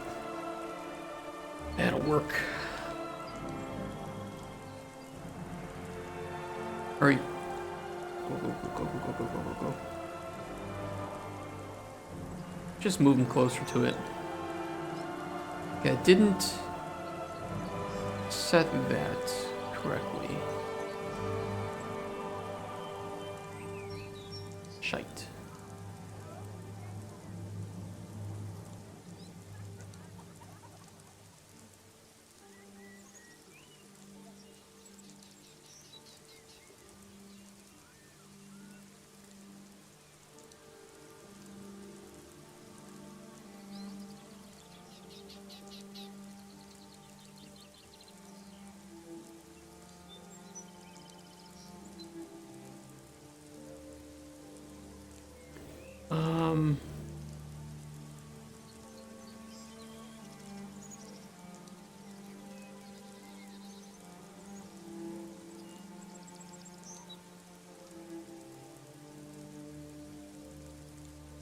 That should fix that. I'm gonna move Blue Dick Boy closer to this.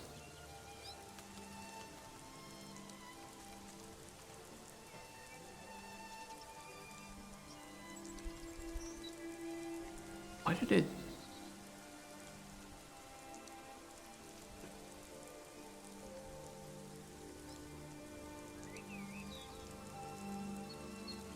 Okay, that's not working.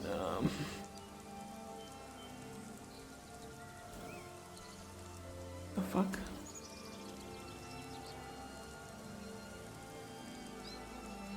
Potion inventory box. Oh, that's the wrong thing. We need to hide.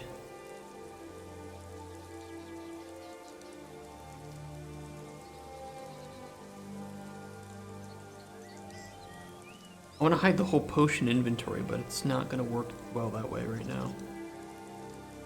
I need to move the exit button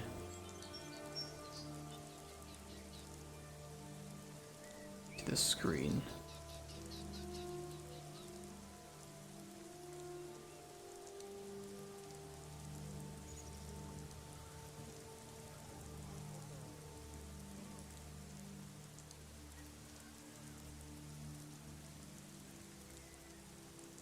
Potion inventory overlay.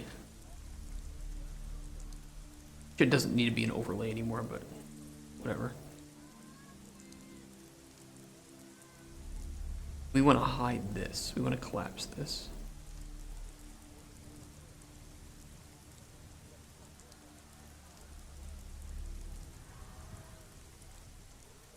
Yes.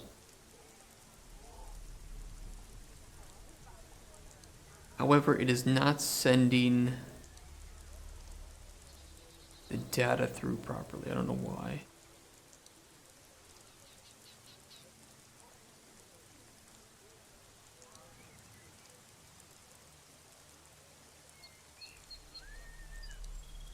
Let me just try to figure it out.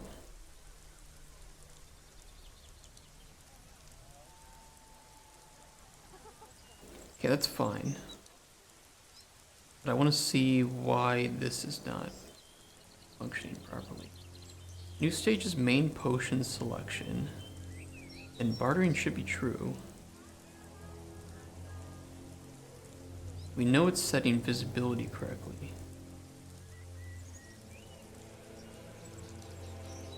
Oh, it's because it's at a current barter stage. Okay, hold on.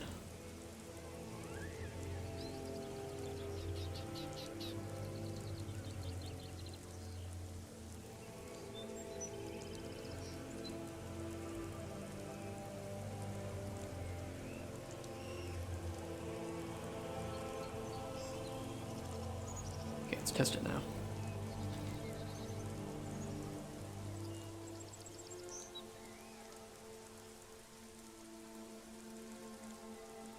Okay, now if we press this, nothing should happen. Perfect. And if we do it now... Okay, it does show. It doesn't reset the potions like I wanted it to.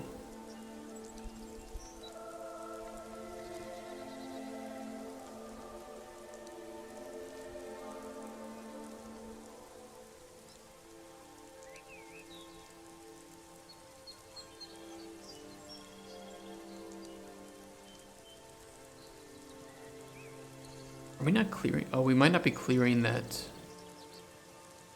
list beforehand. That's fine.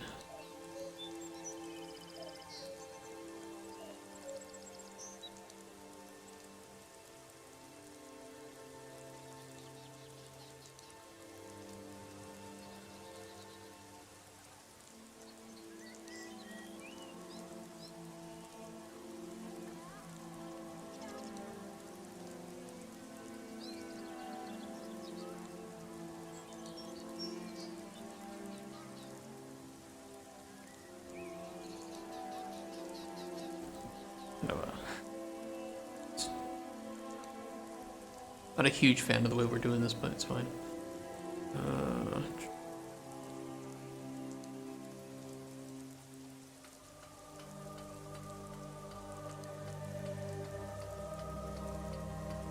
It should be working. Sets is checked, is selected, false, false. Maybe it is a different checked state. Maybe it's like, you have to set checked state to unchecked, rather than is checked to true. Or I will just do all three. Okay, I don't know which one it is, but we'll do all three of them.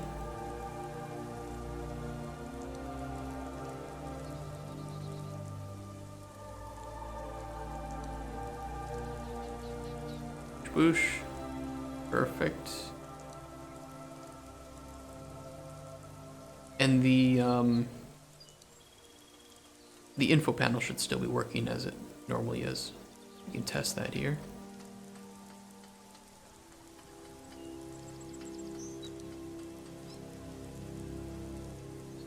Yes. It isn't unselecting these though. I don't get it. Is it the time that we're doing it? Add child, reset inventory item.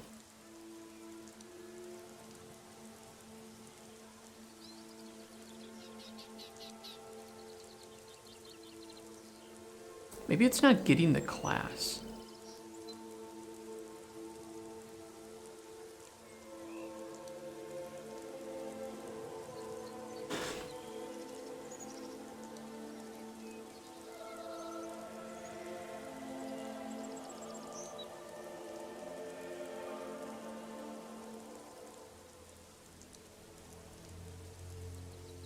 It's like a panel slot object reference, but it isn't a direct widget reference.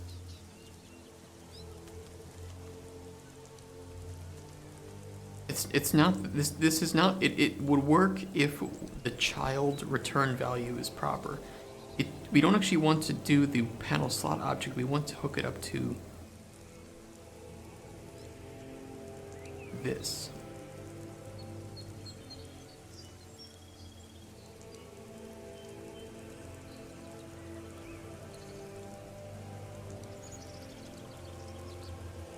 And if that doesn't work, I'm going to try to move it ahead.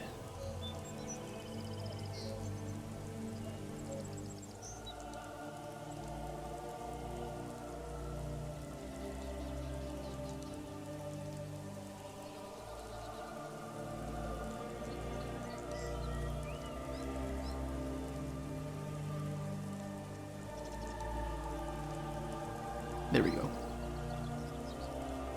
Okay. Alright. Alright. That's good.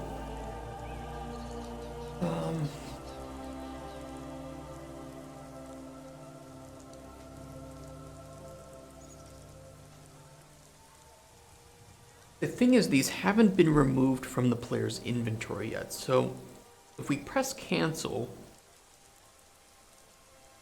actually all we need to do is change the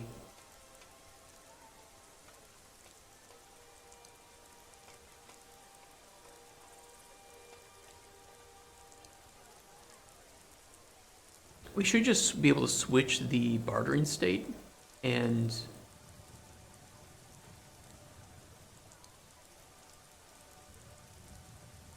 rerun the fill inventory function. It should be fine. It should work. And that is in motion inventory. So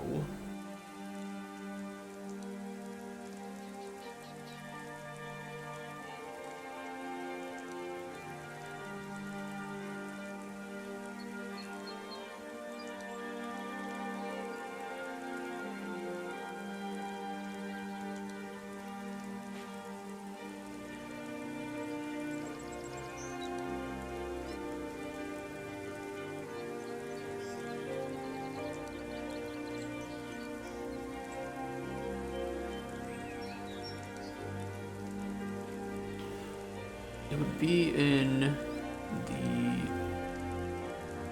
dialogue widget.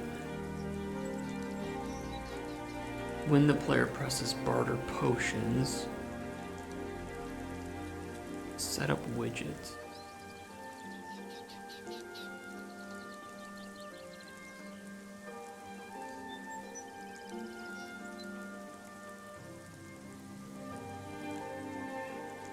I think instead I would just run change bartering stage. We'd have to tell it to update it that it's bartering first. And fill inventory is where we do that.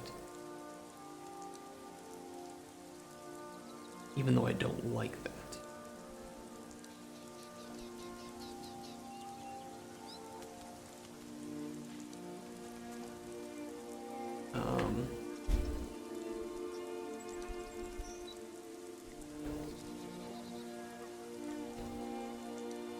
I should decouple that.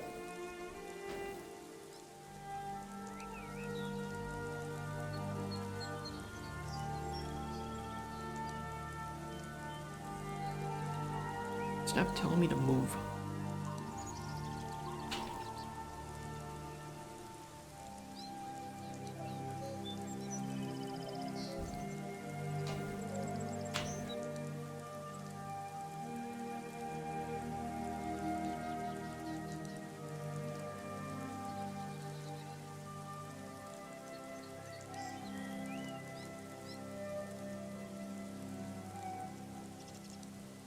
By the way, I might go to the store.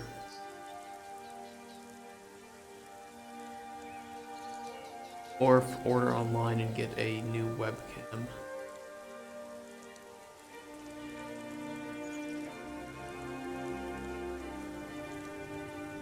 Maybe.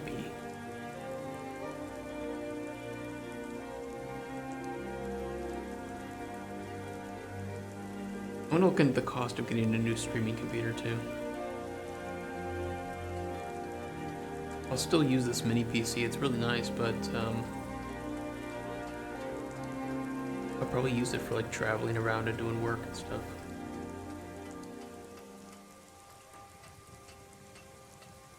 Being able to reliably stream and record 1080p, 60 FPS, everything would be pretty great.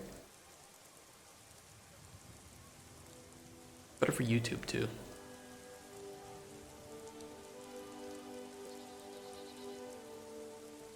That was a tangent.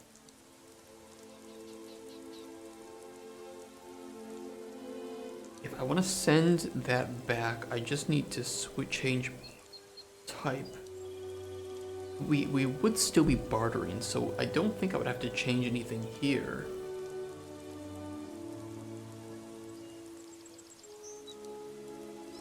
I just need to run fill inventory.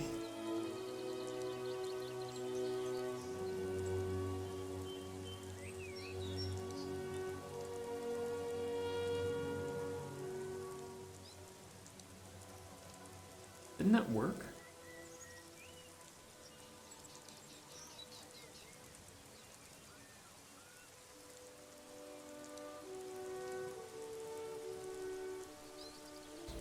Yeah, I can try it. Did I hook it up to the cancel button? I don't think I hooked it up to the cancel button.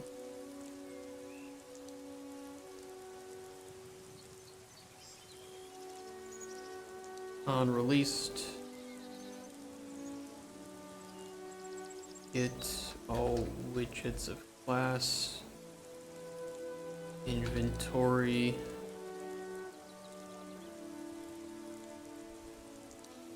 Get comfy.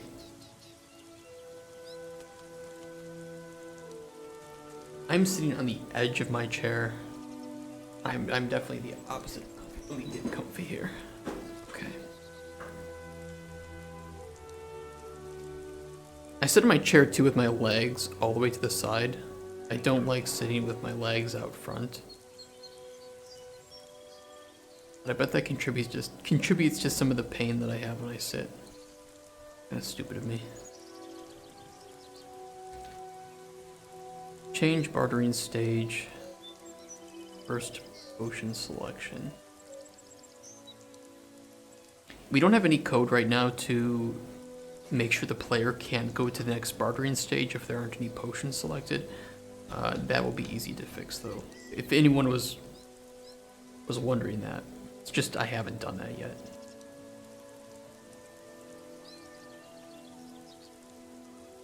I want to get the base functionality in there first.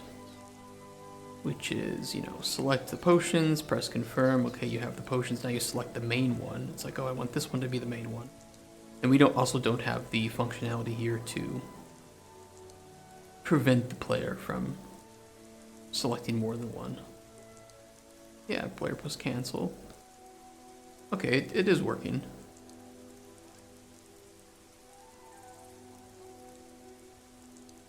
And it just spits it all back into your inventory. Well, technically it isn't changing your inventory at all.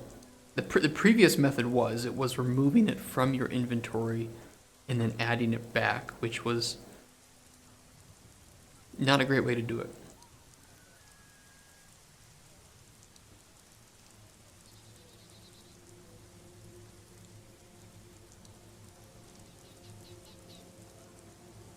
I should be able to, in this case, now when the player selects on state changed, we set selected.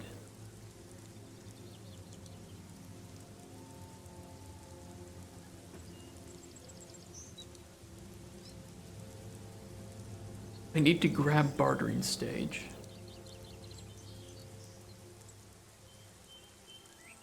I could on construct get all widgets of class.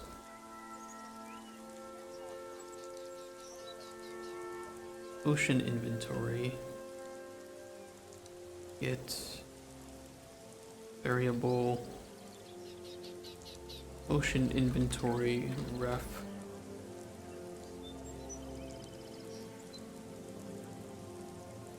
Then I can use this reference as needed. And here we want to set it to selected only if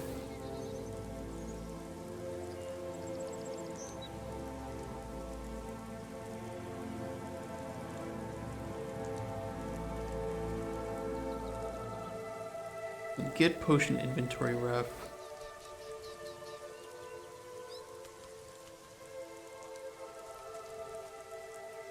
Well, how do I want to do this? What am I thinking here?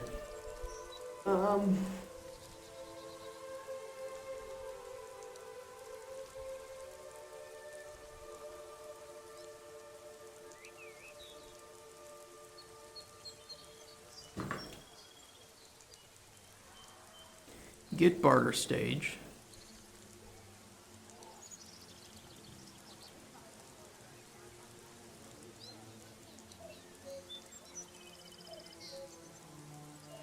Let me do it this way. Let me make a new function called check if box can be checked. That works. Me Control X this.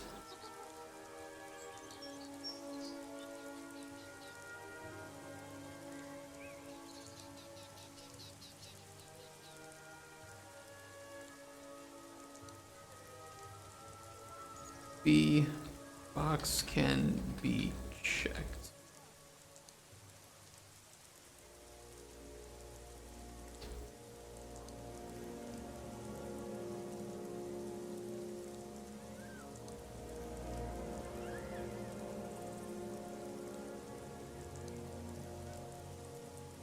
Couldn't I just have it set to be that?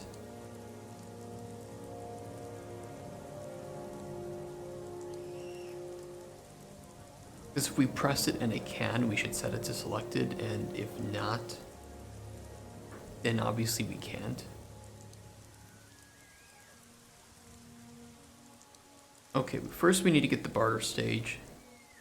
If it is equal to main potion selection,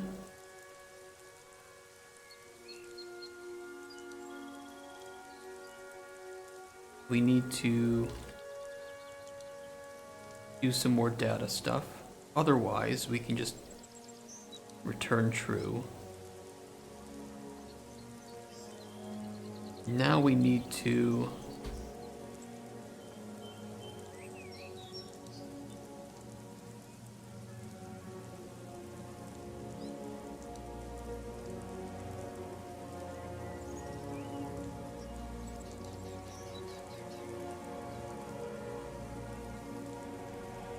I'm gonna make a VP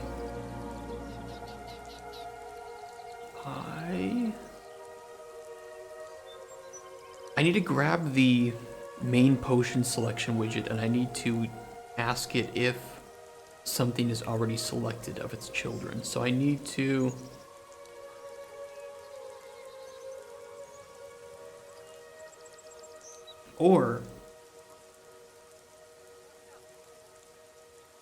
I think the better experience for the player would be if we're in this stage,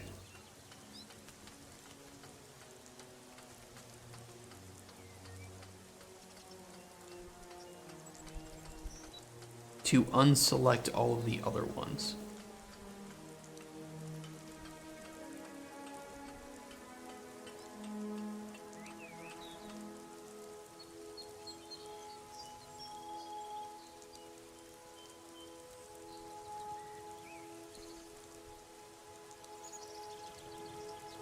Yeah.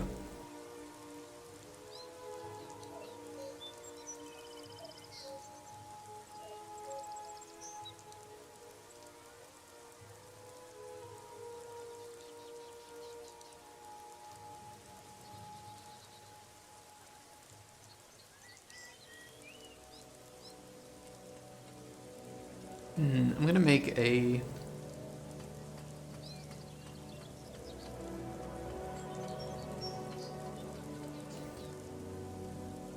What is this game about? The game is a open world alchemy game set in a fantasy world, and you are playing as an alchemist in a very isolated hut in the forest. But connecting your hut to the larger kingdoms is a well-traveled road, and passersby and adventurers will occasionally stop by to ask you for potions that they need for their journeys, their adventures. And depending on if you provide them the potions or poisons that they need, and how good those potions or poisons are, it could mean that their fates, that their adventures succeed or their adventures fail. So you aren't the hero, but you interact with the heroes and you provide the heroes with potions and stuff. And depending on how well you do their job, it could change their fate and the outcomes of their stories. Can you throw potions at other people? You will be able to throw potions in combat. Like you won't be fighting with like a sword or a bow or whatever or magic, but you will be using your potions as weapons. So you can make potions obviously for clients, but you can also make potions for your own use. You can drink them, you can throw them.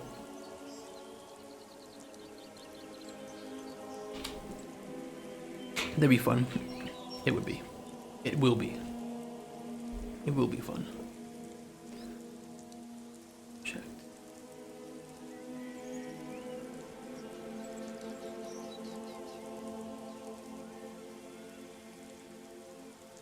Maybe this isn't the right way to do it.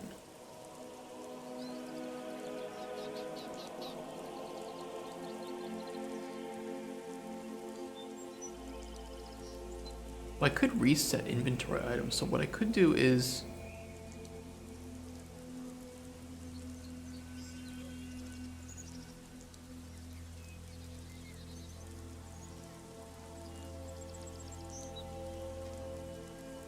if it's equal to main potion selection,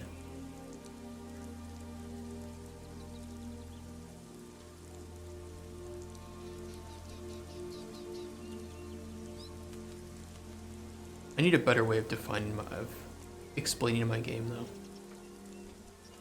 I really need to work on that. My pitch is too convoluted right now. Okay, main potion selection.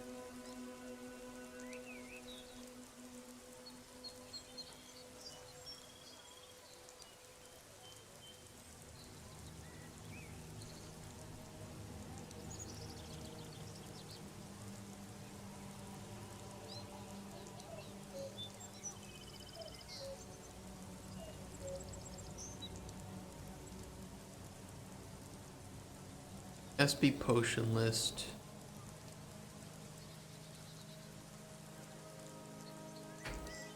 For each widget children loop.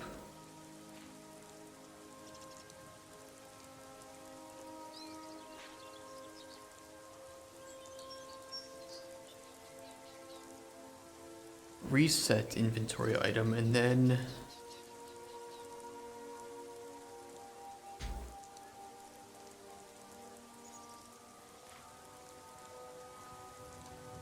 I don't know why we do that if we just always return true.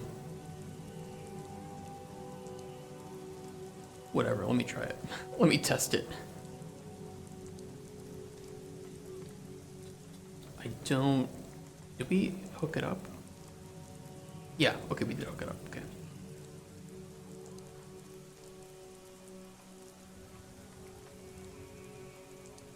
Players should be able to select multiple. Then here, that's not working. Wonderful. Wonderful.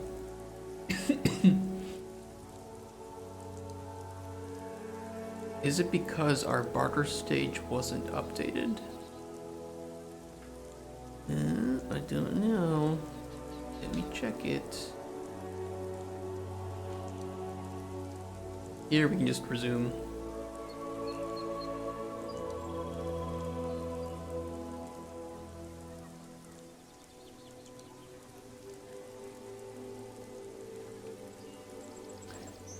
Oh. That would be why.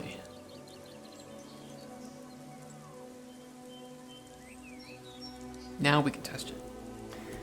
Now it should work. 1, 2, 3. And right now I'm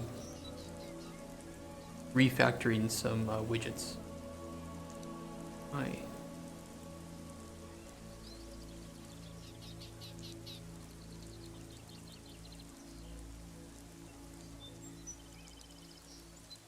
Well, it's gonna reset the item, but then it should return true.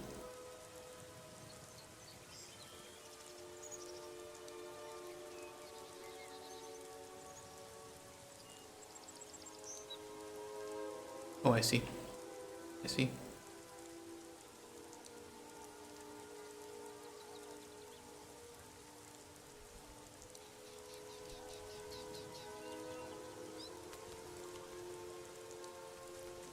Kind of a weird way to do it, but this will work. Or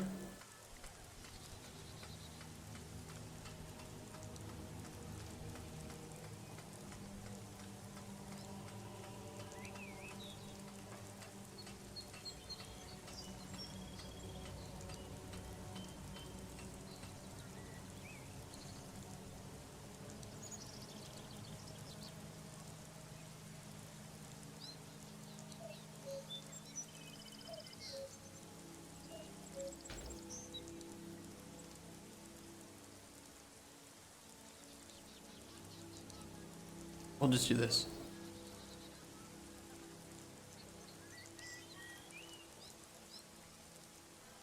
Be a much better way of doing it.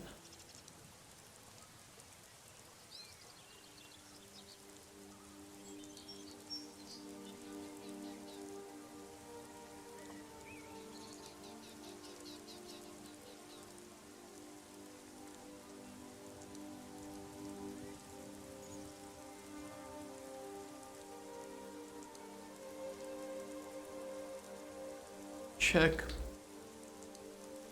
box based on bartering stage.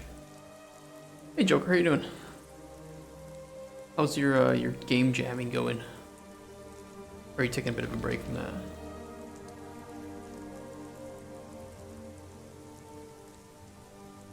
Shit? Oh. Why shit? Why didn't that work?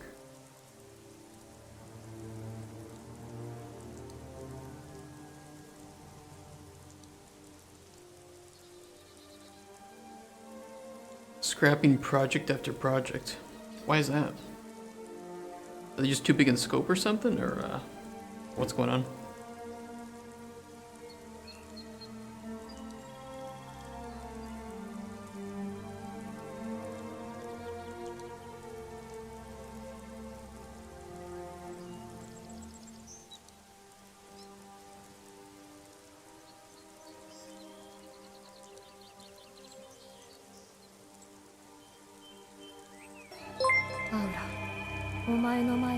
Hey man, thank you for the reset.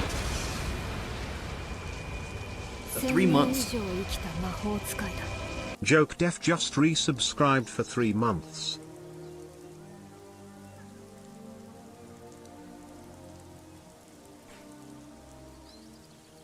We're back at 69 sub points. Somebody tells me how long I've been doing game dev, and it tells me how long I've been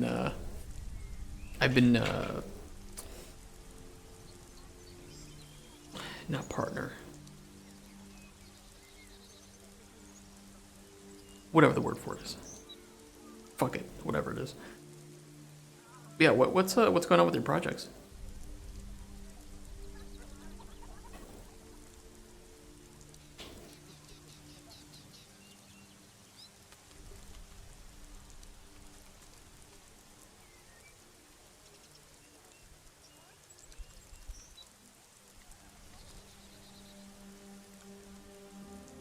Too ambitious. Okay, so it's just a scope problem.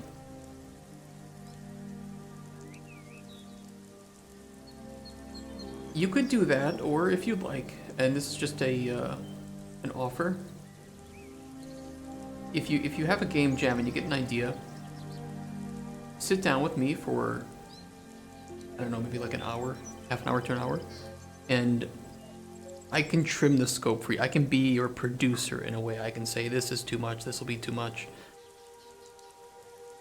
And we can trim it down, and then you can just kind of hyper focus on that and not add anything. I do have a lot of experience trimming down scope for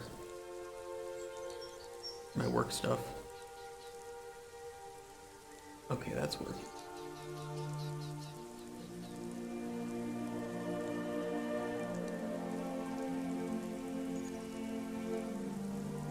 That's better. That'd be great. There's no interesting jams coming up yet, so I think I'm gonna make a main project anyways whilst I wait for a decent jam.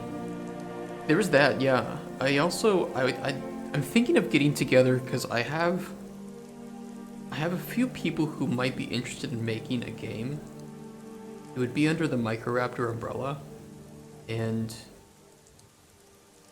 I want to see if there's anybody willing to, work on it. It would be a volunteer project, of course, but I think the scope would be pretty reasonable, and the game idea is quite marketable.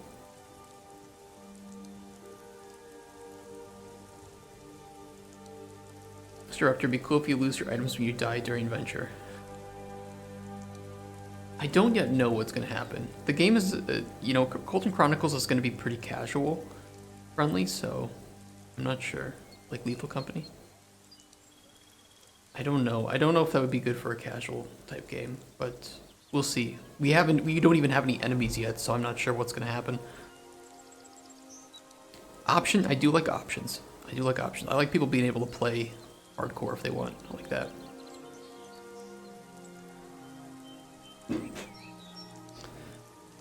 Makes for fun challenge runs too. I agree. That could be nice.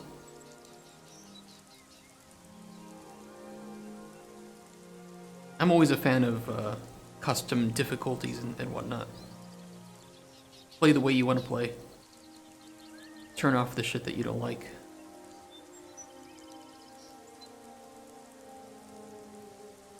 I wanted to change this to be red. Well, it's because the button is a bit transparent. I think. Checked image.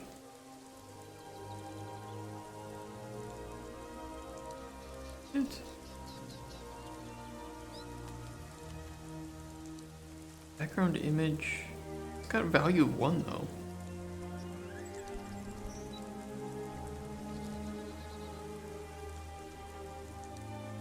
My girlfriend had a freak out yesterday because she thought she broke the milk frother. What is a milk frother?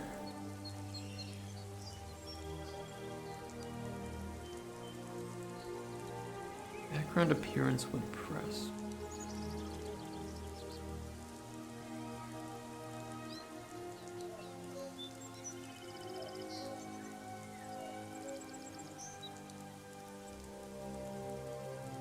Maybe I'll just make this red instead of yellow.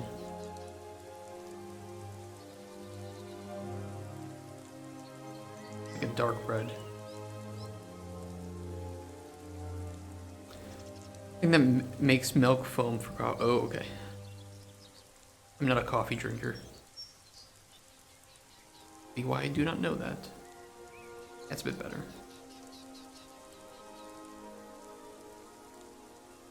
Oh.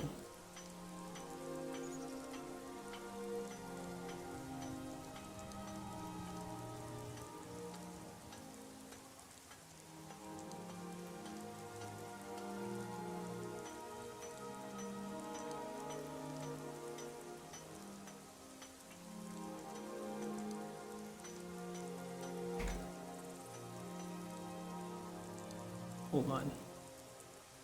I need to bring in the new state. And then just set selected to whatever the new state is.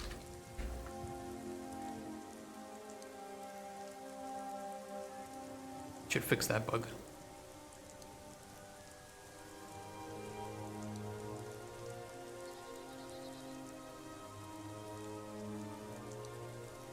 Yeah. When I add these to this list, though, I need to give them padding. They're not being given padding right now. It's kind of annoying.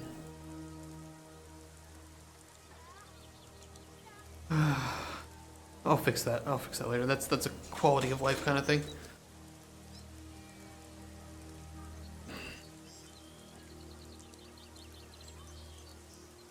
The good thing is we're getting there. We're getting through this one bit at a time. This last panel that I want to make is going to be the more complex one. And I may just do that tomorrow.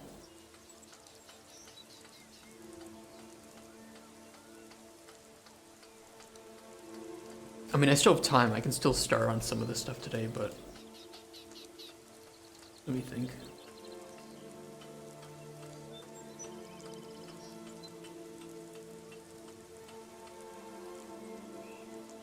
It must be cool if new potions you discover have some bits of lore.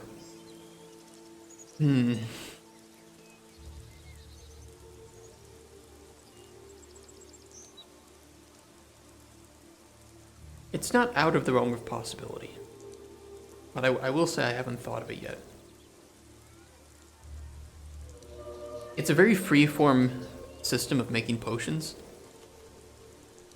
So you can mix any ingredients with anything. More closer to like Elder Scrolls style of potion making. But that doesn't mean that there can't be pre-existing recipes that you find in the world.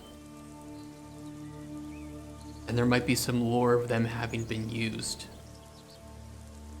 But because of that, holy shit, that flowering bush is a very good enabling potion, isn't it?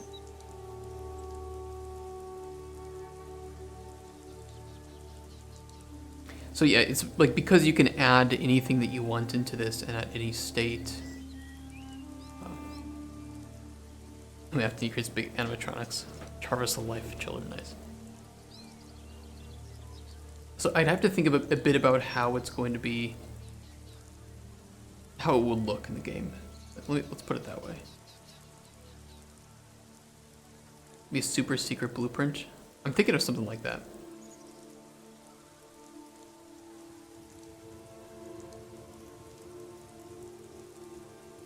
Get the restore health. If I had the pink flowers, I get the damage stamina regen. I don't think there's any way for me to remove the damage stamina regen though. That would make it worse. I would at least lower it, but I think it would lower the fortify health, wouldn't it? Yeah.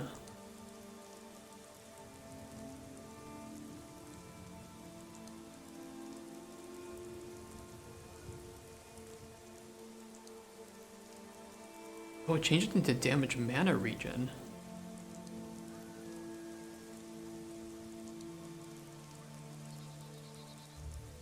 The toadstool adds fortify health.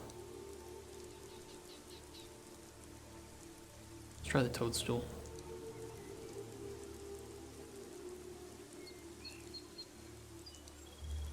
Yeah, there we go. Restore health 2, fortify health 1. But I think the morning glories are... Oh no, because I use that to get to the 2. Because otherwise if I remove these, I then just have restore health 1 instead of... Or I have fortify health 1 instead of fortify health 2. Sorry, no, it is restore health. Unless I process these in some way. Maybe I can get fortify on them? No. Fortify carry weight. An interesting one.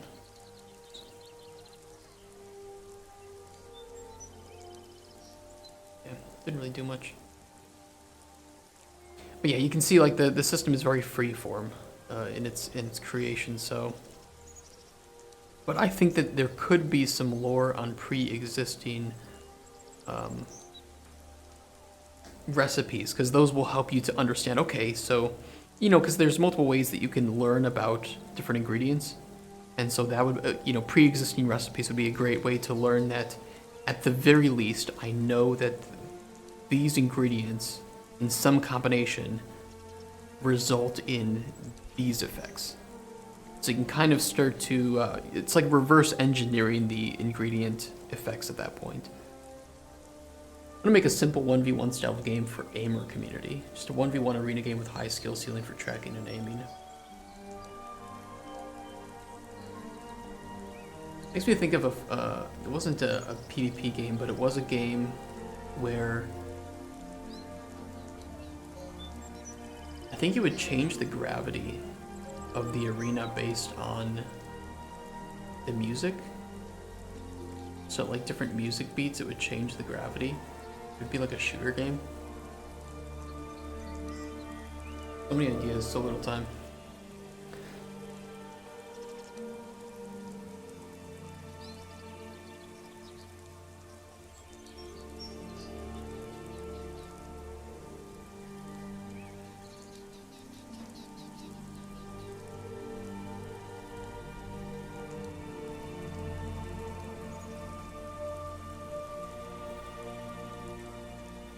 But yeah, there's a couple of people who I'd like to work with on potentially making a game like Pain.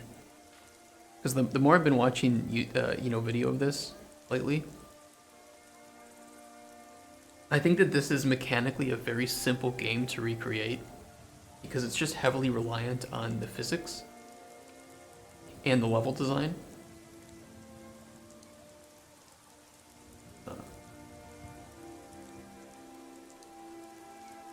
Launch yourself in sandbox, just cause destruction, that's it. The scoring system is pretty easy too because the way that it scores is primarily based on the amount of destruction, but also the multiplier on the number of individual items you hit. This isn't a difficult game to make anymore, even though at the time it was a bit challenging.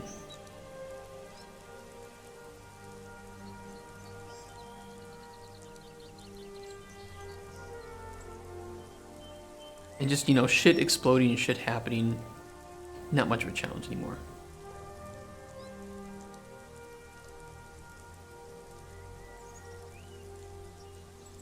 But the levels need to have high reactivity. Everything needs to be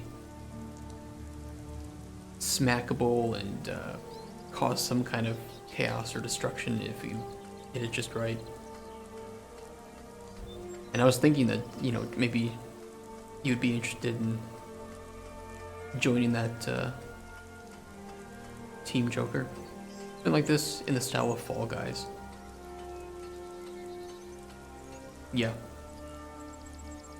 I think this is a game that it would still be very popular nowadays.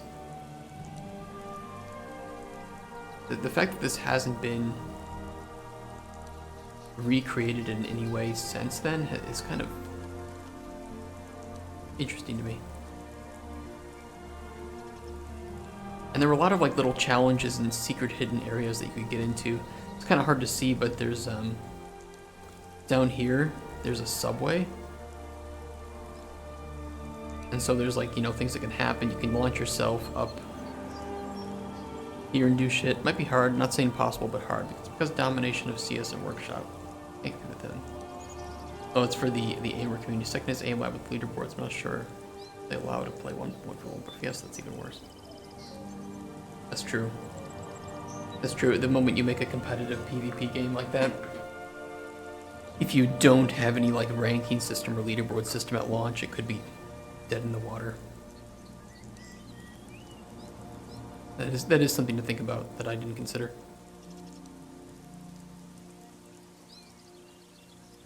This game was just physics absurdity. They did something with their gravity too. The gravity of this game is, I don't know, it's like they have some things that are on normal gravity and some things that are, it's hard to explain. Or maybe they did just apply a global gravity.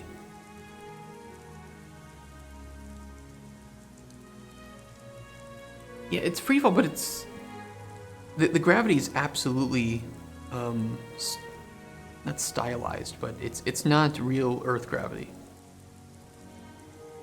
It's closer to like 30 or 40% of Earth gravity.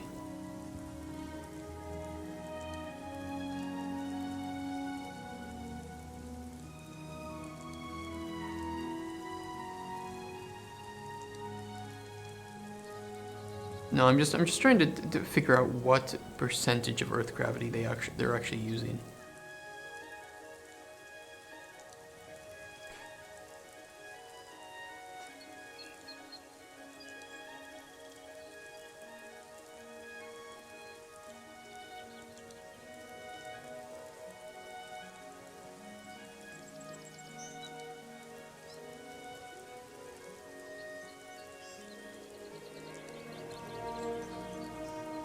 There's a lot of ways you could introduce some competitiveness to this game, though, especially for like not really speed runs, but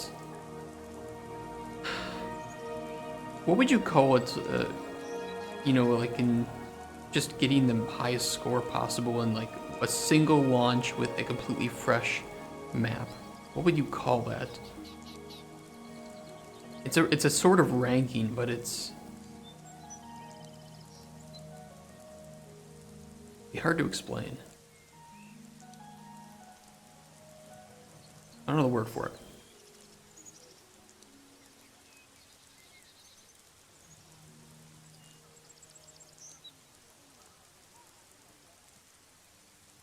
But yeah, I'm heavily considering throwing a team together to work on that. But a rail on huge map you drop, fall hitboxes to get ghost around too. That would be a good like mode for the game, because you know you and I obviously are big Pain fans, and we were talking in how the game has different modes, and that would be a good mode.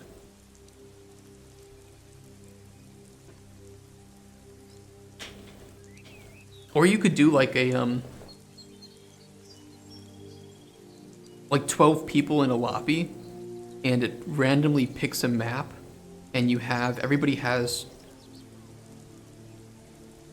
you know, can see the ghosts of other characters, and you have like 20 seconds to launch, and you know, it slowly eliminates people who aren't getting in the high scores until one person is the winner with the like the highest score or whatever. Yeah, with modes you can go wild in this kind of game. Yeah, you can. There's a lot of different ideas for it. Or even ones where it is fully I mean, I wouldn't do multiplayer on launch, of course, but multiplayer launching would be really fun, so you can launch with somebody else. And just hit each other mid-air, just cause destruction in co-op like that. Or coordinate on causing big destruction together.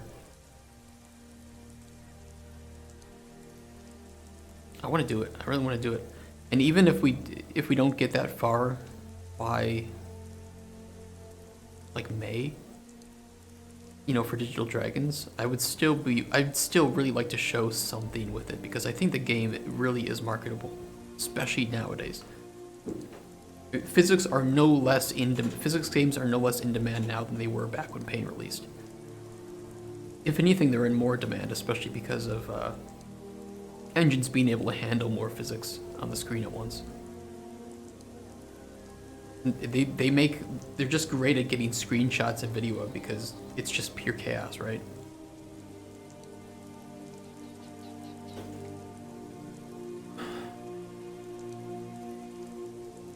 What if we did that?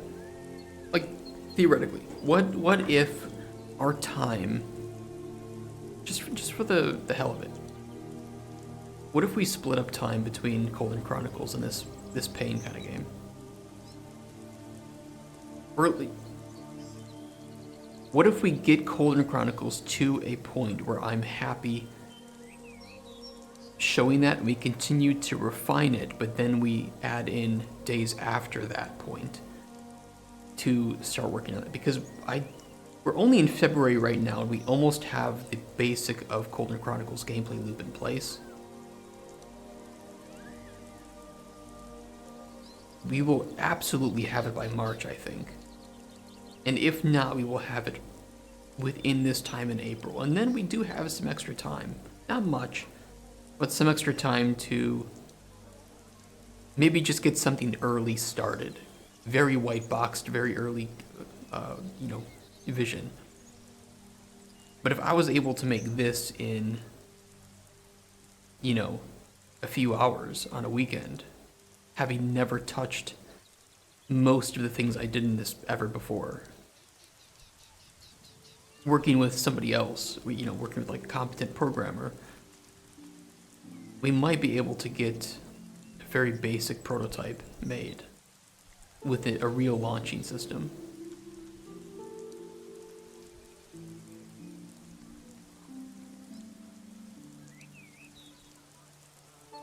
I don't know. I tried to recreate the gravity here, so I just set it to, I think, about 40% Earth gravity. Which I think is about what they had in the game, from what I could tell.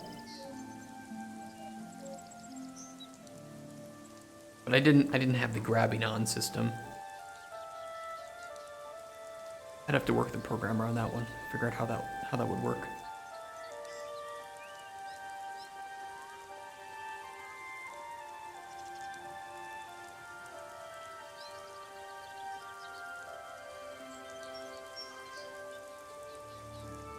Alright, what am I doing before I got distracted? Oh, I think we have the 2 stages mostly done. They're very bare bones here. You select as many as you want in this stage. They go to the second stage. Here you can only select 1. And then from here would take you would select the main potion. Any others you selected in this stage would then go as secondary potions. And then we itemize main potions, secondary potions, and you put your price in here for them. And then have the total. Then the final confirmation.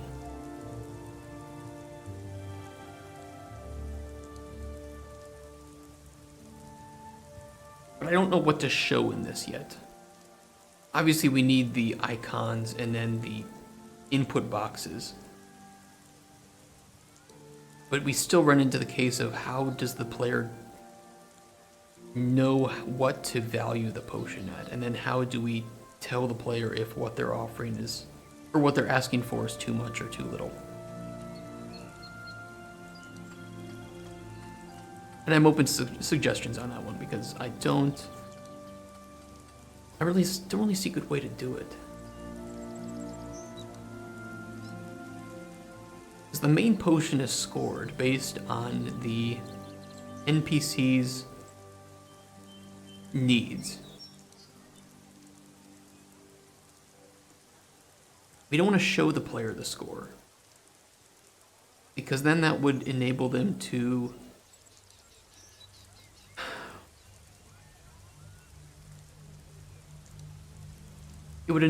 rely on the score to tell them how they did, as opposed to...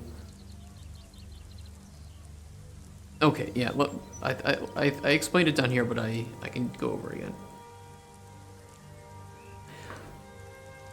So when an NPC asks for a potion, as is the case in ours here, he's got his lore, but he talks about he wants it to have a sweet taste, replenishes mana, fortifies health. You need to, and we've colored this here. The player discerns what the potion should look like. So so it needs to be sweet.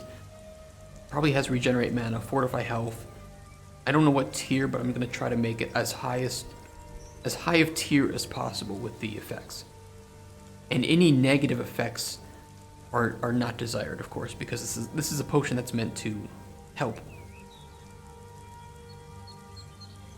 So, when the player provides a potion, we score it based on how well does that potion meet the needs of, or the expectations of the client. And then does it have any additional positive effects that weren't expected, like, a luck effect or fortify carry weight. These are all additional points on top of the expectations, And anything that's missing or is like a negative quality to it detracts from that potion score.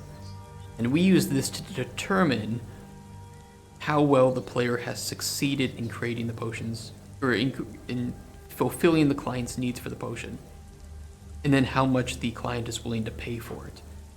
The player doesn't see this score. We just use it as a scale in the background to handle the data. And then, of course, this score is also what determines whether or not the NPC, succeeds with their adventure or not. So if you provide them just a really shit potion that barely, it isn't sweet, it doesn't fortify health, but it does regenerate mana at tier 1, and then it has like a damage health effect or whatever. It's a shit potion. It would be scored pretty low, like down in this area here or something. And because of that, you're going to be within thresholds where the NPC's life or whatever may be in danger because you provided a shit potion. But you don't know that. You just know, the potion wasn't that great. We'll see what happens. And then he dies, or he comes back all bloodied and beaten and pretty mad because the potion was terrible. Conversely, if you provide a potion that is above and beyond, you're going to fall in this tier and the opposite will happen. Hey, here, Cabbage. It's exactly like you think. It's just we have to score it in the background because we don't know whether or not it is working or not. We did have an example the other day, and I don't know if I saved the picture or not. No, I didn't.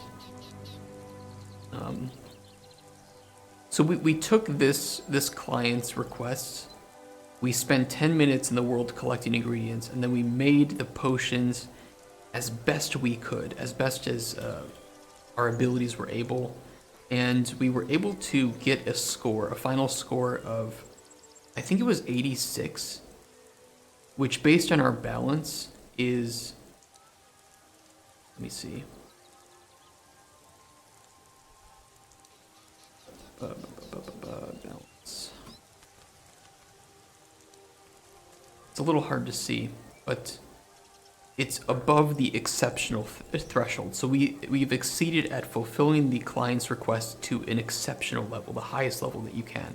And so whatever we designed that to mean, which in this prototype case, it'll mean that he will very much succeed at his adventure in the dungeon. He's going to be very happy with you, and he's going to bring back a bunch of rare ingredients to give you free because your potion was just so good at doing that.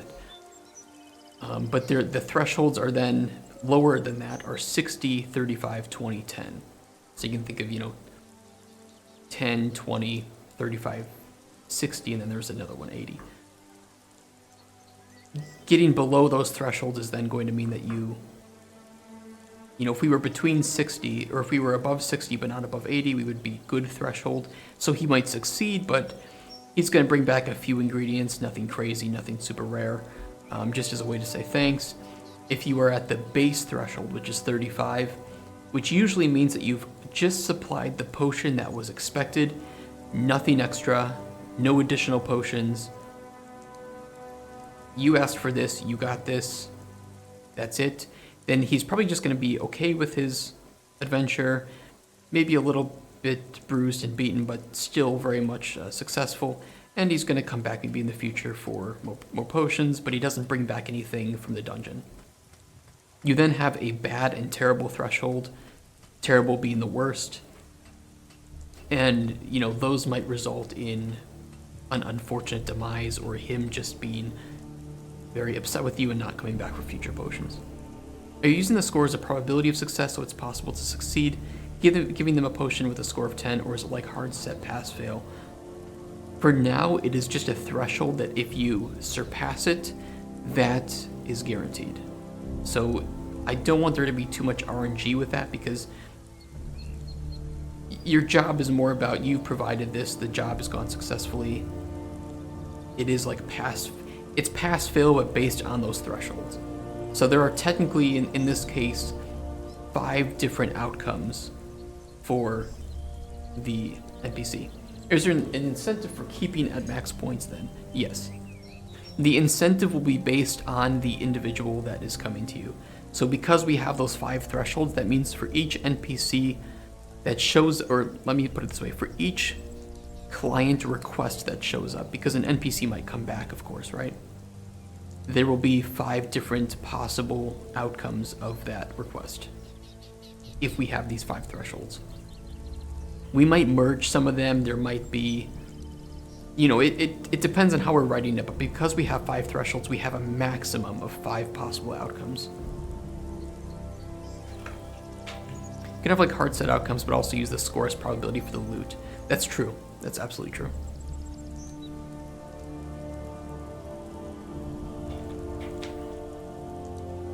And I'd like to, you know, incentivize, because it's all handled in the background, you know, subtly. The player doesn't know if they've succeeded or if they've surpassed a threshold. That's going to only be determined when the player gets feedback from that. So if the NPC shows up again, you could give this guy poison. You could say, yeah, it's a health potion. 100% it's a health potion. And it's just some like terrible shitty poison.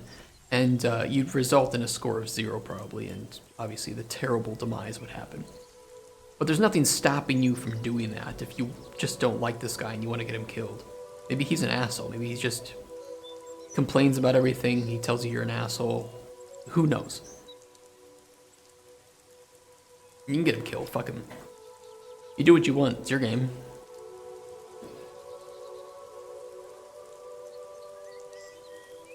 Then maybe some guy comes and he asks for poison because he wants to, well, he doesn't tell you a reason. He just says, I need poison. I need your strongest poison that tastes like nothing. Like, yeah, here you go. And it's just a health potion. He's not gonna be happy, let's put it that way.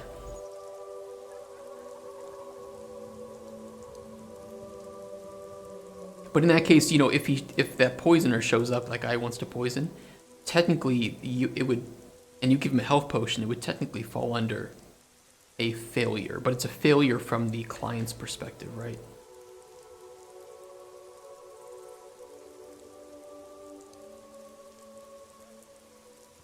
Because they didn't get the potion that they were looking for, or the poison in that case.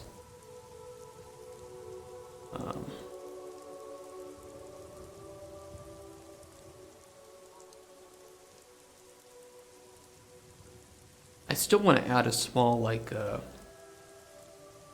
little explorable, like, mine or something over here that you can go into and grab some ingredients from there. But we'll probably do that when we add some basic enemies for you to use potion combat with.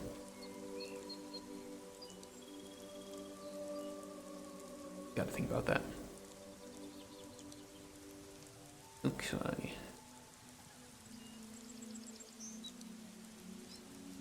What kind of information would we want on this screen? Icons. We still have the potion panel, so we would still show the same element, but we would specifically hide it because of it being in the wrong. Does blue dick guy have a potion for his blue dick? That would be funny. That would be great. I need a potion that can turn body parts blue. Don't ask questions.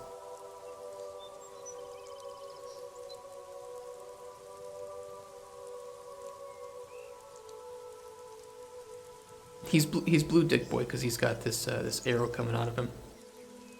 But it's very shy. It's very shy. He doesn't like when we get too close because then it shrinks back in. Ooh.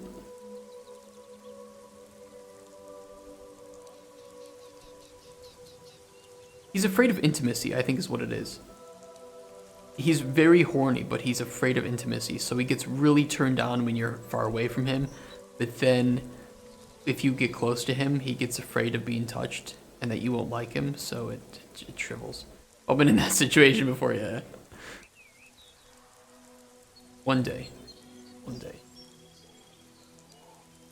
One day he will find blue vag girl, and they'll be perfect for each other.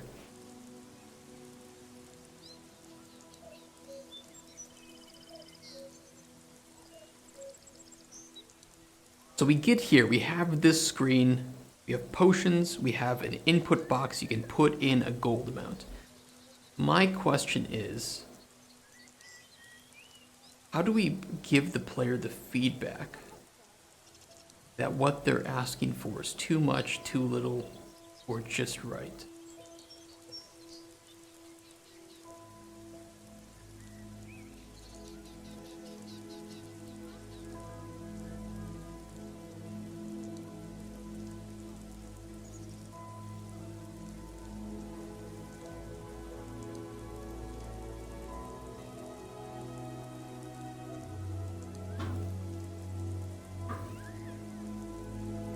We kind of did it with a little bit with lore,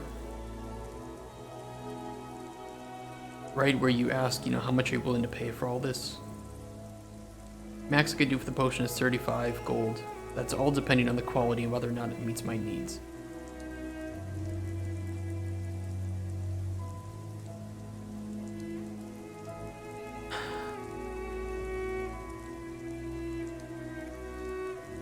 And that is going to be like the max. If you have the main, because we score the main potions individually, or we score all the potions individually based on a couple of parameters, and then we combine that together to get the final score between 0 and 100.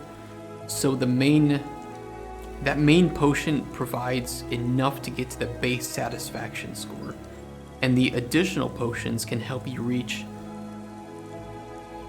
the higher thresholds or make up for a lack of quality in the base potion. But the extra potions are something that you just have to discern from the lore itself. So when you talk to him, you ask him what kind of potion he's looking for. He says, nice sweet taste, replenish mana, fortifies health. You can then ask, like, hey, tell me a bit more about what you're planning to use this potion for.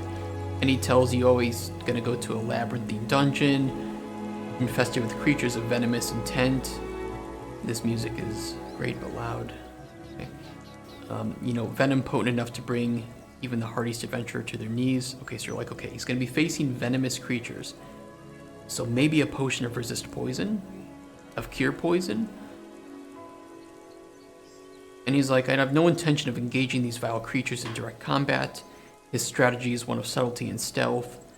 But he does wish he knows of a way to cloak himself in an enchantment of invisibility, which would make it easier to slip by them and get the treasures. And so you're like, okay, he needs this one main potion with replenish mana, fortify health, and it needs to be sweet. But he's also mentioned he's going to a dungeon with venomous creatures, and he'd prefer to be invisible. So I could provide additional potions that have cure poison, resist poison, and invisibility on them. And if you provide potion or potions with those additional parameters, those will help you go from the simple base score, here, whatever, to potentially these higher tiers. Provided you have the ingredients to make the potions. And provided you can make good potions that aren't just full of negative effects. Which from the testing we did, it was pretty fun. I think that a lot of it is going to depend on the outcomes, right? Because it's one thing to play a little puzzle minigame, make your custom potions. It's another thing to actually have those potions have an effect, and I think that is, that is one of the selling points of this game, is that how well you do your job is going to shape the world. Or is going to shape the characters that shape the world, right?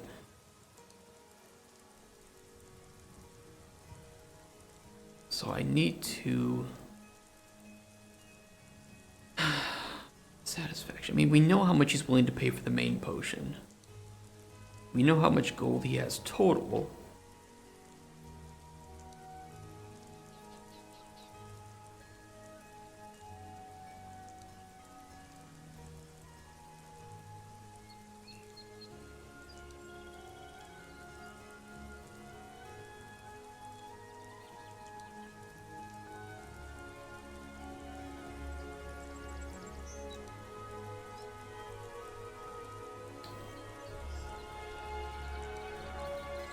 I don't think there's any game with bartering that has done that well, right? Where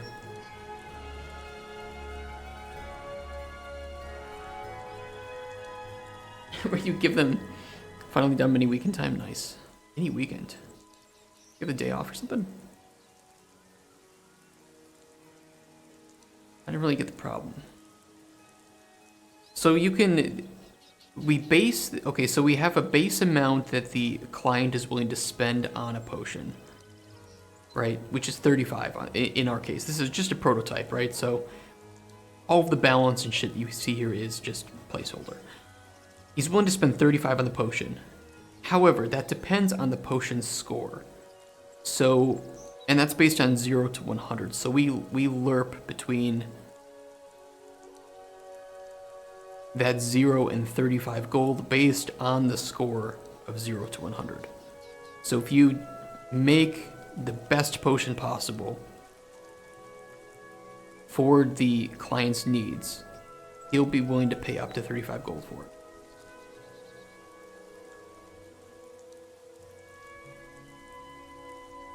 Potionomics? I forget how Potionomics did it.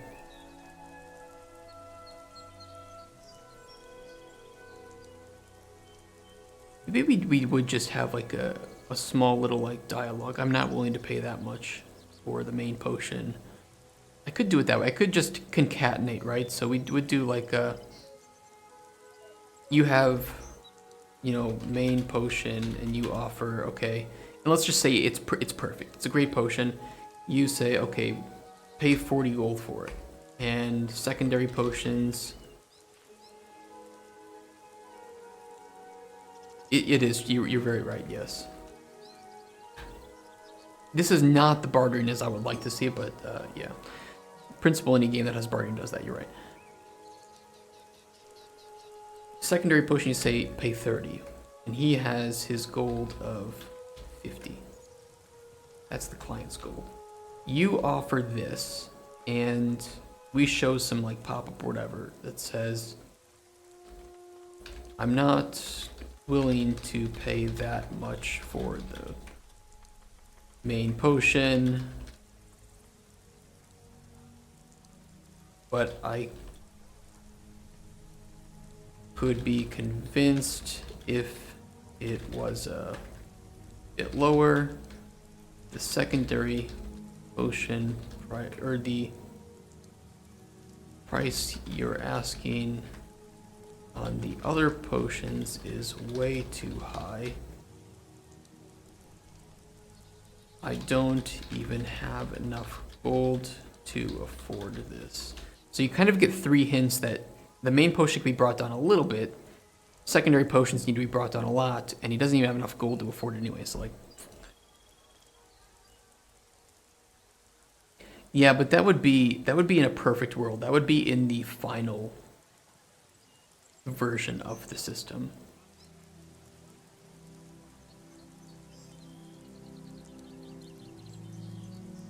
It would be a dialogue-based bartering, which is what I want. But it's not what we're prototyping. I could hard code it.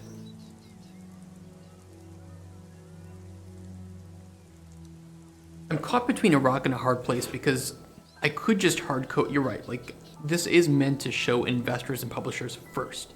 That's like need number 1. But the need number 2 is that I am releasing this to some players, and they're not gonna.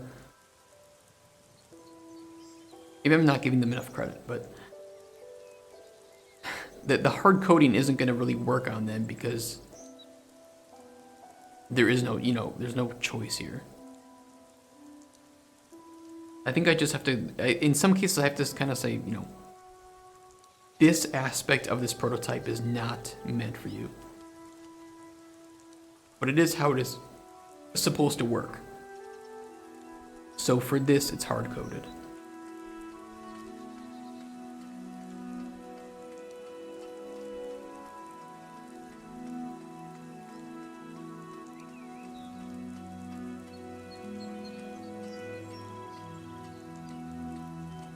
Dialogue-based.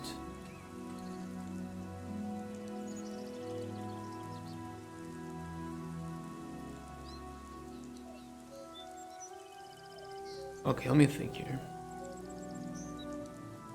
I prefer to hard-code it. I would prefer to. Because we're only going to have this one NPC in the prototype.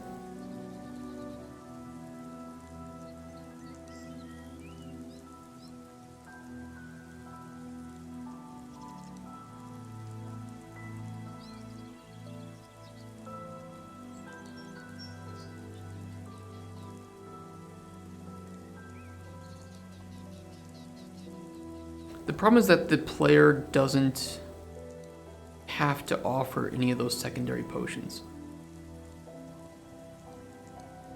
No, prototype is not traditionally playable, but mine is.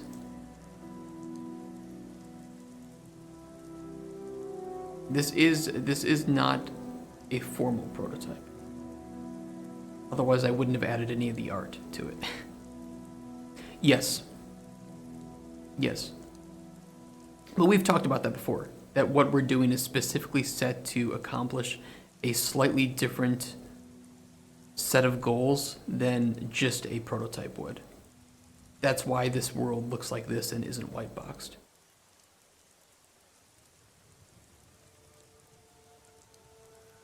But we're not calling it anything other than it is. It's technically more than a prototype, but I'm still calling it a prototype because that's what I feel like it is. But as you said, yes, traditionally prototypes aren't playable, but I am making a playable prototype.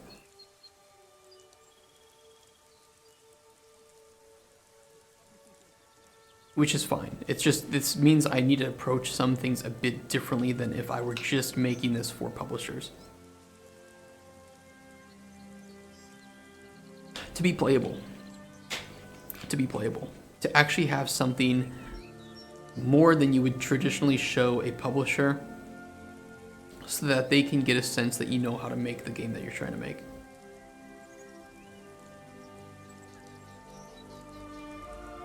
It's not that we can't include it, it's that I am hesitating to dive that deep into it. Because the goal of a prototype is to, yes, be an example. But at the same time, if I hard code the expectation that the player has provided all of the secondary potions that are needed, doesn't really fit in with the aligned necessity of having this system adapt to the player's offerings.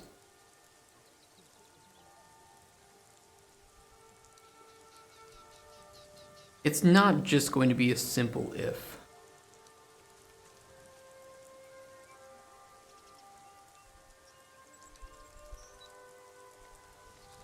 The thing is, the bartering isn't meant to be significantly deep. Yeah, but the question is, what are we branching on? What is the if actually branching on?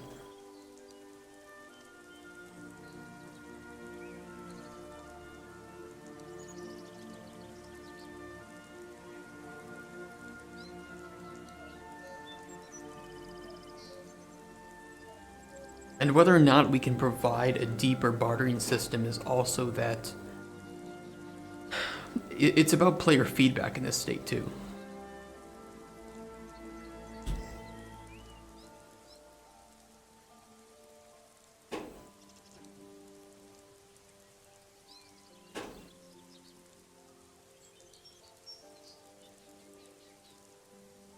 Yeah, but here's the thing. This would be much easier to record a video of in 10-15 minutes.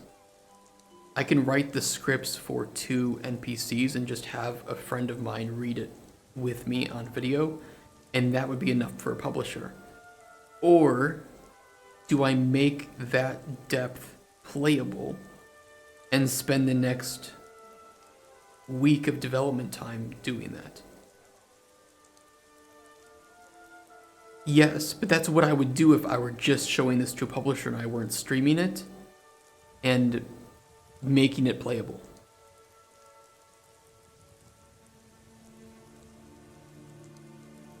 I mean, ideally I would do both.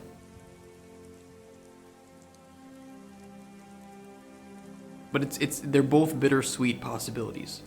One is I make it playable in the depth that I want, but I spend a significant amount of development time reaching that.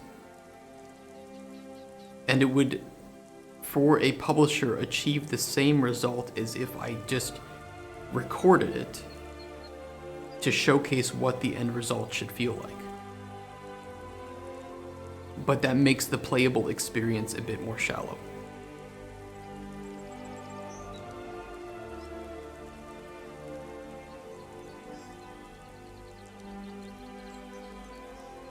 That's what I'm leaning on, is recording the in-depth version and just making a simple version playable. That's what I'm trying to do here. That's why this bartering looks so simple, is because it's just meant to be a stand-in for the deeper version.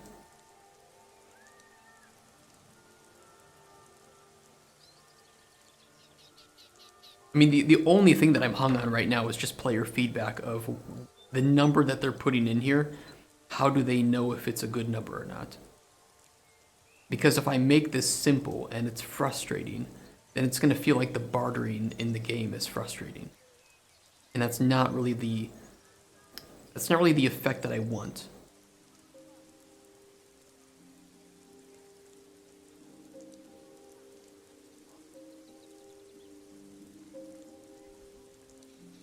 We have that. We do have that. We have that for the main potion. And I think the main potion is okay, but we still lack the player feedback.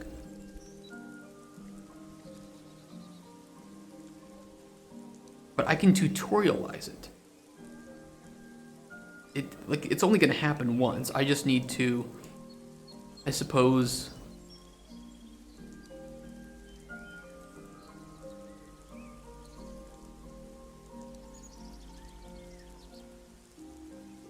you can zoom pretty far in on this, can't you, Jesus?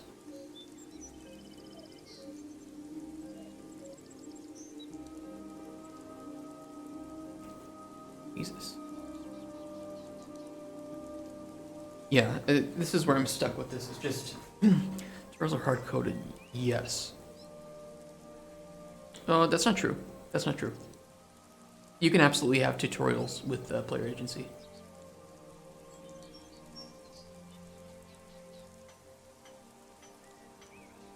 Which is what I was going to do for this anyway. Teach the player how to barter, but let them choose the potions and the prices that they wanted. Because I don't know what they're going to make. I don't know what the player is going to provide to the NPCs. And I want to showcase, because I feel like the core selling point of this game, or one of the main selling points of this game, is the different outcomes. And if it were just meant for publishers, I would just hard code or just record 5 different scenarios, and then I don't have to make it playable.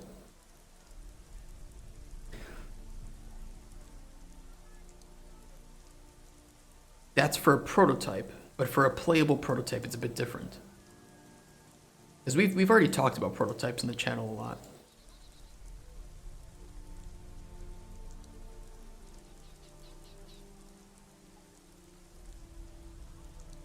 But we're making something a bit different. And the reason I need to make it like this is because, number one, we're a new studio. The publisher has no guarantee that we can make the game. Number two, we need to show that we can make the game to some level of the scope that we're asking for. And a bare bones white box prototype is not going to do that. Number three, I need to attract people to help me work on this game. And the worse the prototype looks, unfortunately, it's going to have an impact on that. Number four, I need to eventually take this to artists to help understand the concept and to programmers to help understand the concept. the worse that looks, again, it's going to affect that. And number 5, I'm streaming it.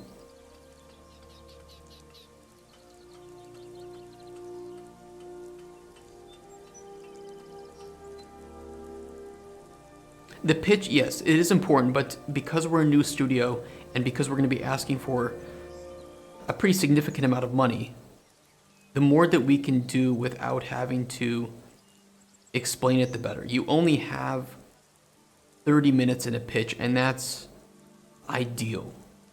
You have to do a little bit of build up and how much you asking for? We don't know yet. I don't know yet, but it's going to be.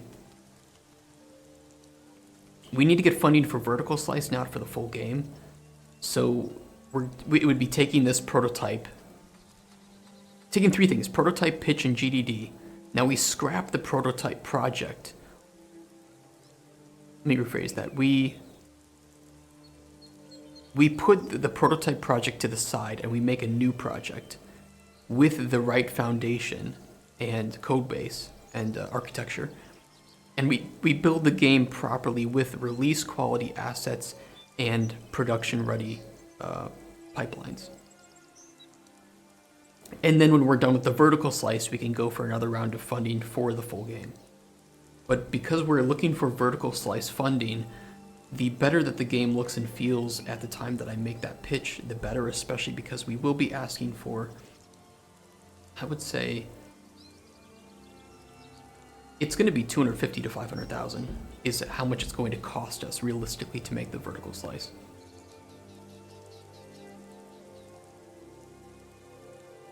Who do you go for this funding? Publishers? Yeah. I mean, there's multiple ways. So I could do publishers, Epic Mega Grants, Kickstarter, if needed. I wouldn't do early access until we had a vertical slice, but that would be a good source of production funding. Or I would say post-vertical slice funding, let's put it that way. But for vertical slice funding, I have made 3, I'd say two possible, or 3 possible. I would say publishers, private investors, and Epic Mega Grants. I wouldn't go to Kickstarter or early access without a vertical slice, because I want a playable demo that actually represents the final game. And the prototype is not that. The prototype is just, it's a frame of reference. Here's what the game is going to feel like, but all of these assets here are placeholder. These aren't my trees, this isn't the grass that I want necessarily, but it is in the style, roughly, that I'm looking for, with most of the systems that I would like to have to showcase the gameplay loop. Which we have our gameplay loop somewhere. Here.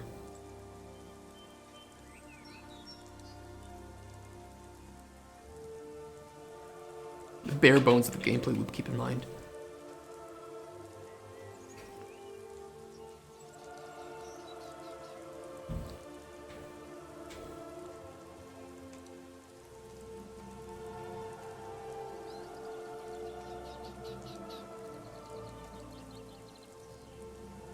Yeah, and normally Lazy Fangs is saying, you don't build a prototype to be playable by other people, or not without significant caveats and asterisks and rules, right? It's meant to just showcase bare bones what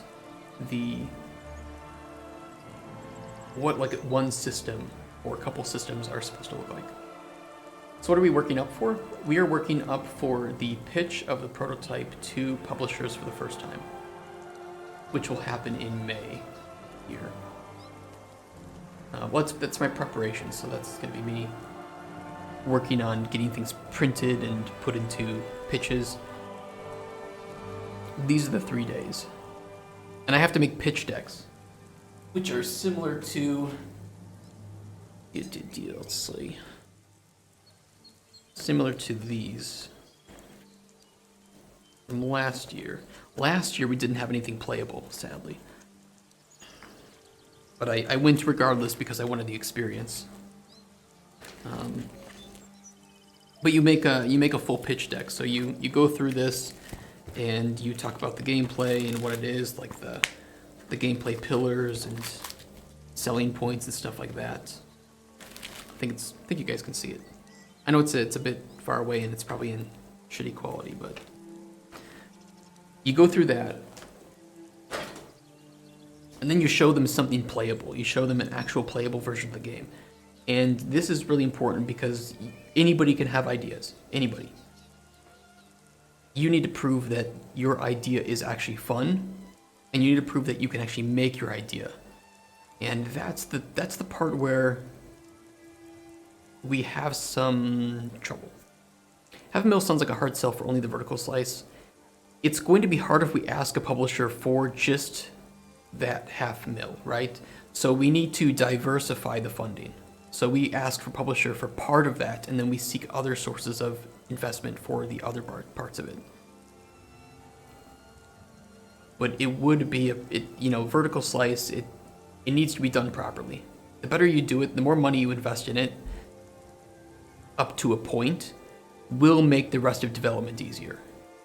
Because you'll have fewer setbacks, fewer issues, a better understanding of your pipelines. So you're putting in a lot of time and money into that early production, but then it just makes alpha and beta a breeze. But yeah, and that's why having something more than just a prototype is really important, because of the amount we're asking and because we're a new studio. And I think that if I go to them with a decent looking, decent playing prototype, playable prototype, I'll have a better chance of convincing them that I, as the CEO and a developer for the game, know what I'm doing and can build up a team that will see this through to completion. They make development easier, but it's an investment. So there are far more things for an investor to consider on top of how the money will make life for development, like market size, yeah. No, you're right.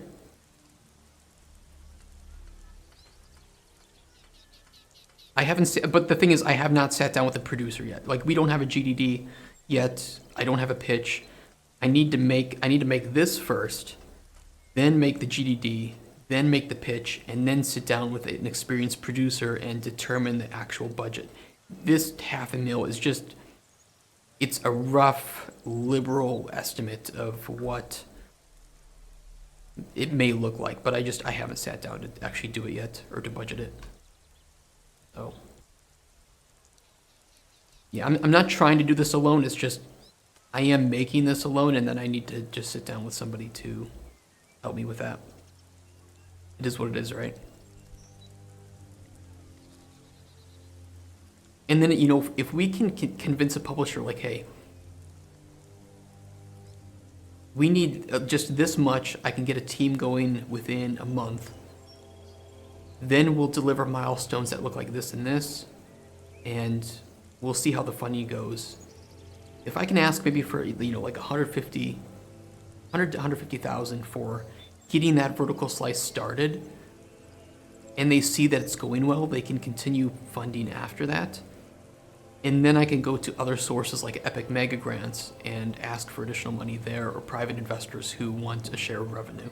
The thing is that I'm not seed funded, so we aren't a corporation. We don't have shares. We can't go to a publisher and sell 30% of our company in order to get, $2 million in startup funds, which is, in some ways, if you know what you're doing, it's easier, but it also puts a lot of pressure and risk on the company to succeed and to do it within a timely manner. And I want to have the control over the company, that we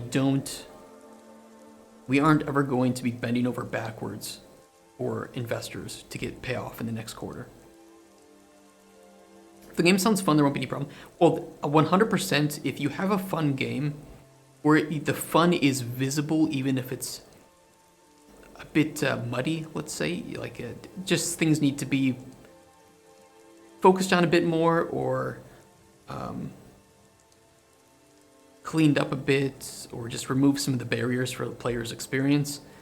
If you have a fun game, it's much easier to get funding, and a playable version of that proves that not only can you make a pitch that sounds good, but here is something from you to prove to yourself in 20-30 minutes that the game idea actually does have weight.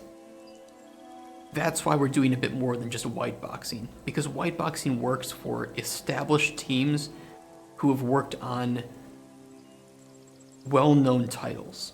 And if we had 2 to 3 titles under our belt as a company, it would be much easier for me to go there with, hell, I could even go there with just a pitch and some basic gameplay. And if they knew that our track record was positive, they'd be more willing to fork over some money initially. But we don't have any of that. And I don't have any team with me, you know, I don't have a art director, I don't have a producer with me yet.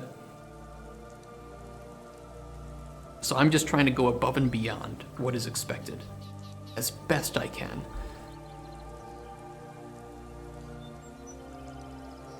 You got me, yeah. If only that was an investor's outlook, yeah. The thing is, indie publishers are a bit better than investors specifically. So I target indie publishers mainly just because they're more likely to support the way that we're developing. And while they may not have the biggest budgets, you can get multiple publishers.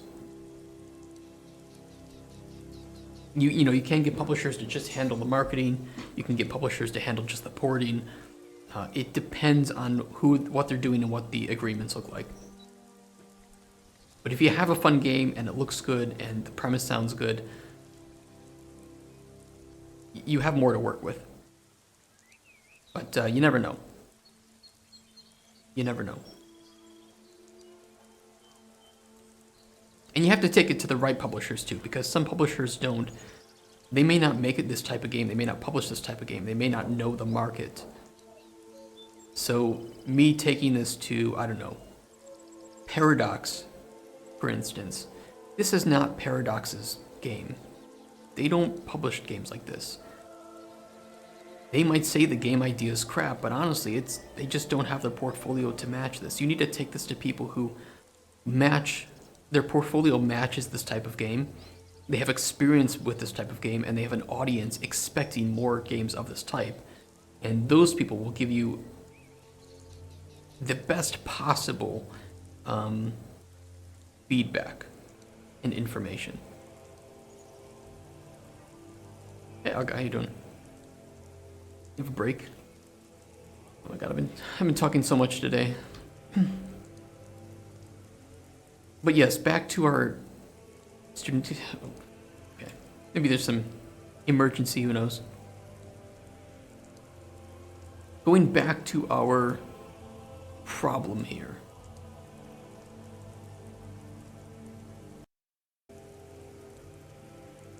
We could scrap. I mean, we haven't made this yet, right? We haven't made this aspect at all. So we could scrap the itemized part of this and go to the dialogue-based bartering. It's not impossible.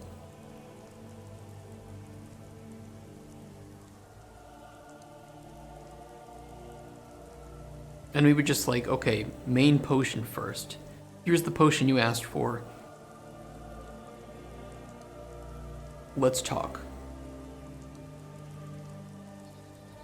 And I know exactly the mini game to use for this.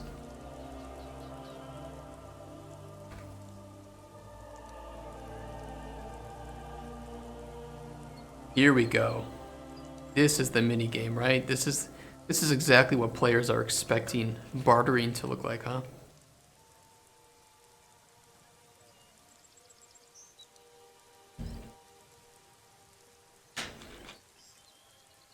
No? Fuck, that's a good one.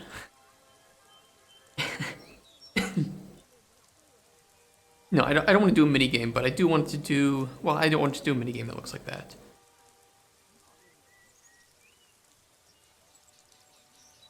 Show the screen. Did you miss it?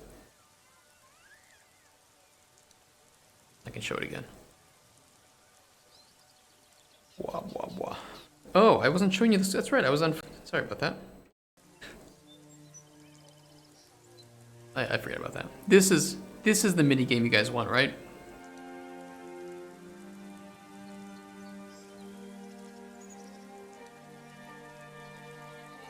The epitome of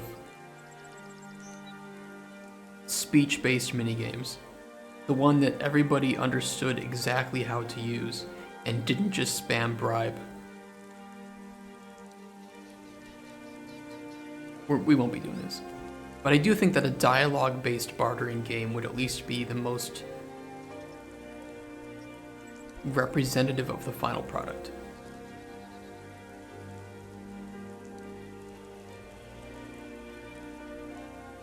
So not doing this.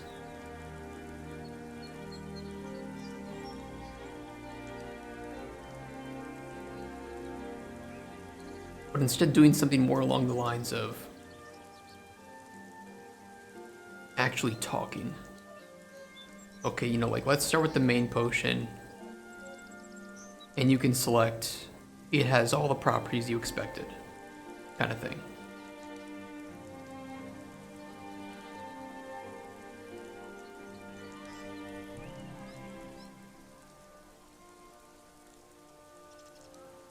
All the properties you expect, it's, you know, better than you expected. This all increases the value, things like that.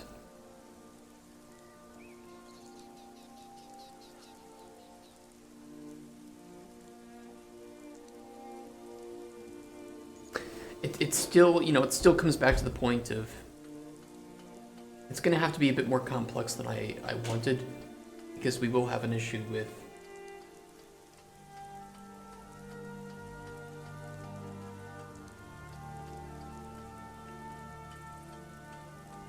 let me think.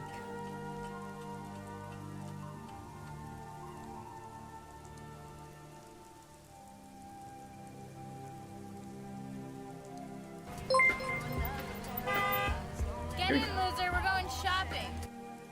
Love it. Harry Cabbage, thank you for the follow. Are you in game dev, by the way, Harry Cabbage? I assume most of my watchers are, but I always ask. Okay, I don't always ask, but I always wonder. I dabble. I just made a game like, I don't know. Insert popular game.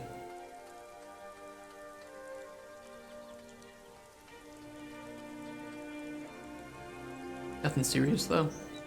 It's probably a good thing. I think the moment you start to take game dev seriously, you enter a whole different world of pain and suffering. Hobbyist devs, I think, have the best time.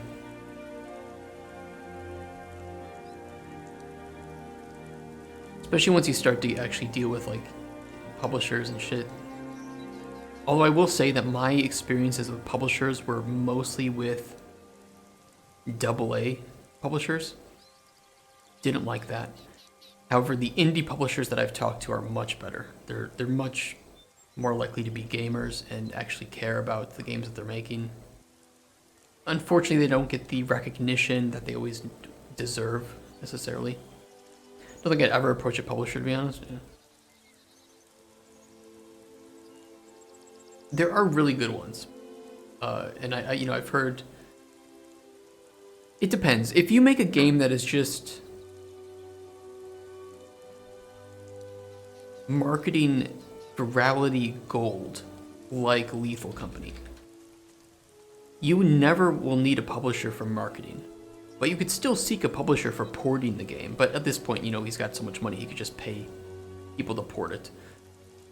But you get the point. Like, at a certain point, if you have this, it hits a viral success, you don't need a publisher. But a publisher can help with a lot of circumstances and cases. It just depends on what you need. You don't always need a publisher, but sometimes you do.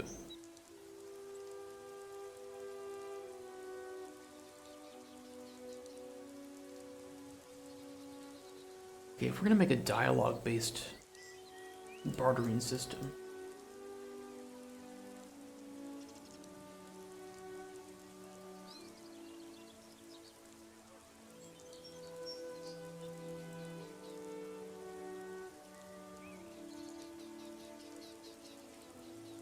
I didn't think about this today. What do we want the goals of this to be?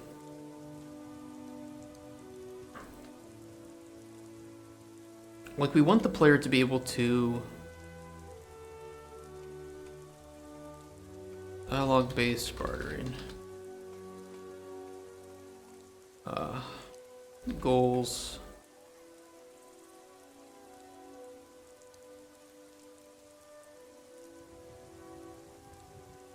Like it just gets deeper. This would be so much easier if I didn't want it to be playable. This would be a million times easier.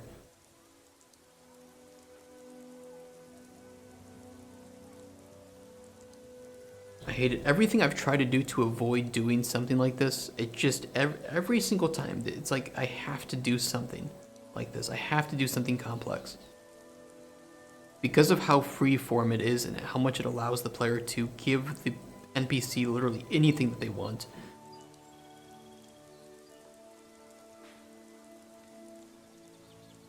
It always winds itself around to just make it versatile.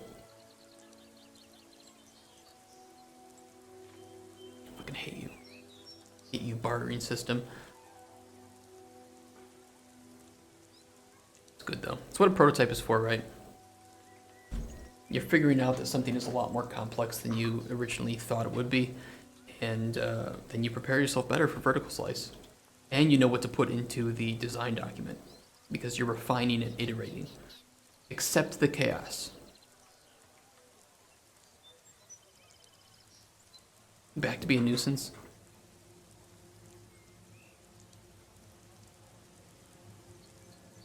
Let's think of situations first. Main potion. Player gives shit potion. Player gives decent potion. Player gives great potion. Player can lie about potion's quality. Player can upsell.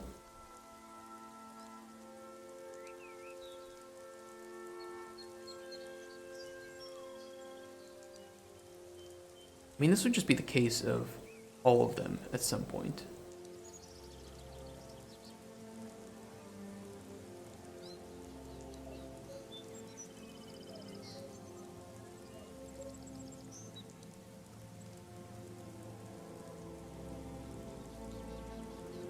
I mean, upselling can mean lying. It could also just be, like, convincing, right? Like, oh, it does more than you expected. I mean, that could be true. That could be upselling it.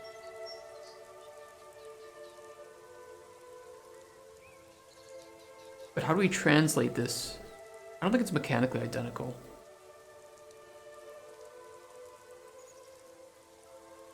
Because you could tell them that, hey, that you can taste it. You know, you can try a little taste right now. And see that I'm not lying.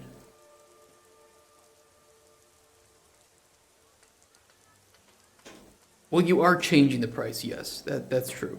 In that case. But again, how do we achieve this through a simple mocked up dialogue system?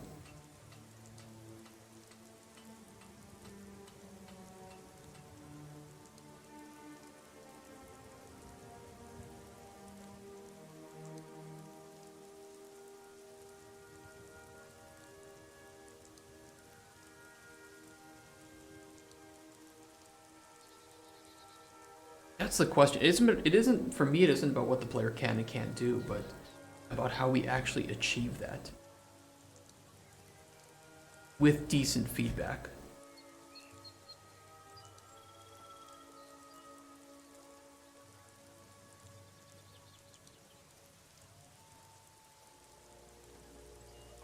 Because this is a prototype and not a mock-up.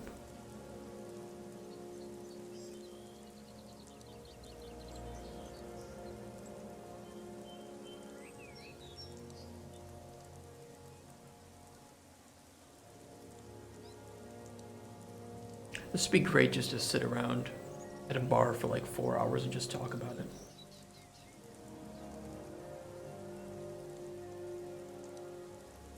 I need to talk with some of my designer friends too about this.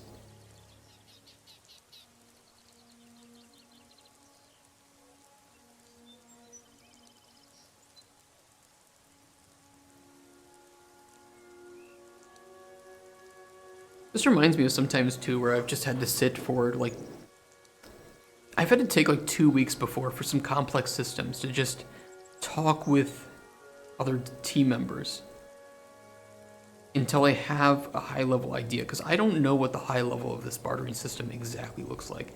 And high level doesn't mean shit if you can't make it low level. The low level is where the challenge comes.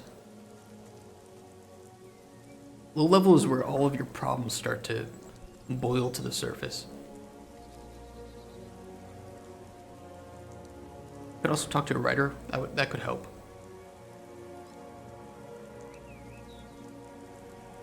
I think at the end of the day, if I mocked it up with a video or I talked to a writer, I would still have to reverse engineer systems from that.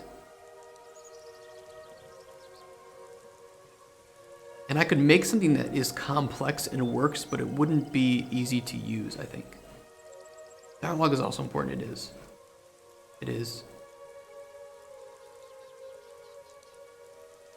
I think I need to approach this from a minigame perspective. That it's, and I don't mean like, you know, the Oblivion speech minigame, right? But just a minigame. That this is a way to transform a value based on combination of choices, which is where like Potionomics, you know, did the card game, right?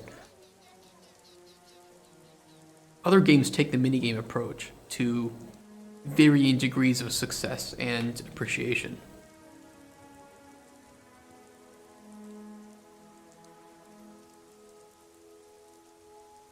And it doesn't have to be a flashy minigame, right? It doesn't have to be a card game, but it does have to be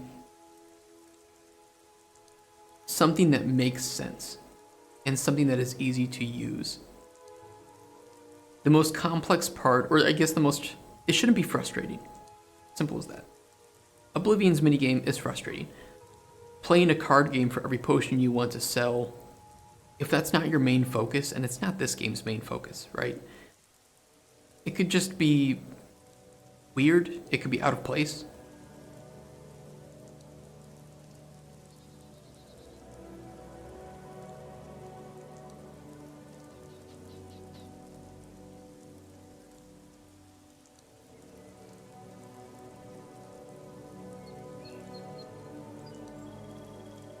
Yeah, direct in-game interactions in the world.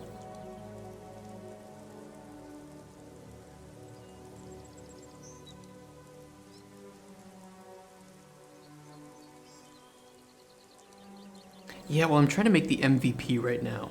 It's not about what I want in the prototype in the final version, it's what I need minimum viable product to finish up the gameplay loop. And then we can replace it later. But at the very least, I can take a MVP version of this system and get it out into the world again, because I don't have any public build with the open world system right now. And I would really like another round of feedback.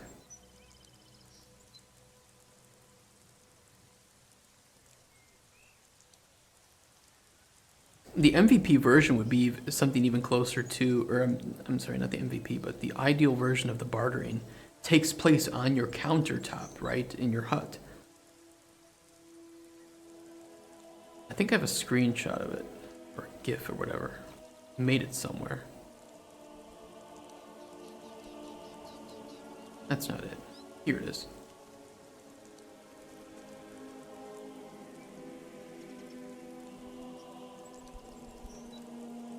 This was actually for a completely different type of game, but I was testing something.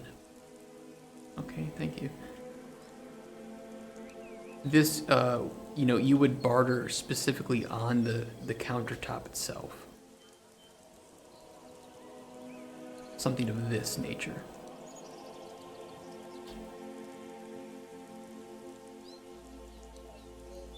And then, you know, you would be face to face with the person and conversing with them.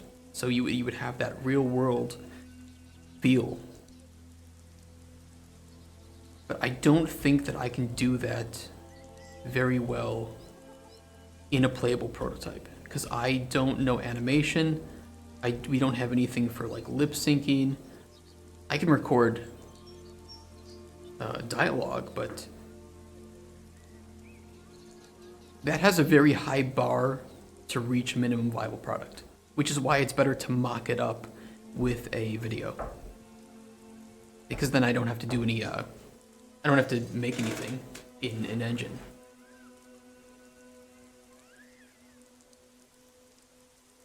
What if we just say fuck the bartering in the prototype?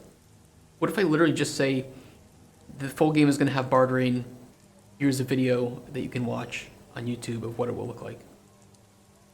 It's not great, but if I can do it in any way that is, because I don't have the skill level to achieve that minimum viable product with the bartering that I would like to have in game,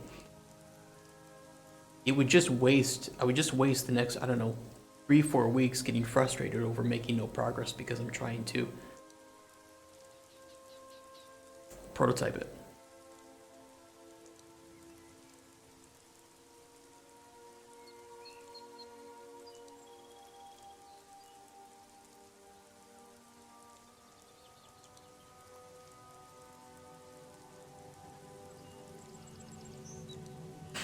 Or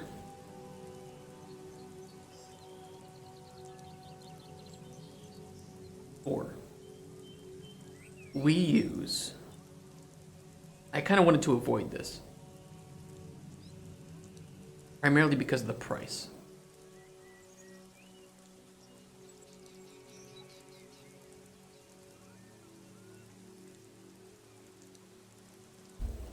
Once the Epic Games launcher stops being slow for the first time in a year, it will never be fast.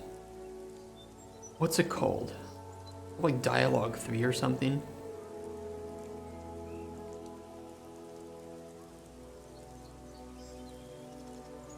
Was it Narrative 3?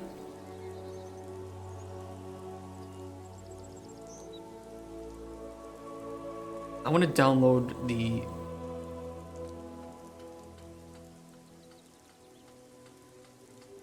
playable demo of this. I want to try it.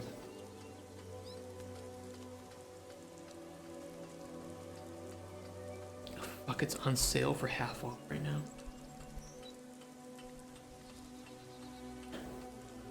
We have the funds to do it. We do have the funds for this.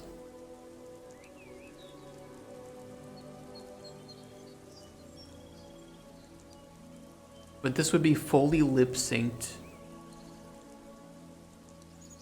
dialogue system. And I mean, I would use this in other games too. This would certainly not just be a only use for Cauldron Chronicles. But at least it would handle camera, animation, and like lip syncing. And so I could create an actual in-world bartering system, right? Because you are right, Lazy Fang, so that we wanted to make as many in-world interactions as possible. Reduce the amount of time the player spends in menus. This certainly does this, you know, this bullshit certainly doesn't achieve that in any way. Heard my name was loading out. What if we, I'm thinking, what if we use this? What if I get this and we use it? This Narrative 3.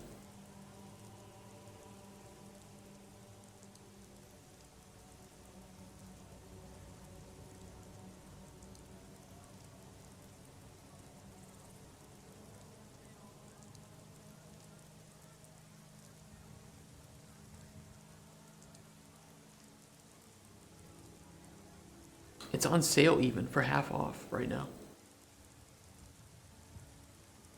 We have the funding. I just wanted to, well, first off, I didn't want to pay $300 for it, but man, it being half off is certainly convincing. But we do have the funds.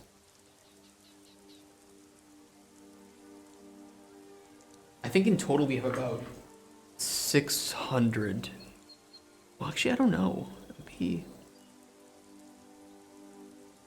be closer to like $700 that we can spend on the game. I wanted to save some of that for concept art for the pitch. I mean, granted, the better this looks, the less concept art I need, to be honest, but...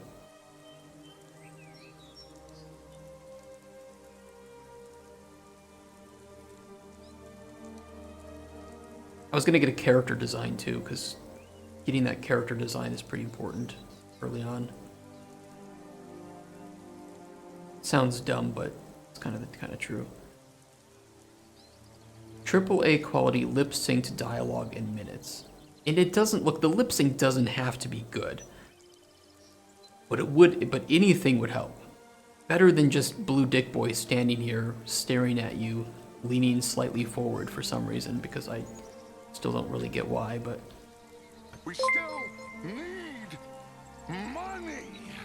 Anonymous tipped $150. Buy it.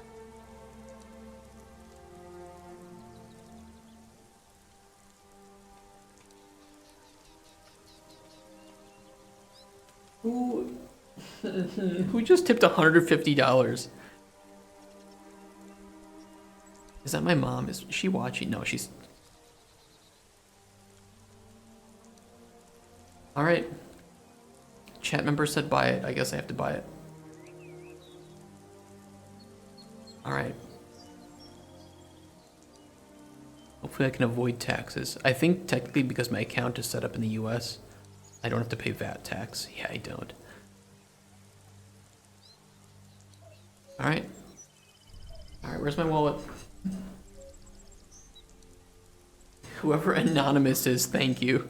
I don't know if you're the same person that tipped before, but if you are, wait, I can't show the numbers on screen. Those are bad numbers.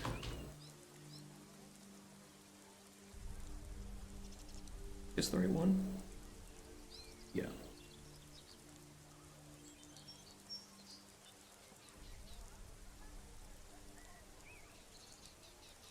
Maybe it was God. Yeah, thanks, God. Thank you, man. Alright. Well, it's taken care of. We are now the proud owners of Narrative 3, and I have no idea how it works. There's a plugin, though. That's really nice. Install to engine. How big is it?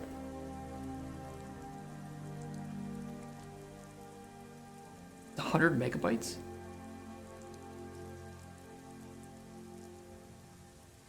Quick start video guide. I mean, I guess we jump into this tomorrow. We can take a look at it today. Thank you, Anonymous, for the $150 to buy this. That does mean a lot.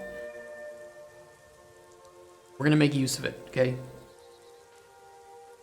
If you have delivered this upon us, we will make a proper bartering system that fits within the world and fits our gameplay pillars, because you are right, Lazy Fangs. And apparently this other person agrees too.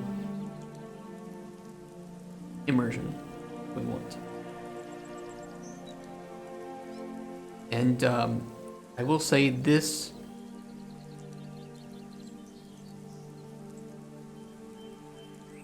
This is not very immersive, okay? The inventory is fine. Viewing your inventory, I think that's fine. It is what it is. Or is it? What if you have a potion rack that you can view your potions on? Okay, we're getting a bit too deep.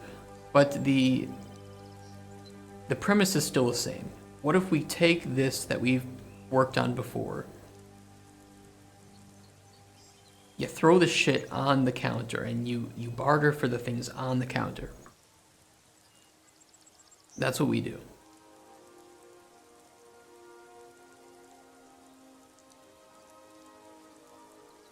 And now with this system, this narrative quest-based system, or whatever it is, Narrative 3. Hold on.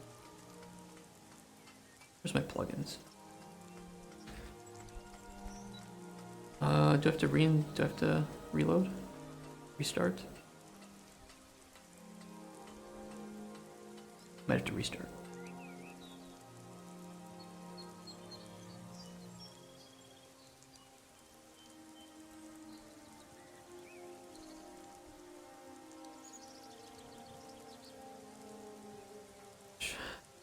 I want to play that the playable demo too. I want to see what it looks like actually.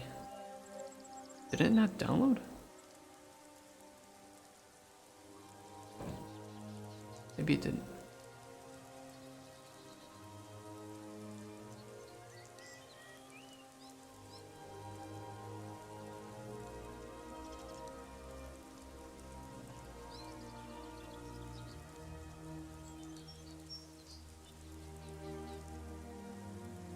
New plugins available. I just clicked dismiss. I'm stupid.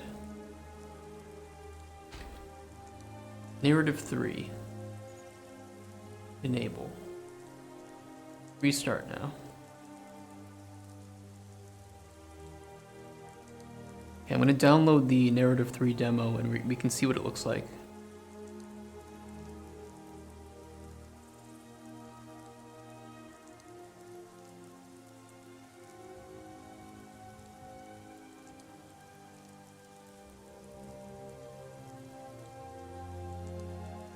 What do you think the most expensive thing on the Unreal Store is? You ever get curious about that?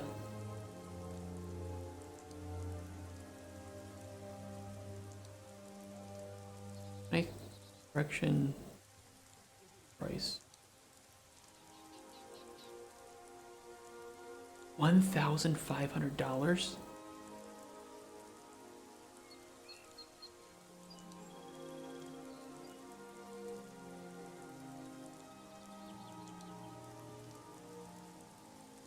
Download the narrative demo, make a Kickstarter, get money.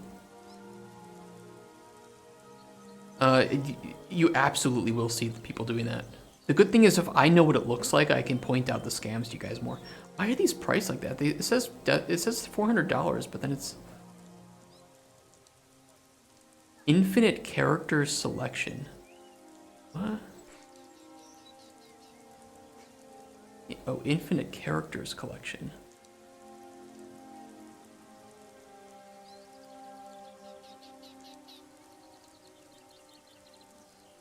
Pack with over 150 characters plus extra.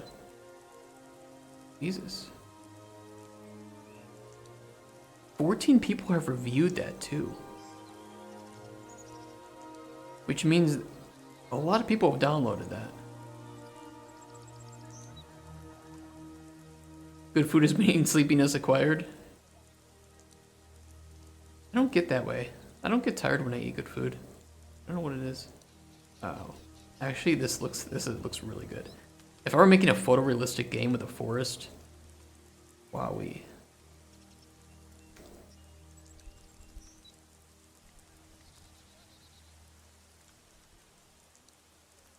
Cauldron Chronicles realism win.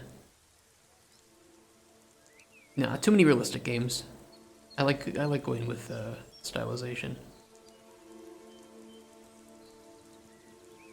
By Raptor the characters? Which ones? I don't know what it looked like. It was just zombies though, wasn't it? It's $1,500 for characters. I don't know if that's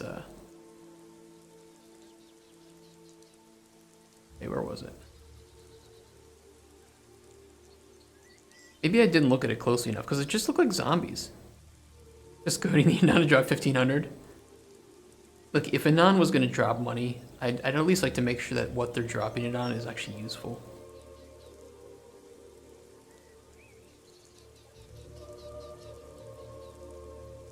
A lot of hard fantasy characters.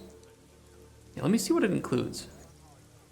Alien, Abyss Creatures, Cyborg, Dark Fantasy Bundle. Okay, let's see.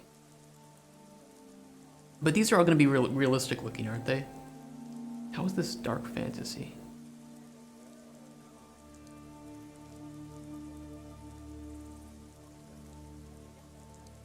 I bet there is some game on Steam that uses this. I don't know. Dark Elemental.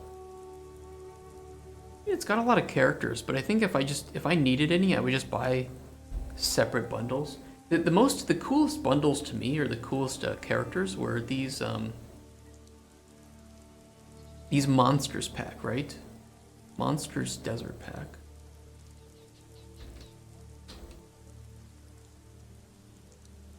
From who was it?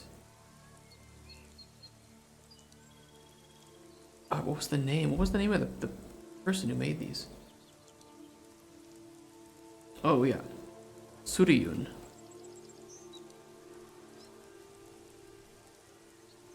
He had this these Monstrous Forest too. Yeah, these ones. This one's on sale even. Like, these would fit the vibe of our game pretty well. I mean, they're cute, they're fun, they're stylized. I like these a lot. And then there's one for desert too, which would be pretty cool. Is there forest one? Forest. Oh, here it is. Oh, it's got Pokemon. I forget the name of her. Like, we have slimes here. We have cute little tree creatures. And these ones you would throw your potions at and would get some ingredients from them. Or some meat. So yeah, if anything, I would get something like this, because I think these fit the vibe and would actually be good for a prototype.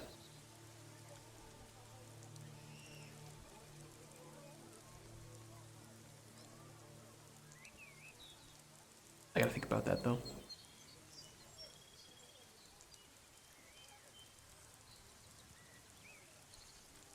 Exactly, potion throwing, yeah.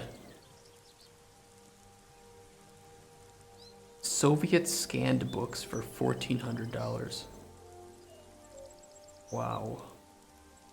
3D mouse cursor system for $1,000. Excuse me? Use any 3D model as a mouse cursor, even your sword or staff. Holy Jesus. This is about the easiest thing to make.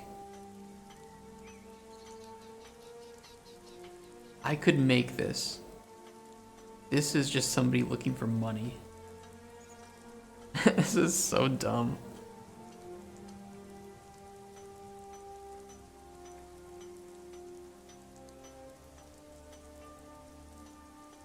Okay, let me try this demo. Let me try it out. We can see what it's like. Package narrative demo. Close. We'll see how difficult it is. Make it and sell for $1,000. If I could actually make something decent and put it on the marketplace, that would be a great way for us to make some extra money for the game. But it's like, who's gonna buy my alchemy system? It's not even built well. It's like, first you have to make something and then you have to make it compatible with other games. Nobody's gonna buy that. Alright. Try this out.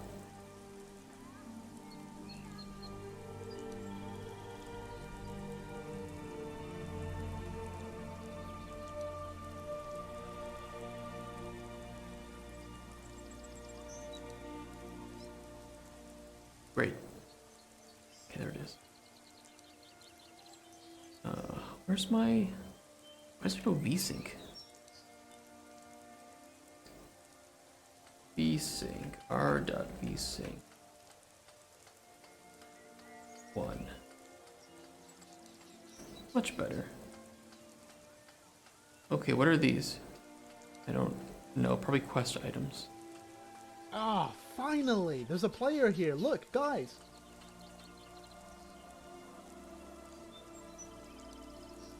I don't hear it.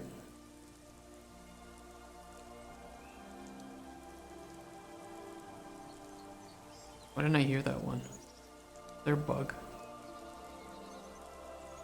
How did you know there is no VSync? I could see screen tearing when I was moving the mouse. I think I could also just have done like, Hey Trickle, thank you for the follow. I think I have to do stat game. No, stat game. Stat.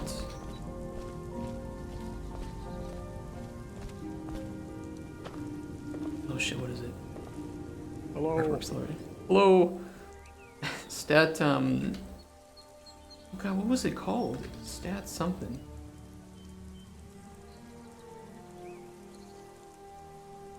Stat unit. That shows frame.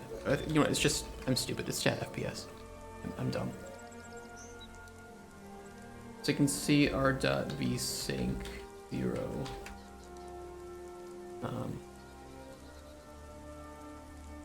You can see it's like bumping up to like 80 and shit. So it's a little hard to see too, probably for on the stream, but you can see some of the screen tearing around like the characters, like their legs and stuff.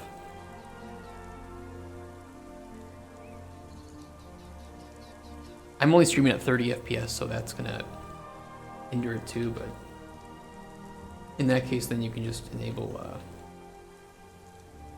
VSync. Stop it.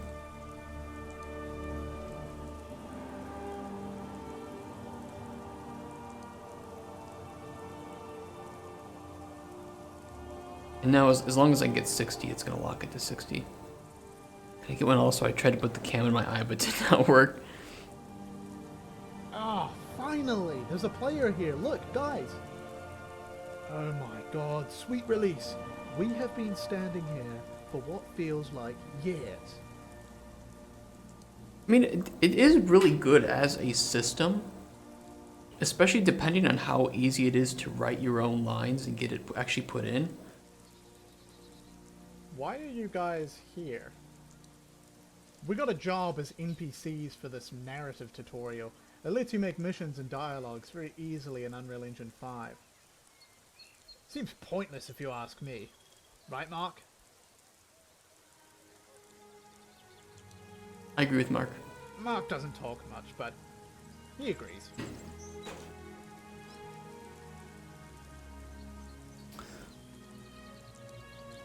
Sacred engine oil. So do you guys... Exactly, huge cookie. Exactly that. Oh my god, I am so glad you asked. My light needs batteries. So yeah, my curiosity here is, I'm all out. what did it take to achieve this? How easy is it for me to just... You know what, there's a video on it. They had a showcase video, didn't they?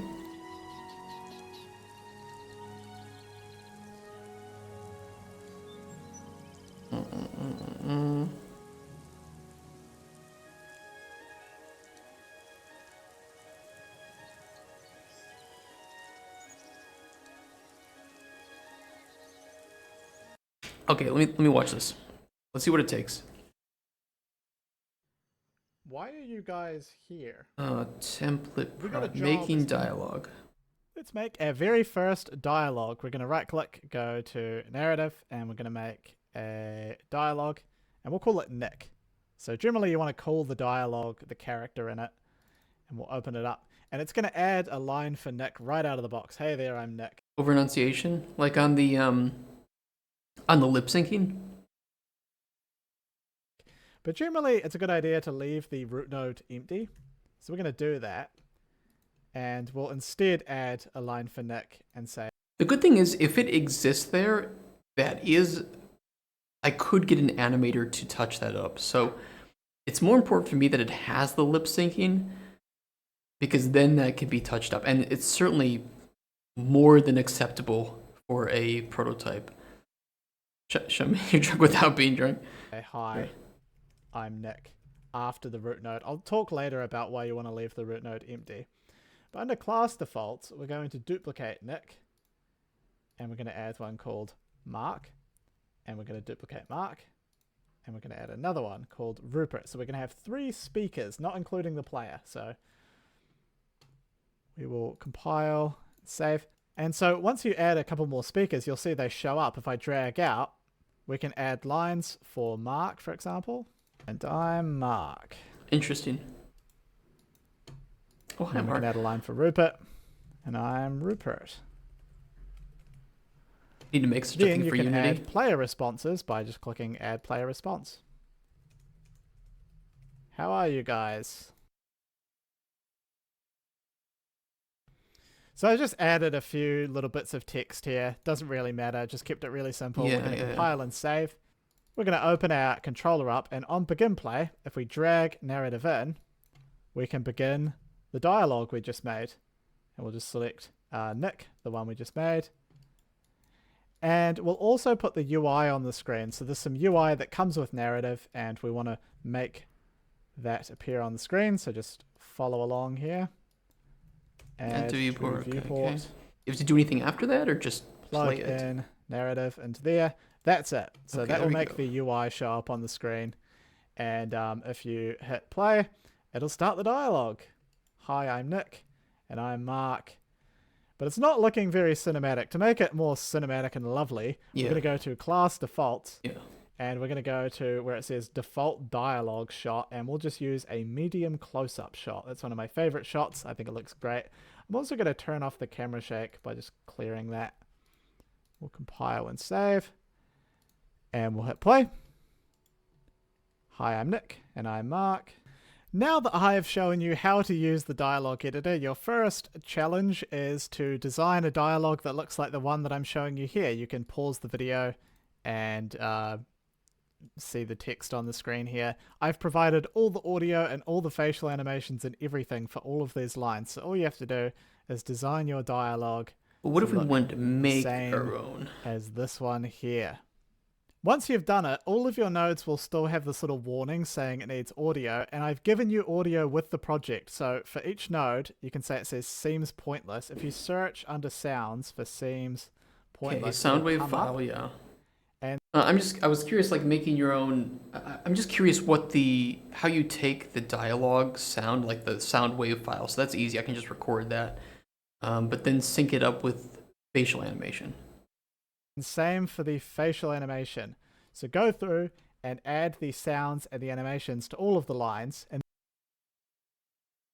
Okay, so wait, it animation. comes So go with through some. it, you can say it says seems pointless. If you search under sounds for Yeah, you have seems sounds. That's easy. pointless, it'll come up. And Well, I'm wondering. That's what I'm trying to see. So same for the there's facial animation, but I think that could just be like, like a non-lip sync movements, like if you like look up or move your head or whatever. facial animation. So go through and add the sounds and But I think that's what the facial animation is here. I could the be wrong. animations to all of the lines, and then you'll have exactly what I showed you at the start of the video. So that's literally how easy it is. If I hit play, Ah, finally! There's a player here. Look, guys. Oh my god. I'm not sure though. Sweet release. We have been standing here for what feels like years.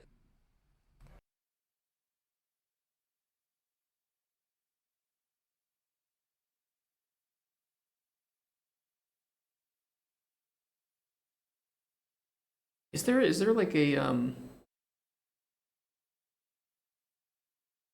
is there documentation for this? There's got to be documentation, right? There's no way that this would be lacking documentation. Discord support channel. Wait, let me see.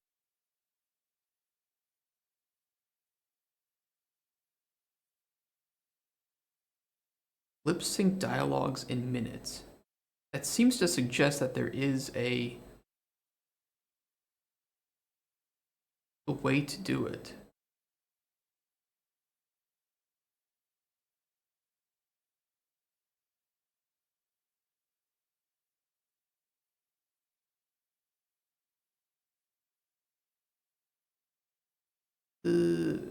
This says documentation, but is this the actual documentation?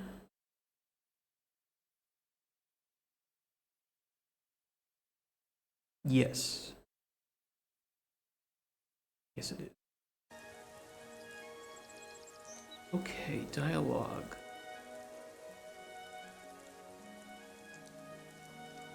Somebody sees it and I miss it.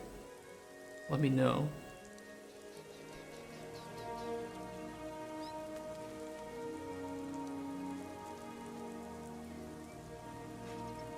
Narrative events. Let me just maybe Control F.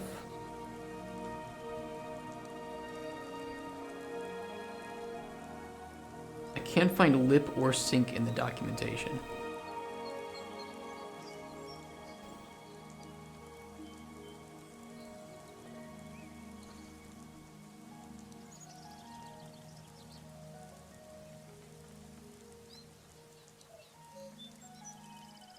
Speaker, node color.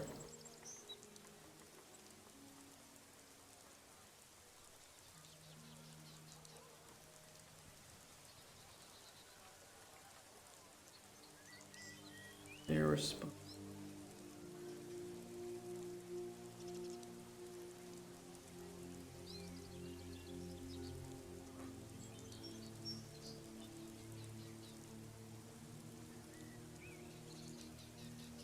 Narrative also has the functionality to play animations on both the body and face of your character. This is useful for when you want a character to play an idle breathing animation but talking using facial mocap. This is optional and will not stop the dialogue from working if they are not populated.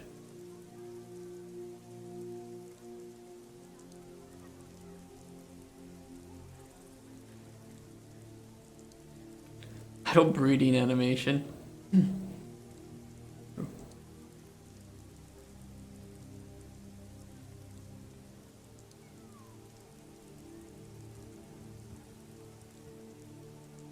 can check the Discord too.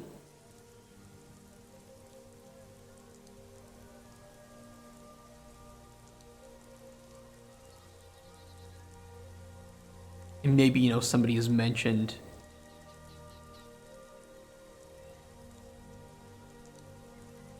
okay, I've joined it. Let's customize your experience. No, let's not. Did you purchase the narrative plugin? What if I say no?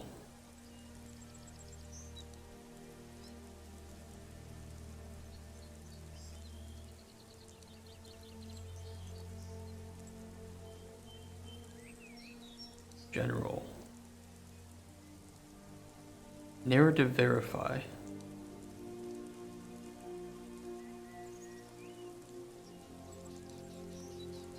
Oh, to receive the narrative developer role to access the narrative channel, you need to verify your purchase. Please leave a review/question with your Discord display name in the text field.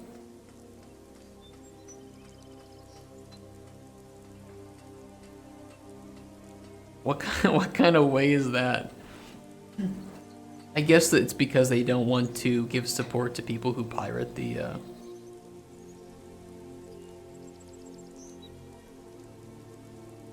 It's a little, I mean, okay.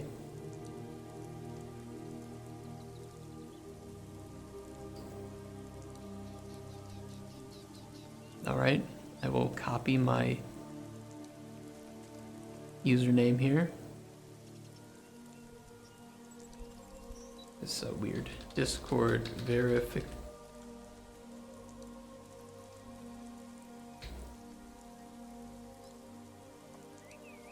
What a question. What a way to do it. Okay. I guess I can watch more of this while waiting for it to appear. I don't know how quick it'll be. In order for you to access the support channels for the narrative 3, you have to leave a review or question on the store with your Discord username.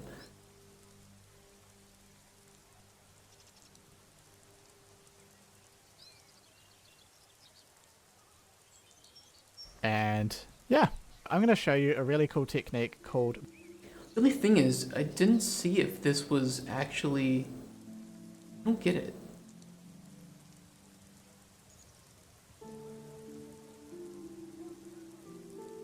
Maybe you have to provide the facial animation, which I guess could work. I can get facial, I can get like lip sync animations through some free software Backlinking. if I have to And so provide we're it. going to hold Alt and click to disconnect this, and then I'm going to add an empty line here for Rupert. The reason I'm doing that is so that after Rupert says his final line, we can just simply backlink like that. So you can see after Rupert talks, it will go back here to this empty node. Yeah, to create and like a empty nodes dialogue can be loop. used for routing and narrative. They don't actually get played, they're just really nice for routing your wires like Yeah. this. And so after he finishes talking, you'll get these player options come up on the screen again. Right. So you can see after you finish talking, you can see it now loops back, and I can ask. I mean, I guess I could test it, right? I could just load up a test thing and just try to make a character say something.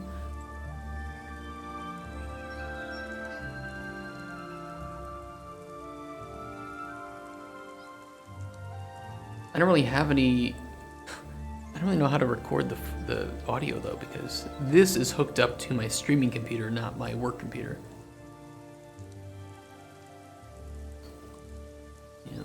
Okay.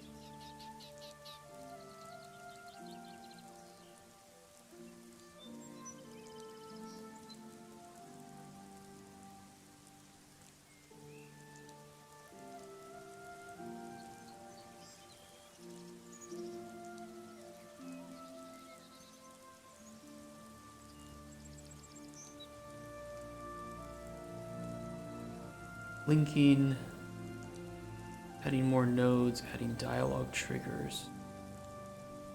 I don't really know.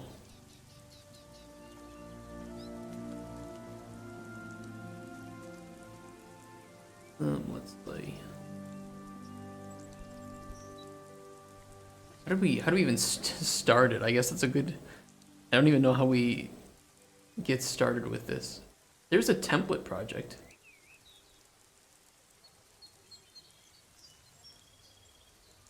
Maybe I should do that instead. Where's the template project?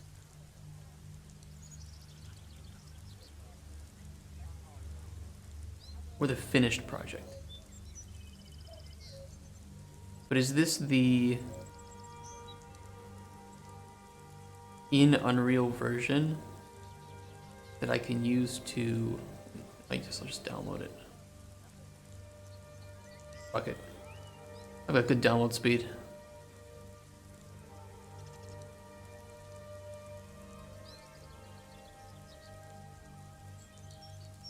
Because if I have to get like any lip syncing animations myself, I could do it.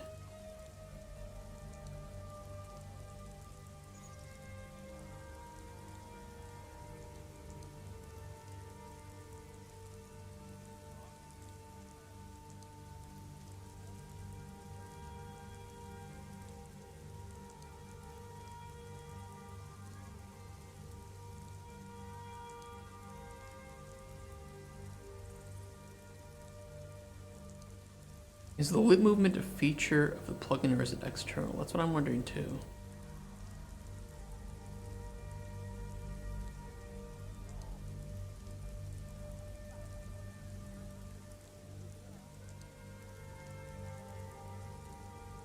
Runtime lip sync. How?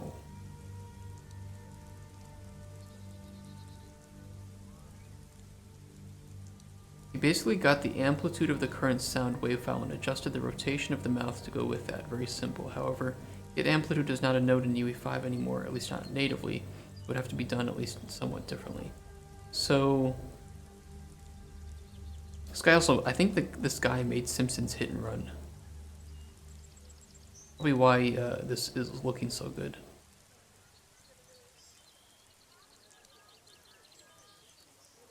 Interesting. So if it is using runtime, well, it says it right here. and-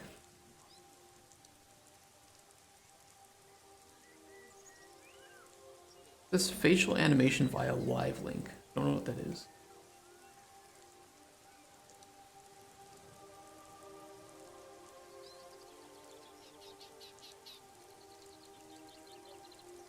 So I don't care about there being a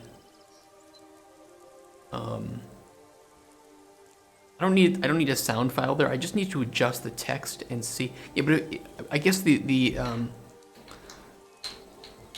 audio file is important because that's what determines the lip syncing, so not what you type in. So I need a clear. I need to download a clear bit of audio. Maybe there's something on YouTube. We can just download like a bit of Planet Earth or something with David Attenborough speaking.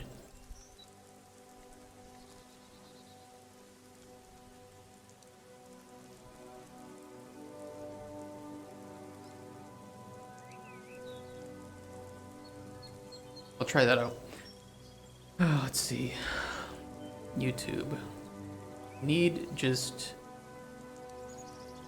future of games. Fuck, I want to watch that. I need something without any speaking, no music.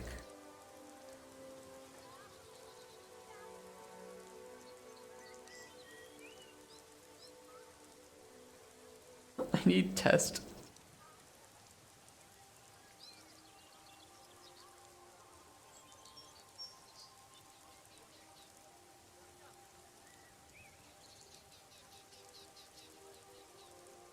Anybody have any ideas? I just need some sound file, some wave sound file of free sound files. If somebody's just speaking something, I don't know, like a just speech. Let's use Pixabay. Muffled talking. No, I need to literally just somebody stutter I love you. No.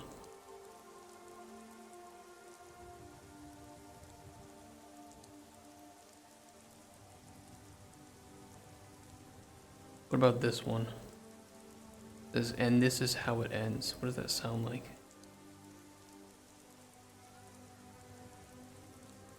How loud is this gonna be?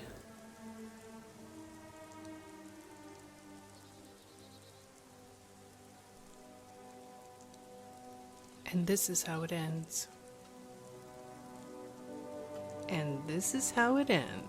Okay, that's pretty good actually. I can use that. It's pretty clear. And this is how it ends. And this is how it ends. I literally just need that first bit. It's almost loaded. You send one too. Does yours sound good? Because I can use the first like 5 seconds of this. And this is how it ends.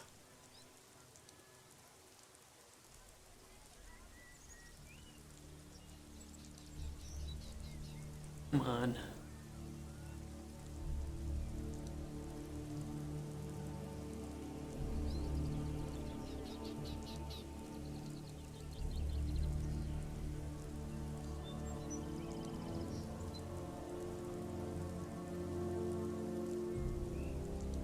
Let me see what yours is like.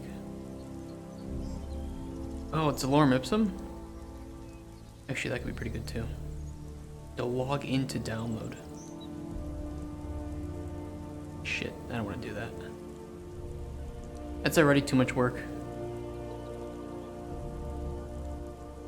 Actually, I might have a... Wait, can I just log in with Google? Can't. You have an account? Can you send it to me on Discord?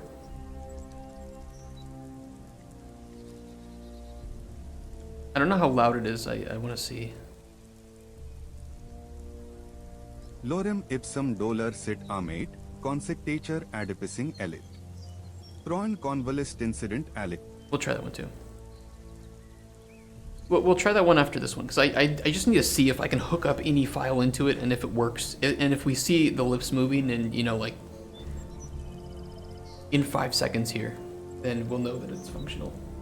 So we'll see. And I should be able to replace any of the dialogue options that we see in there. So I'll just replace whatever the first one is that appears in the dialogue tree. MP3, it should...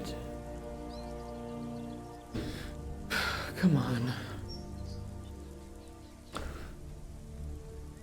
This is exciting though. If it works just on audio files, I can just record it, right?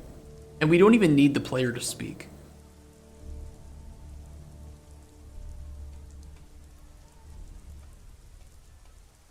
But I don't know if the face of this NPC is working like that. I'll have to check him. Elf Mage. Which one is he? It was this one, right?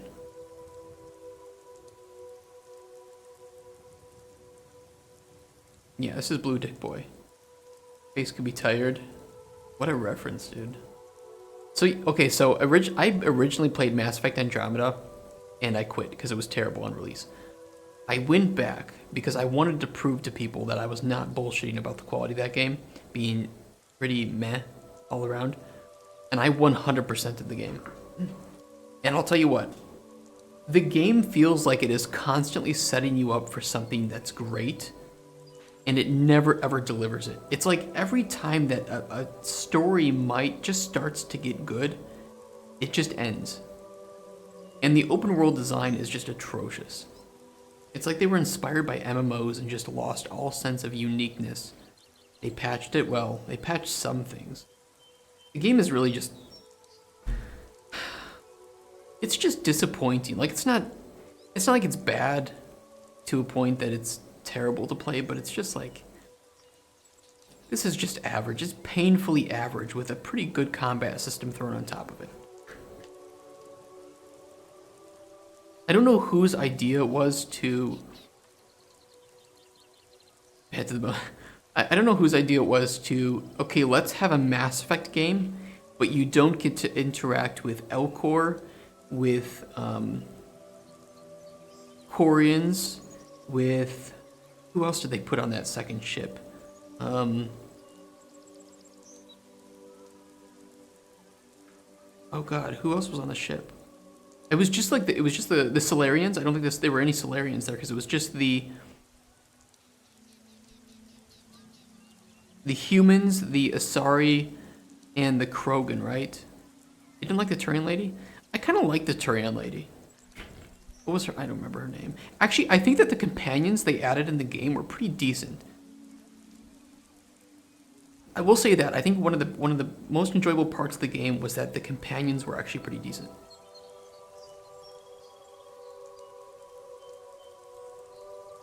Legit only male character I actually fell for.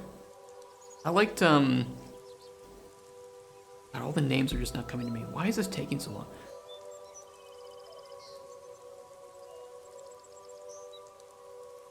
What's his name?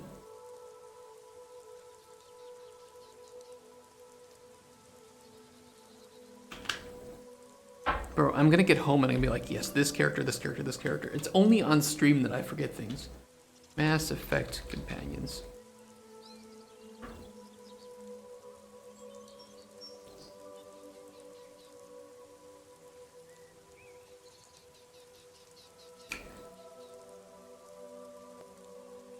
It was Thane. I like Thane as a romance, kind of. Nobody likes Jacob. Boring. But I'm a vanilla, yeah, Mordin. Yeah, but he wasn't a romance option. Of the romance options, fuck Jacob. He's just boring. Like, I think he was just boring, and I think there's something fucked up with him and his marriage in like the third game or something, right?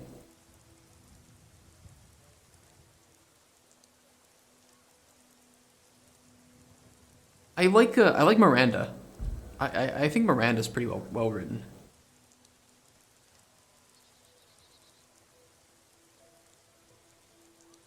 Yeah, Jack's pretty cool. Jack's cool. This is taking so long. What are you doing? Okay.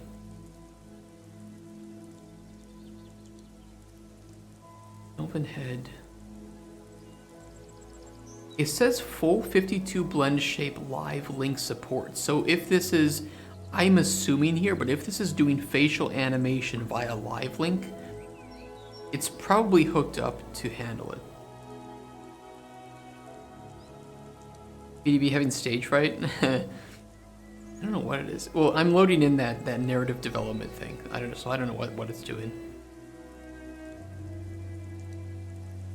Jack and Joker. I do like Miranda. I think Miranda was pretty cool. I think she just has that bitchy attitude, but then, especially if you push her towards like you know, Paragon stuff, she gets pretty awesome.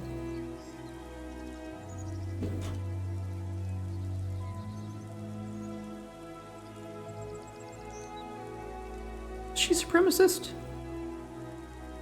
I think she just said that she is genetically superior, but then once you open her up, she realizes that it means nothing. Like, she would rather have the flaws because this doesn't do anything for her. It just makes her into this. It doesn't actually define her. And she hates that she was used as an experiment, essentially, right?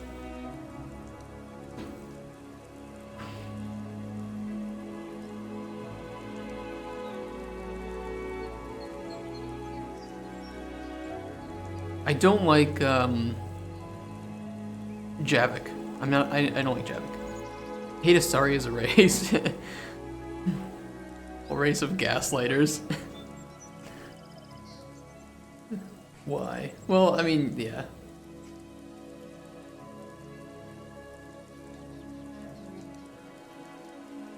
Some of these characters look like the characters people make with Skyrim mods that they try to convince you are pretty, but they don't look pretty at all.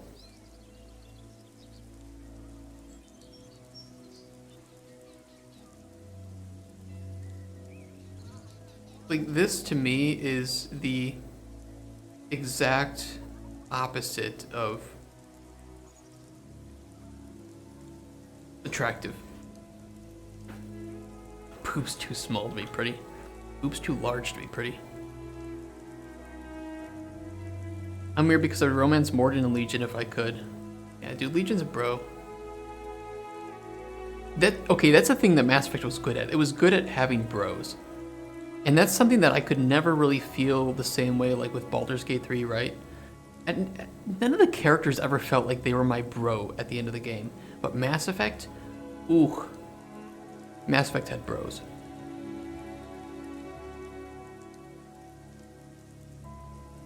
Joker can romance Edie, so why can't I romance Legion? True. But does this unit have a soul? That's what I want to know. They're strong characters though, since they just don't do romance well. Which ones?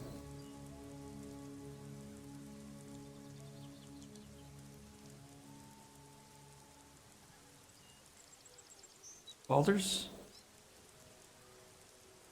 I mean, they're strong physically. I would say that narratively, I think a lot of the characters in Baldur's Gate 3 narratively are weaker than the ones in Mass Effect. Personality-wise, I like them, but I think that from like a writing perspective, they're lacking. Just gonna repair some shaders. Where was the narrative? Is it this one, tutorial?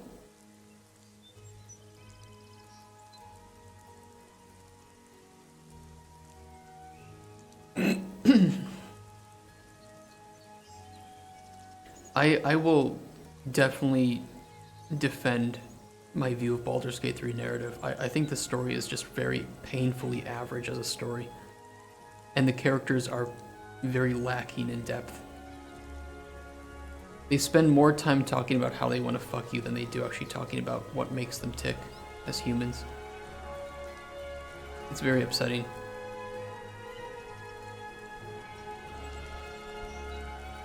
I need...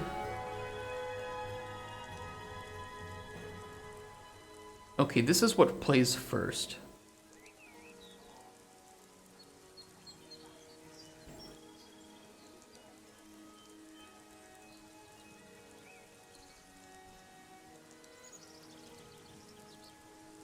Let's see.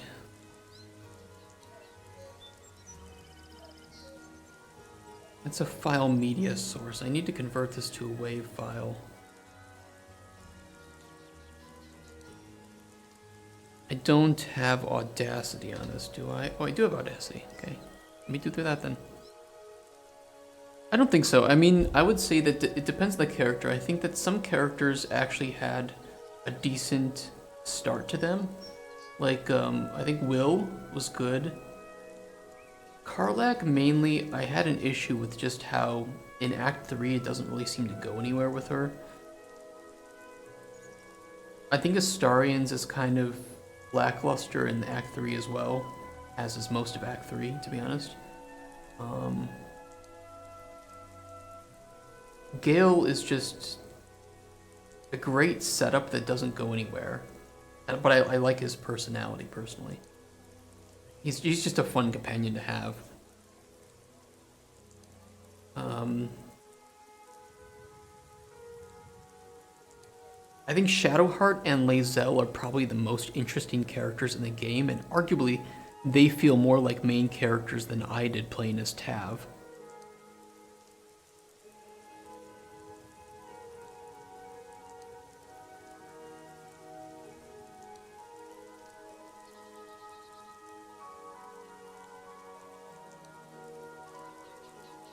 The thing is that the bugs matter, and they matter primarily because not only did Larian say that the game was ready to be released at the date that they had originally set, but they released it 1 month early, saying that the game was so ready for it. And and it was 1 month before that, right? And they just put out a patch that broke more things. Every patch they put out seems to break nearly as many things as it says it fixes. There was a patch with bug 5 where you couldn't even walk through doors properly and companions wouldn't follow you properly. It's like this game just is not getting proper QA treatment. I don't think so. I think that the amount of variables don't actually really amount to much. And Act 3 for sure was so buggy and broken and had missing quest triggers that I will never be able to experience the game as it was maybe, let's say, originally intended, because it's already been ruined for me by that first month. And they said the game was ready, and it wasn't ready, and it wasn't even ready for the 2 to 3 months after release. Owlcat games, though, do a much better job of character writing than Baldur's Gate. Baldur's Gate is just pretty to look at. It's a well-produced game, but in terms of writing, I don't think it really does much.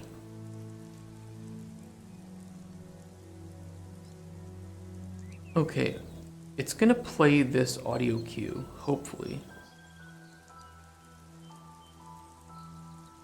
and we'll see if it lip syncs to that. Production value makes it more appealing, especially because the audience was meant to be casual players who haven't probably played other RPGs and CRPGs. But I think that the story of Baldur's Gate 3 compared to many other RPGs is really mid. It's really mid. It's just kind of bad in a lot of cases. There's a lot of problems with characters in Act 3 especially. I think Act 1 is pretty solid in my opinion. Act 2 is starting to decline. And Act 3 is just full of characters that are forgettable, with a few points of note that are exceptional, like the House of Hope.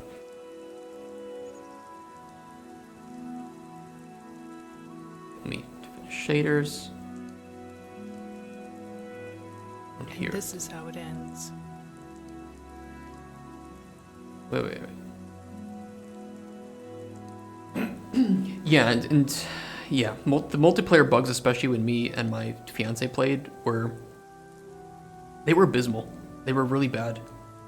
It was actually better to play solo, and on top of that, I think that the dialogue system is not great for multiplayer. It's barely manageable for single player, and it's really bad for multiplayer. And this is how it ends. It isn't lip synced there. How do we lip sync it?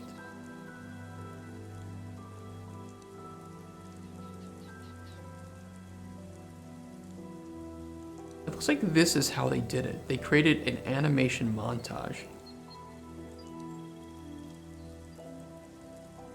How do they make these? What is live link? What the fuck is live link? It's got to be some plugin, right? Live link in Unreal Engine. Oh, is it built in?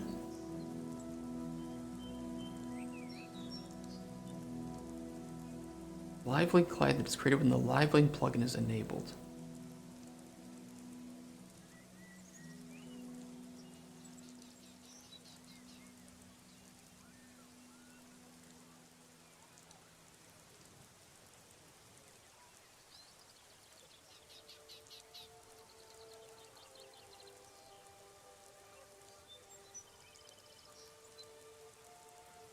That doesn't look right.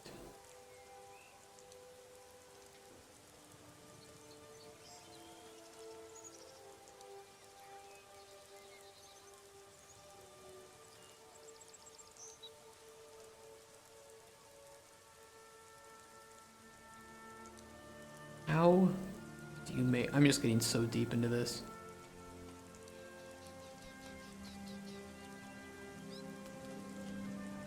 The timing. One time.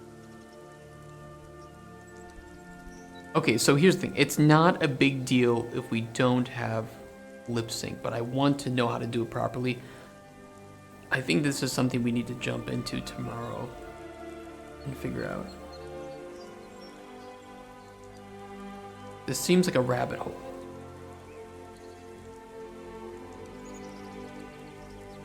And I don't know what the fuck I'm doing.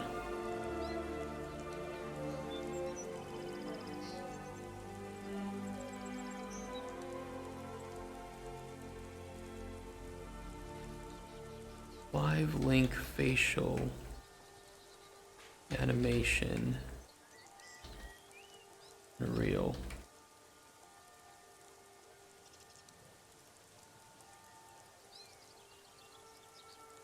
There's like a tutorial. And yeah, you can use your phone. It's like I would just use my phone or something, or a good webcam, whatever.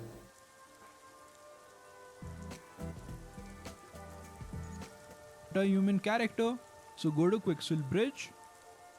Love it. Already love it. In Bridge, go to the MetaHuman section. And okay. If you want to, but for now, I'm going to leave it like that. Down. Yeah. MetaHuman character. So just add it in the blueprint. Just add it in the level. I know exactly. That's my thought. Like I already love it. So after that, let's go to the second part of the video, which is setting up LiveLink. So you can get the official LiveLink app on the App Store. Is it on? Please tell me it's not It's not an Apple only thing. Service SMS? What the fuck is this?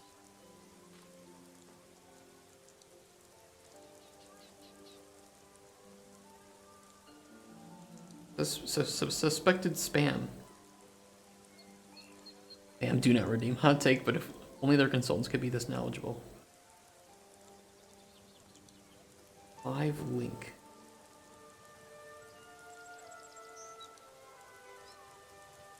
Oh no, it better not be Apple only. I know there's BlueStacks, right? There's BlueStacks for Android. Right, great stuff. Easy. Is there BlueStacks for Apple? Because I swear to God, if I have to get an iPhone in order to do this. Now, there's got to be a PC too, right? Live link face PC. Blue balls for Apple.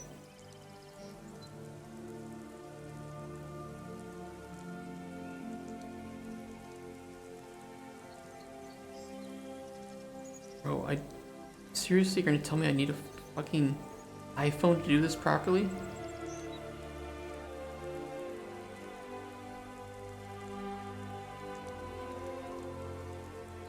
I don't have one. I'm not gonna get an iOS. I'm not gonna get a fucking Apple phone.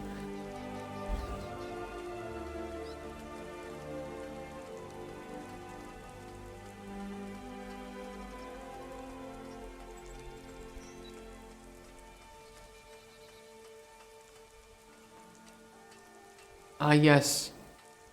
PCMac.download. That absolutely sounds like a very legitimate site to download what claims to be LiveLink Face for PC.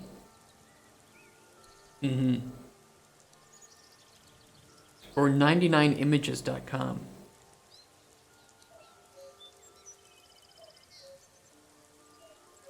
LiveLink PC _ no viruses, I swear, .exe. Make sure to install with your virus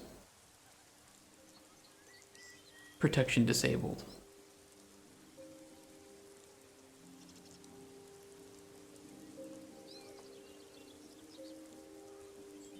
If we don't have an iPhone, can we use Android or GoPro camera? That's what I would like to know.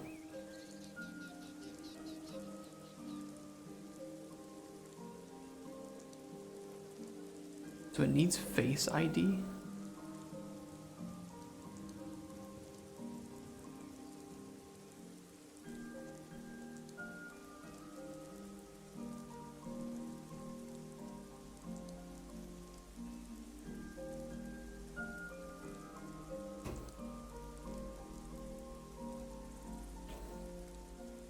"26 hours till last epoch." Damn, I'm excited.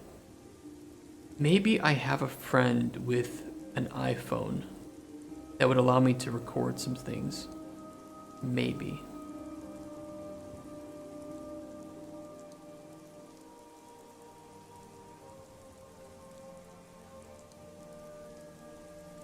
Baseware. When he says this might work, what is that live? So it's the way that you record the facial animations.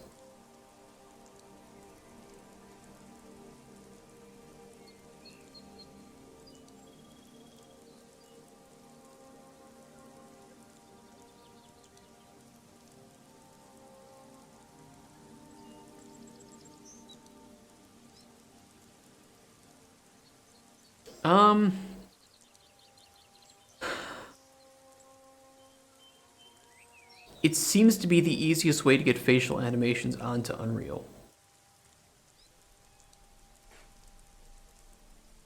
And it would generate these.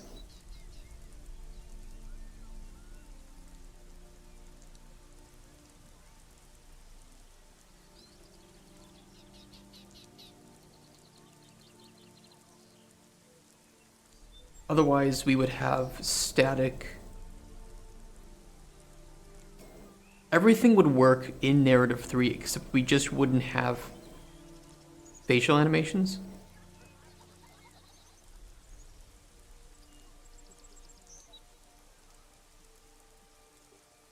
Which isn't a big deal. I mean, it is just a prototype, right? And anything, we can still use everything in Narrative 3, so we can have the dialogue, we can have the camera system, all of that will function. We just won't have lip syncing.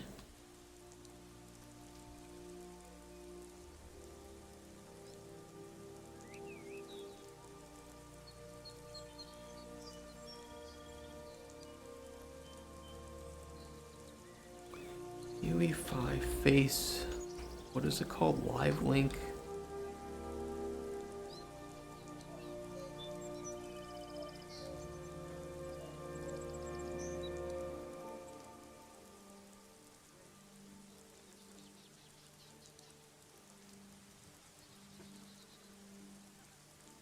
Live link mocap with Android working?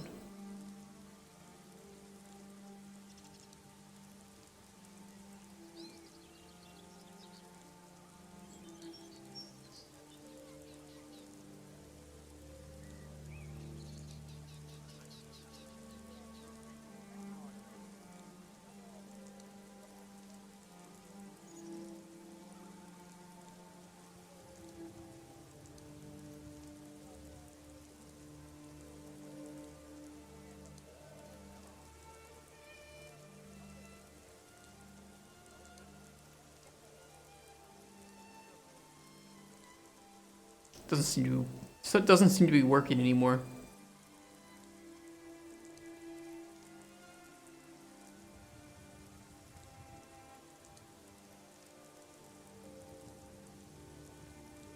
Kind of a shame.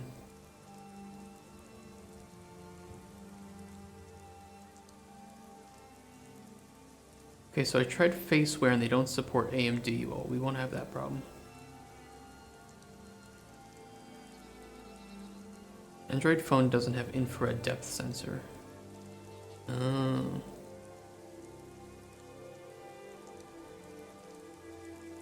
Shit. And it needs to be iPhone X. Dude, it's so not worth it to buy an iPhone just for prototype facial capture.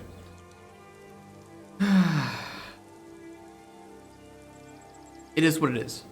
It is what it is. We will use the plugin without lip syncing.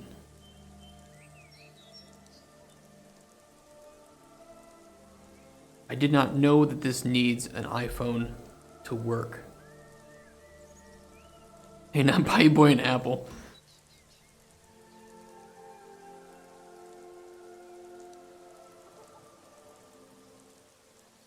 I must have some friend with it. Who knows?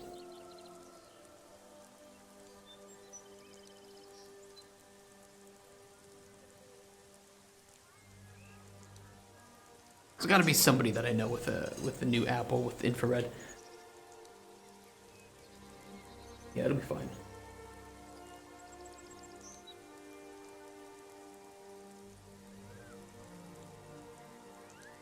Ew. Okay, how could we implement this then? I'll think about it. I gotta think about this tonight. I'll give it some thought about how we can utilize this plugin for our needs.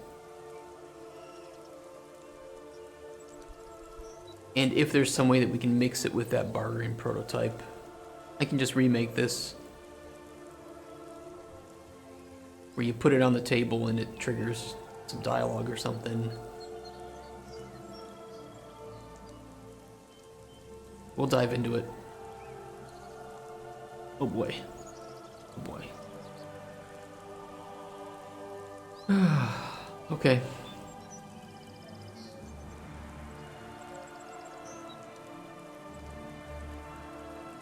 I may need another day for this. I don't know, it's just, it seems like this is such a pivot from what we were going to do with the dialogue.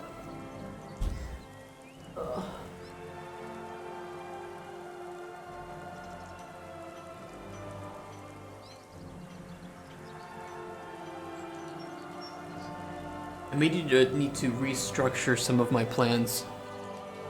I'm wondering if I should take tomorrow off and do that. And restructure kind of the whole march of development.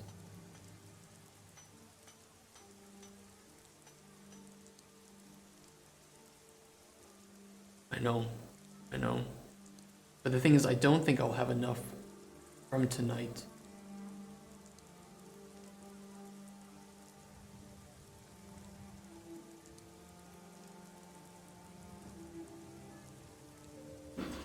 I feel like tomorrow I would just be sitting here trying to figure out how to use this plugin, which is not bad content, right? Like learning that stuff on stream. But I also don't know what my goals with it are now because I'm changing the entire idea of the bartering system. Essentially, everything that we've made with this bartering system would be gone. And I need to rethink it from this perspective. Now, I need to put in some table where you're bartering, and I need to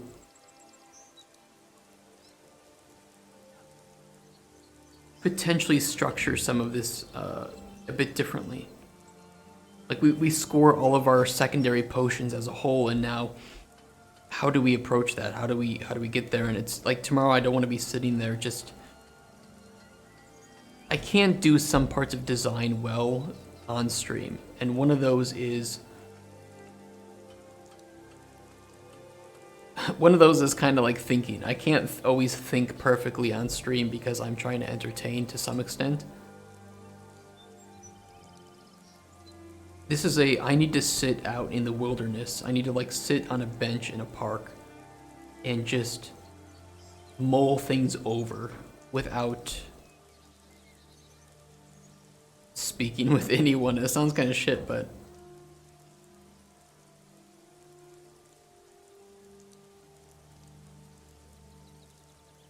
this is one of those things in design that I don't think I can stream very easily.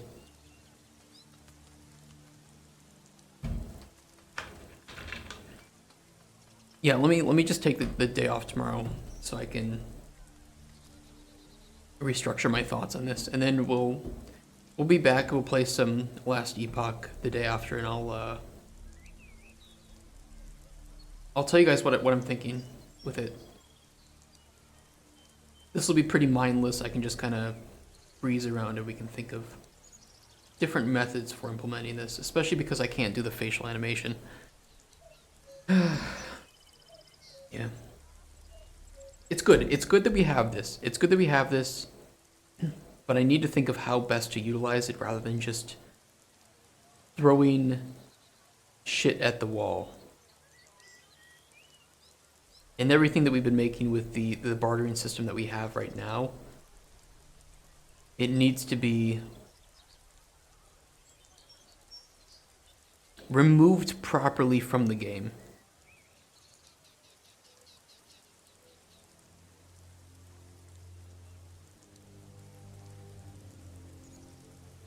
Sucks. It basically means that these days of development, I mean, it's not that they were for nothing. I think if anything, they just taught us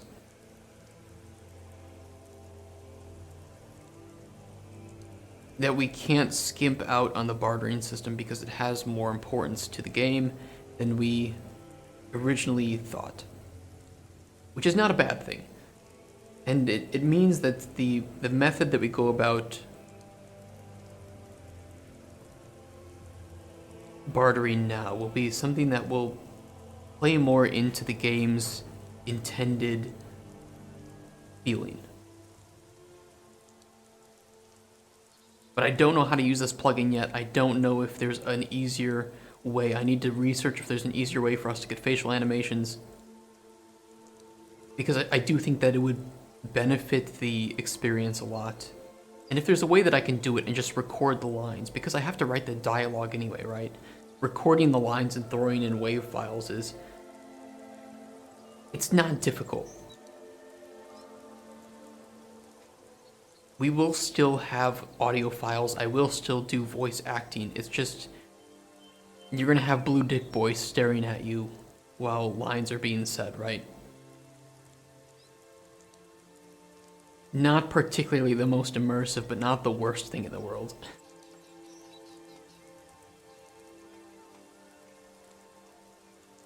So yeah, Anonymous, for, gifting this, don't worry, your money isn't going to waste. I just need to find an alternative to getting facial capture that ideally is free or at least very cheap. And then we can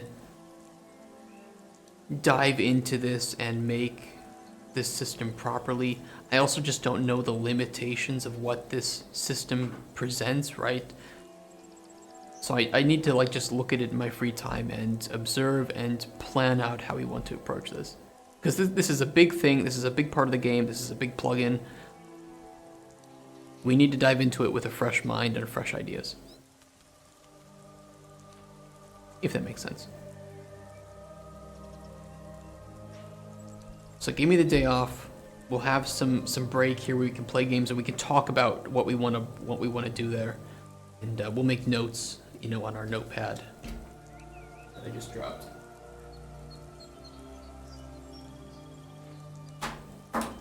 We'll do it, okay?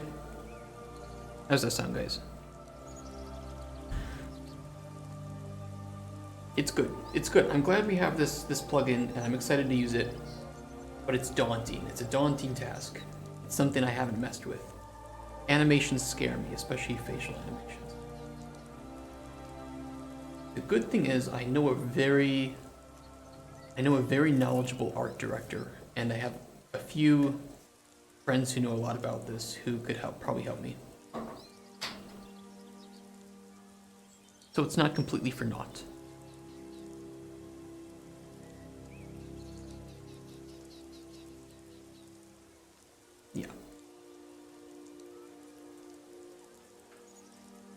guys want to see my eye?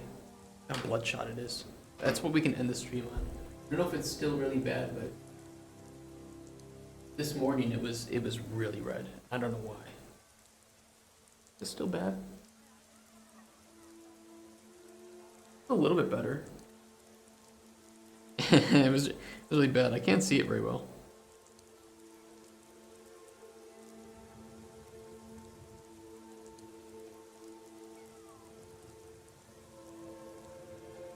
Not too bad.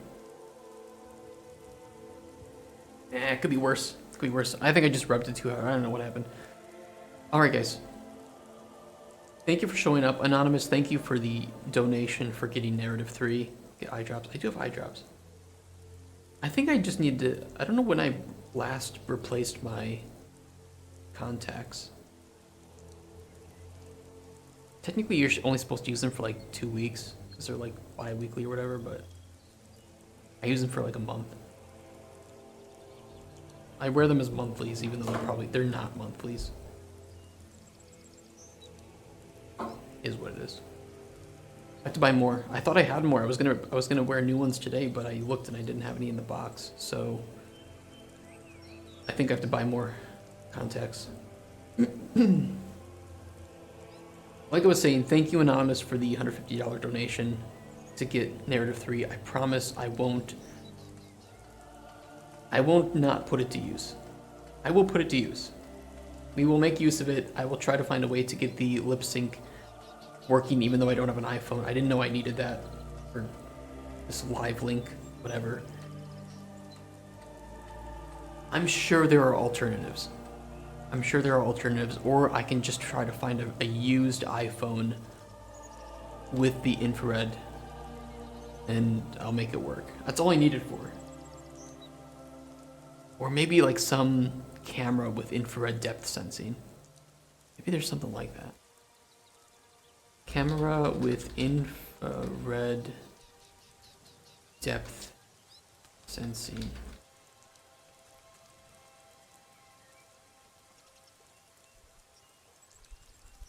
Those are expensive.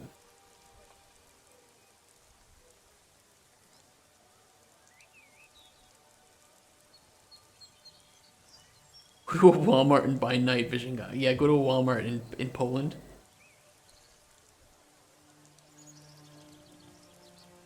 I'm not sure those exist.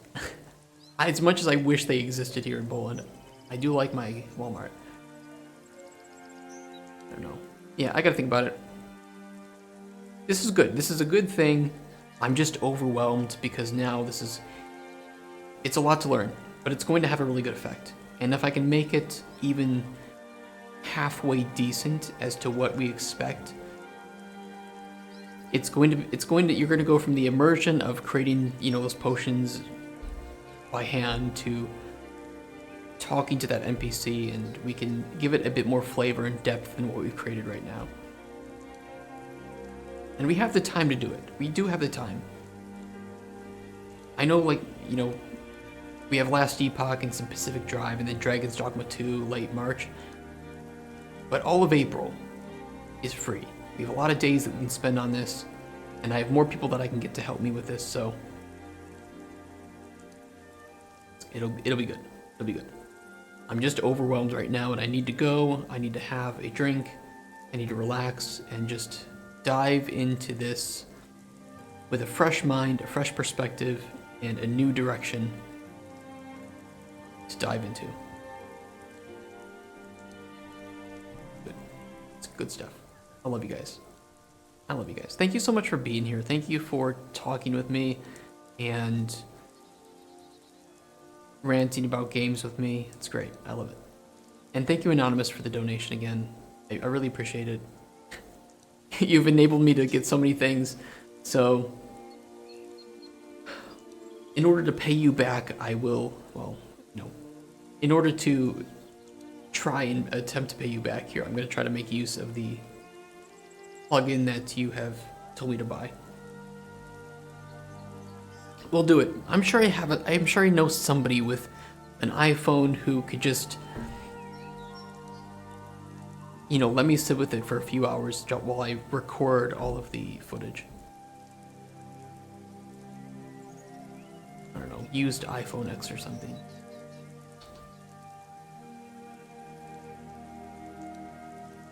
It's not bad. If it really is the iPhone X that has it, I can get it for like... I could just buy it and return it. I'm in Poland. I have a 30-day return policy.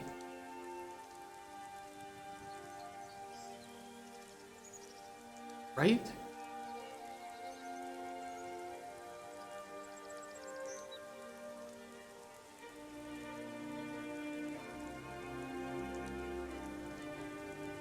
It's a little bit...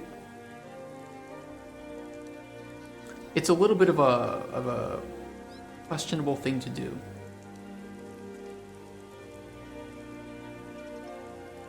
But if I get the iPhone, I record the things I need and then return it.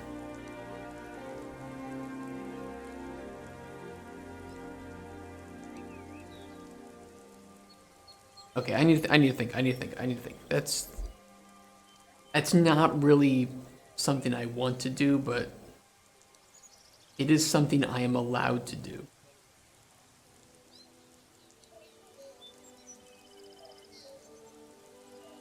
Rent an iPhone.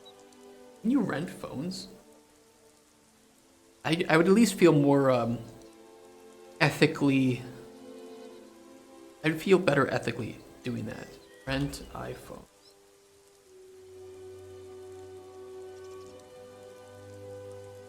iSpot rent. What is this?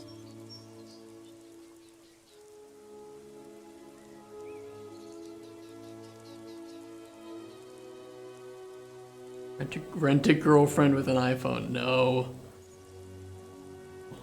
Uh-oh. iPhone 15? Pro Max? I don't even know which one it is. Oh, this isn't red.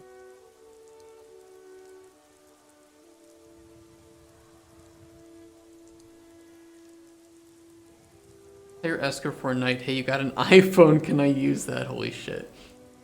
That'd be funny. Most of them are like for months. You rent them for months. I don't know. I'll look into it. I'll think about it.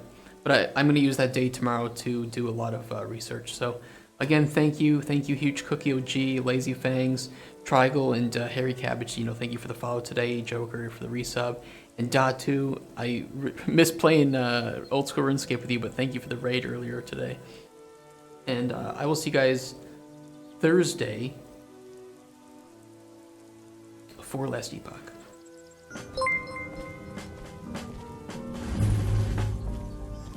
How did you trigger that again, Lazy Fangs?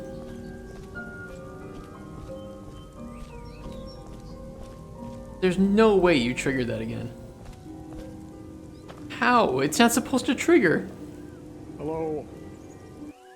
Hello. Wait, try to do it again. Try it one more time.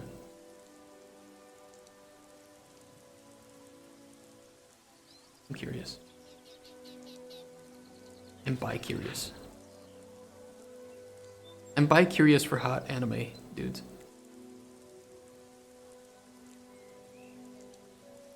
And Henry Cavill.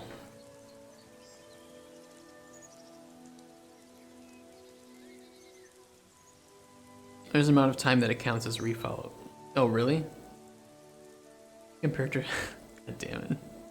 So every time you get past that amount of time, you're gonna unfollow and refollow, aren't you?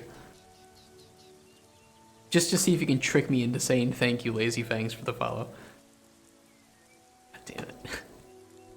Alright, I love you guys. I'll see you on Thursday for some Last Epoch, and I'll tell you guys what I'm thinking with Narrative 3. And whether or not I could reasonably get my hands on an iPhone for like a day or two to record the lines we need. Yeah, I need to compose my thoughts. But thank you guys. I love you. I will see you Thursday. And have a nice rest of your day today. Take care, Prehistoric Chicken Man. Exactly. I'm gonna put that on shirts. Prehistoric Chicken Company. Oh shit! I need to make new shirts for. Yeah. There's so many things I have to do. All right, guys. See you guys Thursday. Have a great rest of your day. Have a great tomorrow, and stay warm. Stay warm. It's cold outside. Stay warm. See you guys.